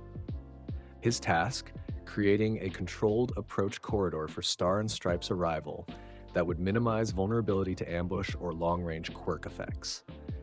The operation began with methodical precision, with heroes establishing a multi-layered security perimeter extending from the expected arrival point into Japanese airspace. Izuku positioned himself at high altitude, using his thermal perception to monitor approach vectors while maintaining ice constructs that would provide both protection and emergency response options if needed. When Star and Stripe's transport appeared on the horizon, the initial phases proceeded according to plan. The American hero established communication with the security team, her distinctive voice carrying confidence that reflected her status as her nation's symbol of peace. Approaching designated coordinates, she reported. No anomalies detected from our position. The calm was shattered moments later when multiple thermal signatures appeared seemingly from nowhere. Heat patterns that Izuku's perception identified as inconsistent with normal human physiology. Before the security team could reposition, the air around Star and Stripe's transport distorted visibly as Shigaraki materialized through what appeared to be a warp gate enhancement to his already formidable abilities. Perimeter breach, Izuku called through the communication network. Unknown transport method, possibly quirk combination. What followed was unlike any confrontation previously witnessed in hero operations. Star and Stripe immediately engaged Shigaraki, her New Order quirk imposing rules that should have neutralized him instantly. The air 100 meters around Tomura Shigaraki cannot be breathed by him, and Tomura Shigaraki's heart will stop beating. To the shock of observing heroes, these absolute rules, which should have been instantly fatal, proved only temporarily effective. Shigaraki's body convulsed but then adapted, somehow circumventing the established rules through what appeared to be a complex quirk interaction process. He's using quirk combinations to work around her rules, Izuku realized, analyzing the thermal patterns of Shigaraki's adaptive response. Some form of regeneration is redefining his biological parameters faster than New Order can establish them. The battle escalated dramatically as Star and Stripe recognized the threat level and began implementing more comprehensive rules, affecting not just Shigaraki directly, but the surrounding environment in ways designed to contain and neutralize him, regardless of adaptation. Izuku, monitoring from his elevated position, detected a disturbing pattern in Shigaraki's responses. Each rule imposition was followed by a specific thermal signature in the villain's body, a reaction that suggested he wasn't just adapting to the rules, but systematically analyzing their implementation mechanism. "He's not just fighting her," Izuku reported urgently. "He's studying New Order itself, likely attempting to identify how to steal it." The assessment triggered immediate escalation in the hero response. Endeavor, Hawks, and other top heroes converged on the aerial battlefield, implementing containment protocols designed specifically for quirk theft prevention. Izuku himself accelerated toward the confrontation, his ice form fully manifested for maximum capability deployment. As he approached, the tactical situation deteriorated further. Star and Stripe, recognizing Shigaraki's objective, had implemented increasingly desperate rule combinations, sacrificing tactical advantage for complexity that might delay his analysis of her quirk's fundamental mechanisms. "We need to extract her," Hawks called as he maneuvered through the chaotic aerial environment. "Priority is preventing quirk acquisition." Before extraction could be implemented, however, Shigaraki executed his primary strategy. Using a combination of enhanced decay and what appeared to be an artificial speed quirk, he breached Star and Stripe's defensive perimeter and established direct physical contact, the prerequisite for the quirk theft capability he had apparently acquired from All for One. No!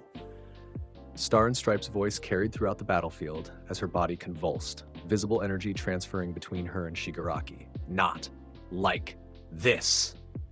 In that critical moment, with New Order on the verge of extraction, Izuku implemented a technique he had theorized but never attempted: quantum state preservation. Using his evolved matter manipulation abilities, he created not ice, but a specialized state of matter around Star and Stripe that existed partially outside conventional physical parameters. "What are you doing?" Hawks called, witnessing the unusual effect enveloping the American hero. "Creating a quantum buffer," Izuku explained, maintaining absolute concentration as he extended the effect to encompass the energy transfer between Star and Stripe and Shigaraki. Her quirk operates on rule-based reality definition. If I can create a state of quantum indeterminacy around the transfer process. The theory, based on his understanding of quantum mechanics and quirk energy patterns, was that New Order's rule-based structure might resist theft if placed in a state where definitive rules became temporarily inapplicable. By creating a quantum uncertainty field, he hoped to interrupt the transfer process long enough for countermeasures to be implemented. The effect was more dramatic than anticipated. As the quantum state enveloped the energy transfer, New Order's rule-based structure appeared to interact with the indeterminacy field in unexpected ways. Rather than simply interrupting the theft, it created a recursive loop of rule definition and quantum uncertainty that generated increasing instability in the transfer process. "Something's wrong," Shigaraki snarled, his body contorting as the partial transfer began affecting his existing quirks. "What have you done?" "Quantum state preservation," Izuku replied, maintaining the field despite increasing strain. New Order establishes absolute rules. Quantum indeterminacy creates states where absolute rules cannot be fully defined. The interaction is creating a paradox in the transfer process. The paradoxical interaction culminated in a reality-warping explosion as New Order's partially transferred energy rejected integration with Shigaraki's quirk complex. The backlash sent both him and Star and Stripe hurtling in opposite directions, the American hero's body emanating unstable energy patterns, while Shigaraki's form seemed to fragment and reconstitute repeatedly. Izuku immediately redirected his quantum field to fully envelop Star and Stripe, stabilizing the erratic energy patterns while creating a controlled environment for medical intervention. Thermal analysis indicated severe biological disruption, the partial quirk extraction having damaged fundamental aspects of her quirk physiology integration. Quantum stabilization active, he reported as medical response teams converged on their position. Her condition is critical but contained. The quantum field is preventing further degradation of her quirk biology interface. While other heroes pursued the retreating Shigaraki, Izuku maintained absolute focus on preserving Star and Stripe's condition. The quantum state field represented the most complex application of his evolved abilities yet, not merely controlling thermal energy or creating ice, but manipulating the fundamental state of matter itself to create conditions that conventional physics considered theoretically impossible. Her quirk is still active but unstable, he explained to the specialized medical team that arrived to take charge of the situation. The quantum field is preventing complete dissociation, but she'll need specialized support to reintegrate the remaining elements of New Order with her biological systems. The intervention, while not preventing significant injury to Star and Stripe, had accomplished the primary objective, preventing Shigaraki from acquiring her reality-altering quirk. Moreover, the backlash from the interrupted transfer appeared to have damaged his enhanced adaptation capabilities, forcing a retreat that gave Hero Society valuable time to prepare for his inevitable return. In the aftermath, as Star and Stripe began the long recovery process under specialized care, the international hero community recognized the significance of what had occurred. America's symbol of peace had nearly fallen, her unique abilities almost weaponized against the very society they were meant to protect. Only the unprecedented application of an Omega-level quirk in ways that transcended conventional understanding had prevented catastrophe. Your intervention saved not just Star and Stripe, but potentially Hero Society itself, the American Hero Commissioner stated during a formal acknowledgement ceremony weeks later. If her New Order quirk had been successfully extracted and integrated with Shigaraki's existing abilities, the consequences would have been beyond our capacity to address. For Izuku, however, the experience catalyzed deeper questions about the nature of his evolving abilities. The quantum state manipulation that had preserved Star and Stripe represented an application of his quirk that transcended conventional cryokinesis entirely, suggesting potential that even he hadn't fully conceptualized. It wasn't just controlling temperature or creating ice, he explained during a debriefing with UA faculty and top hero agencies. It was establishing conditions where conventional physical rules became temporarily flexible, creating space for intervention that would otherwise have been impossible. This evolution in understanding would prove crucial in the months that followed, as Hero Society confronted not just external threats, but internal vulnerabilities.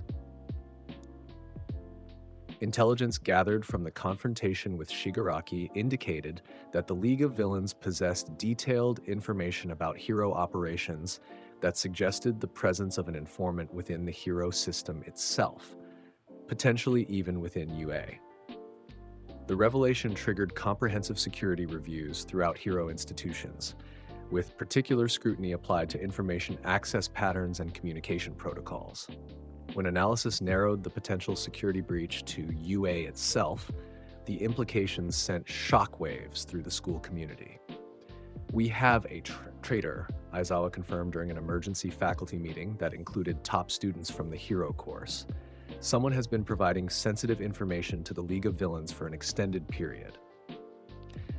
For Class 2A, who had faced multiple villain attacks specifically targeting their activities, the news was particularly disturbing. These students had lived, trained, and fought together through extraordinary circumstances, developing bonds of trust that seemed unquestionable. The thought that one among them might be deliberately endangering the others challenged fundamental assumptions about their shared experiences. It could be someone under coercion rather than a willing participant, Izuku suggested during discussions with his classmates. We shouldn't jump to conclusions about motivations.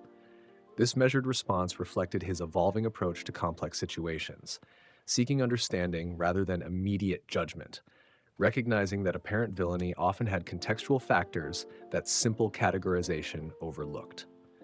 This perspective would prove particularly valuable when the investigation ultimately identified Yuga Aoyama as the information source. The revelation of Aoyama's role came not through aggressive interrogation, but through pattern analysis that Izuku helped develop. Thermal mapping of communication timings correlated with known information leaks, creating a probability model that indicated Aoyama's involvement without requiring confession or confrontation. Rather than exposing this information publicly, Izuku approached his classmate privately, creating a secure, temperature-controlled environment where thermal patterns would reveal deception while providing space for honest communication without judgment. "I know about the communications, Aoyama," he stated simply when they were alone. "I'm here to understand why, not to accuse." The resulting conversation revealed the true complexity of the situation. Aoyama's parents, desperate for their quirkless child to have opportunities in a quirk-dominated society, had entered an arrangement with All for One years earlier, receiving an artificial quirk for their son in exchange for future services. What began as parental concern had evolved into a nightmare of coercion and threatened violence that left Aoyama trapped between loyalty to his classmates and fear for his family's safety. "They said they would kill my parents if I didn't cooperate," Aoyama explained, his usually flamboyant demeanor replaced by genuine despair. "Each time I provided information, I tried to include errors or delays that might reduce harm, but I couldn't risk outright refusal." Rather than immediately reporting this confession to authorities, Izuku recognized the opportunity for resolution that didn't require destroying Aoyama's life and hero aspirations. Working with select faculty members and trusted classmates, he developed a controlled counterintelligence strategy using Aoyama's established communication channel to provide carefully crafted information that would misdirect League activities while appearing authentic. "We're not using you as bait," Izuku assured his distressed classmate. "We're creating an opportunity to free both you and your family from this coercion while gathering intelligence about League operations." The approach reflected the evolution of hero methodology in the post-All Might era, moving beyond simple combat-oriented solutions to address complex social and psychological dimensions of security challenges. By treating Aoyama as a victim requiring assistance rather than a villain deserving punishment, the strategy maintained class cohesion while establishing pathways for genuine resolution.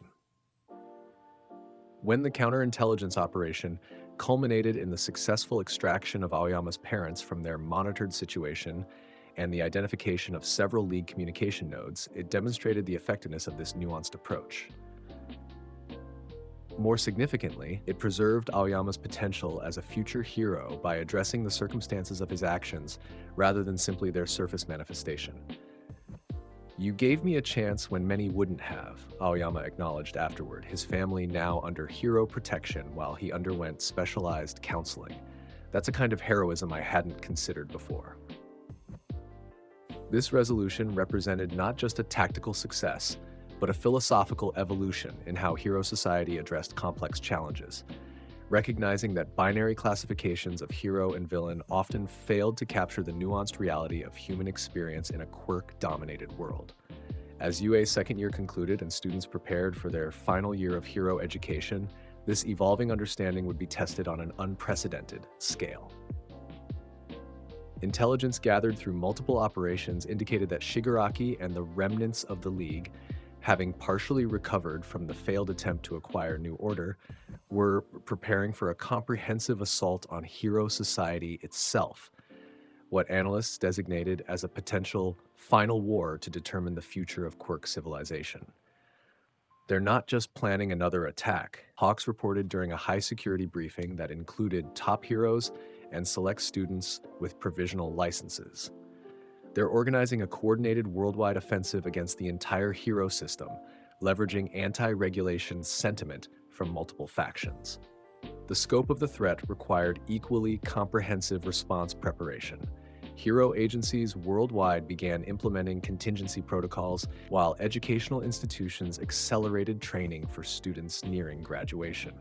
At UA, third-year preparations took on unprecedented urgency, with specialized training scenarios designed to prepare Class 3A specifically for the role they would likely play in the coming conflict. For Izuku, whose Omega-level abilities placed him at the center of strategic planning, this preparation period provided opportunity for both technical refinement and philosophical integration. Working with Endeavor, whose experiences as #1 hero had similarly required evolution beyond raw power application, he developed increasingly sophisticated approaches to environmental control and civilian protection. The coming conflict won't be decided by who hits hardest, Endeavor observed during one particularly intensive training session. It will be determined by who can maintain social functionality while neutralizing threats, preserving what we're fighting for, not just defeating what we're fighting against. This perspective informed Izuku's focus on developing techniques specifically designed for infrastructure preservation, civilian evacuation, and emergency service support, applications of his evolved abilities that addressed systemic needs rather than just combat functionality. Through collaboration with Yaoyorozu's material creation, Ida's organizational efficiency, and Uraraka's gravity manipulation, he established protocols for comprehensive environmental management during large-scale quirk conflicts.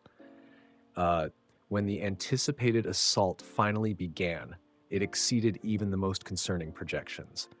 Coordinated attacks across multiple cities leveraged not just League of Villains resources, but also remnants of the Meta Liberation Army, international quirk supremacist groups, and artificially enhanced Nomus with capabilities far beyond previous iterations. The initial hours saw Hero Society implementing emergency protocols with unprecedented scale and coordination. Evacuation systems activated across major population centers, while defense perimeters established containment zones around critical infrastructure. Pro-heroes deployed according to specialized response categories, with Endeavor coordinating from a central command center that maintained real-time tactical awareness across multiple theaters.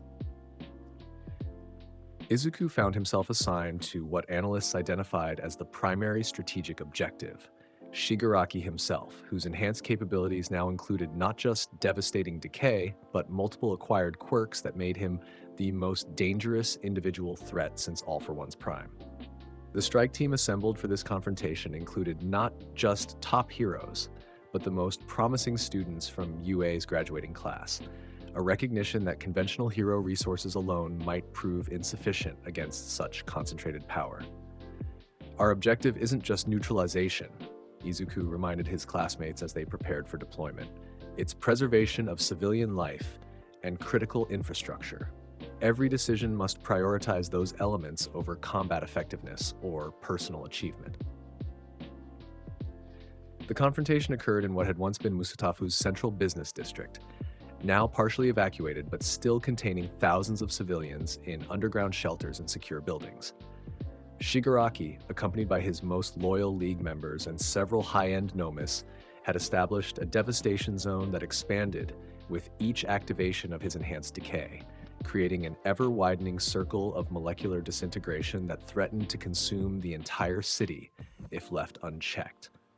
Conventional containment is failing, reported Endeavor, who had joined the strike team directly once the primary threat location was confirmed. His decay now propagates through atmospheric contact rather than requiring direct touch. Standard barriers disintegrate before deployment can complete. Assessing the tactical parameters, Izuku recognized that conventional approaches, even those leveraging Omega-level power, would prove insufficient against such fundamentally destructive capability. What was needed wasn't more powerful opposition, but a different conceptual approach entirely. Drawing on his experiences with Star and Stripe's New Order quirk and the quantum state preservation technique he had developed, Izuku implemented a strategy that transcended conventional quirk application. Rather than attempting to counter decay directly, He established a quantum boundary condition around the expanding destruction zone, not ice or cold, but a specialized state of matter that existed in quantum superposition.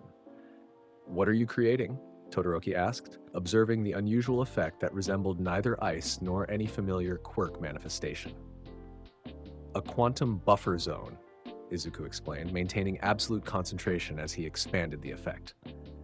Decay operates by accelerating molecular dissolution through cascading chain reactions.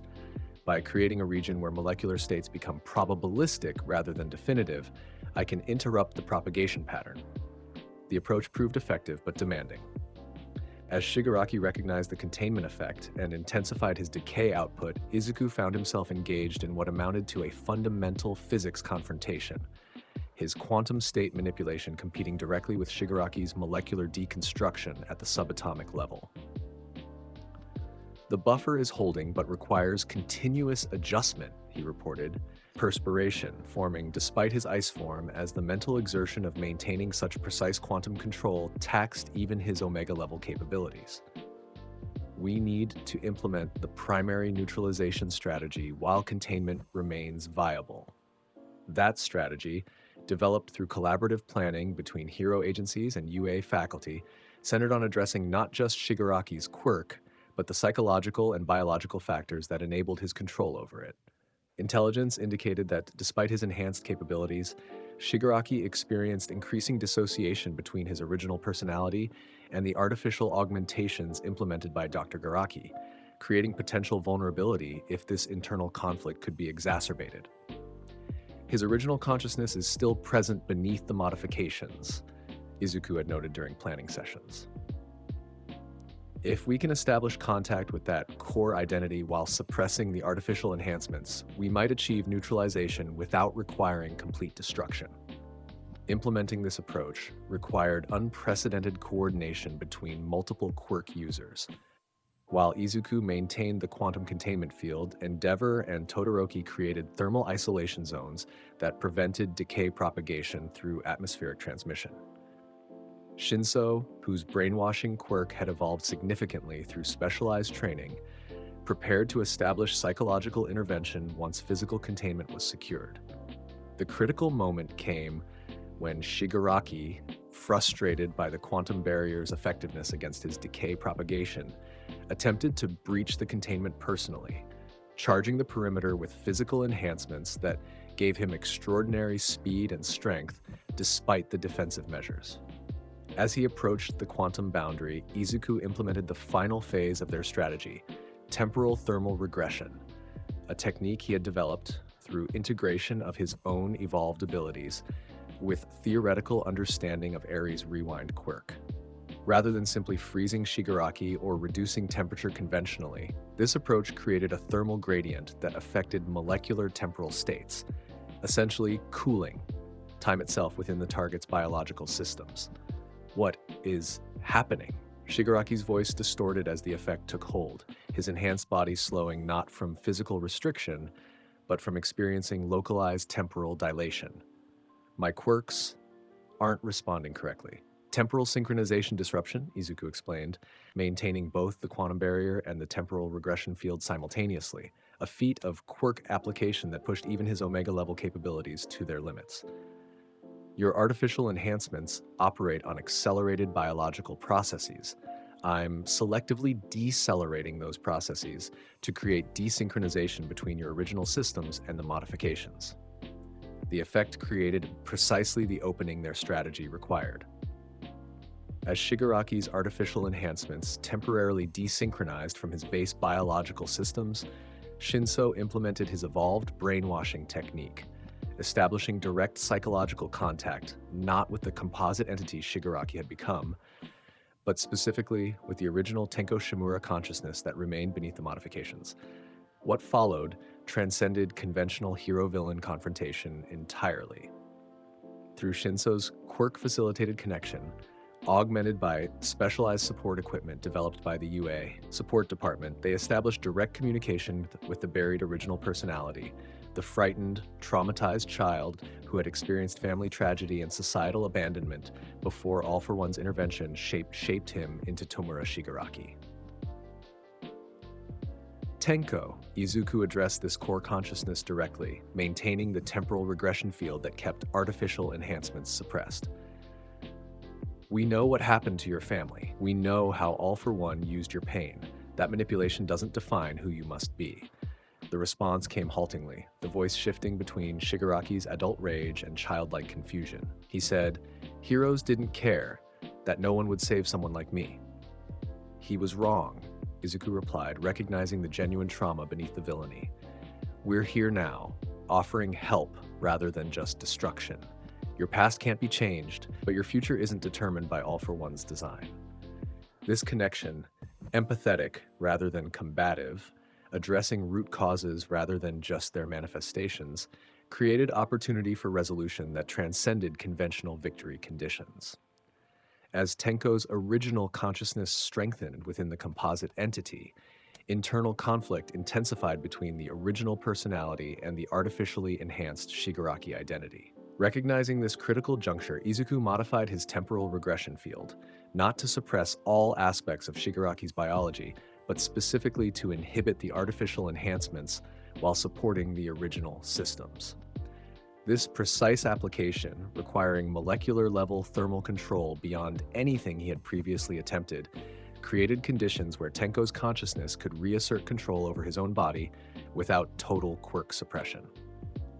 "The original biological patterns are stabilizing," he reported, monitoring thermal signatures that indicated internal reorganization. "Artificial enhancements are losing integration coherence."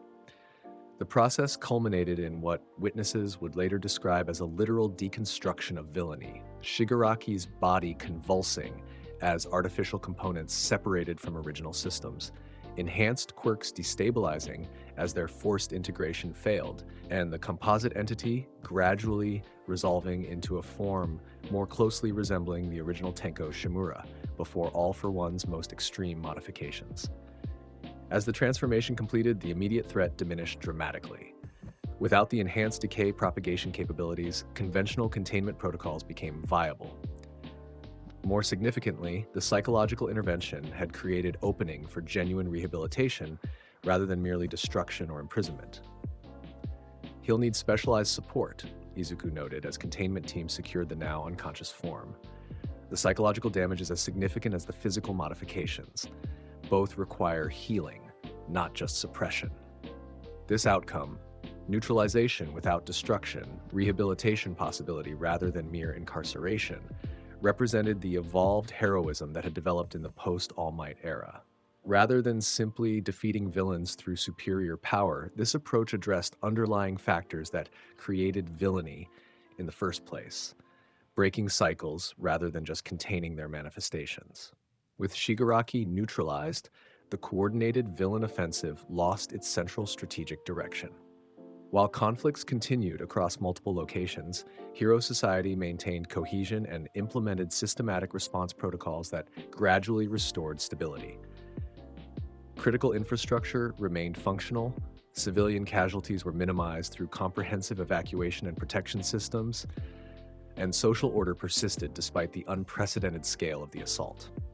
In the aftermath, as recovery operations replaced emergency response and hero agencies transitioned from combat to reconstruction priorities, the role of UA's graduating class received particular recognition. These students, who had entered hero education during All Might's final active year and developed through the subsequent transition period, demonstrated approaches to heroism that integrated traditional strength with innovative methodologies adapted to complex contemporary challenges. For Izuku specifically, the final conflict had demonstrated evolution far beyond his initial ice quirk capabilities. The quantum state manipulation and temporal thermal regression techniques he had implemented represented applications that transcended conventional category limitations. Not merely cryokinesis, but fundamental matter and energy control operating at reality's theoretical boundaries. "Your quirk has evolved beyond original classification parameters," noted the Quirk Research Institute's director during a specialized assessment session.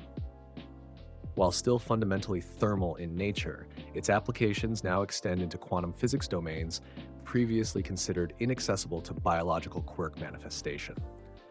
This evolution reflected not just power development, but philosophical integration. abilities shaped by experiences that emphasized preservation over destruction, understanding over domination, and systemic improvement over individual achievement. Izuku's approach to heroism had become not just about what his Omega-level quirk could do, but about how its application could transform situations beyond traditional combat resolution. As Yue's graduation ceremony approached, marking the official transition of Class 3A from students to professional heroes, this evolved understanding informed discussions about their future roles in society. While many classmates had already received agency recruitment offers based on their performances during the final conflict, Izuku found himself considering broader possibilities. The traditional agency structure serves important purposes, he acknowledged during career counseling with Aizawa, but I'm interested in applications that address systemic challenges rather than just responding to individual incidents. This perspective led to an unexpected proposal: the establishment of a specialized environmental restoration initiative that would leverage his evolved abilities, not just for hero operations, but for addressing global climate challenges that threatened long-term societal stability. Quirk application doesn't have to be limited to combat or rescue, he explained when presenting the concept to a committee of hero agency directors and government representatives. The same thermal control principles that can neutralize villains could help stabilize polar ice caps, reduce extreme weather patterns, or address desertification processes. The proposal represented heroism expanded beyond traditional boundaries, addressing existential threats to society that operated on longer timescales than villain attacks, but with potentially greater cumulative impact. By applying Omega-level abilities to environmental systems rather than just immediate incidents, it suggested evolutionary direction for quirk utilization in addressing humanity's most comprehensive challenges. When graduation finally arrived, Izuku Midoriya, the Ice Prince who had entered UA with extraordinary power and departed with unprecedented understanding of its application, received his hero license amid recognition that transcended conventional achievement metrics. Beyond combat statistics or villain capture counts, his contributions had demonstrated how exceptional ability could serve comprehensive protection of individuals, communities, infrastructure, and ultimately the environmental systems that sustain civilization itself. Heroism isn't defined by the power we possess, he noted in his valedictorian address, but by how that power serves others' well-being, whether confronting villains, rescuing civilians, or preserving the systems that support society. Our purpose remains the same: to protect what matters most using whatever abilities we've been entrusted with. As cherry blossoms drifted across UA's campus and graduating students prepared to enter professional hero work, this philosophy represented not just personal achievement, but potential societal evolution, a vision of heroism that addressed both immediate threats and long-term challenges, integrated power with wisdom, and recognized that true protection required understanding as much as strength. For Izuku Midoriya, the journey from discovering his ice quirk to mastering its most profound applications had transformed not just his abilities, but his understanding of heroism itself. The Omega-level power that had initially defined him had become merely the mechanism through which a more comprehensive vision found expression, not just freezing villains, but cooling conflicts at their source. Not just creating ice barriers, but establishing foundations for sustainable protection. Not just manipulating temperature, but transforming the conditions that determined whether society thrived or merely survived. In the years that followed, this vision would guide his evolution from graduating student to established hero to eventual successor as symbol of peace. A symbol defined not by invincibility, but by comprehensive protection that addressed society's challenges in all their complexity. The Ice Prince had become more than a powerful quirk user. He had become a transformative force whose approach to heroism reflected the best possibilities of a society where exceptional ability served collective well-being rather than individual dominance. That legacy of power guided by wisdom, strength directed by compassion, and innovation shaped by responsibility would influence hero society long after the ice had melted. Thanks for watching this epic what-if scenario. ice-powered Deku would definitely shake up the MHA universe in incredible ways. What other crossover powers would you want to see Deku possess? Drop your suggestions in the comments below. Smash that like button and subscribe for more amazing anime theories.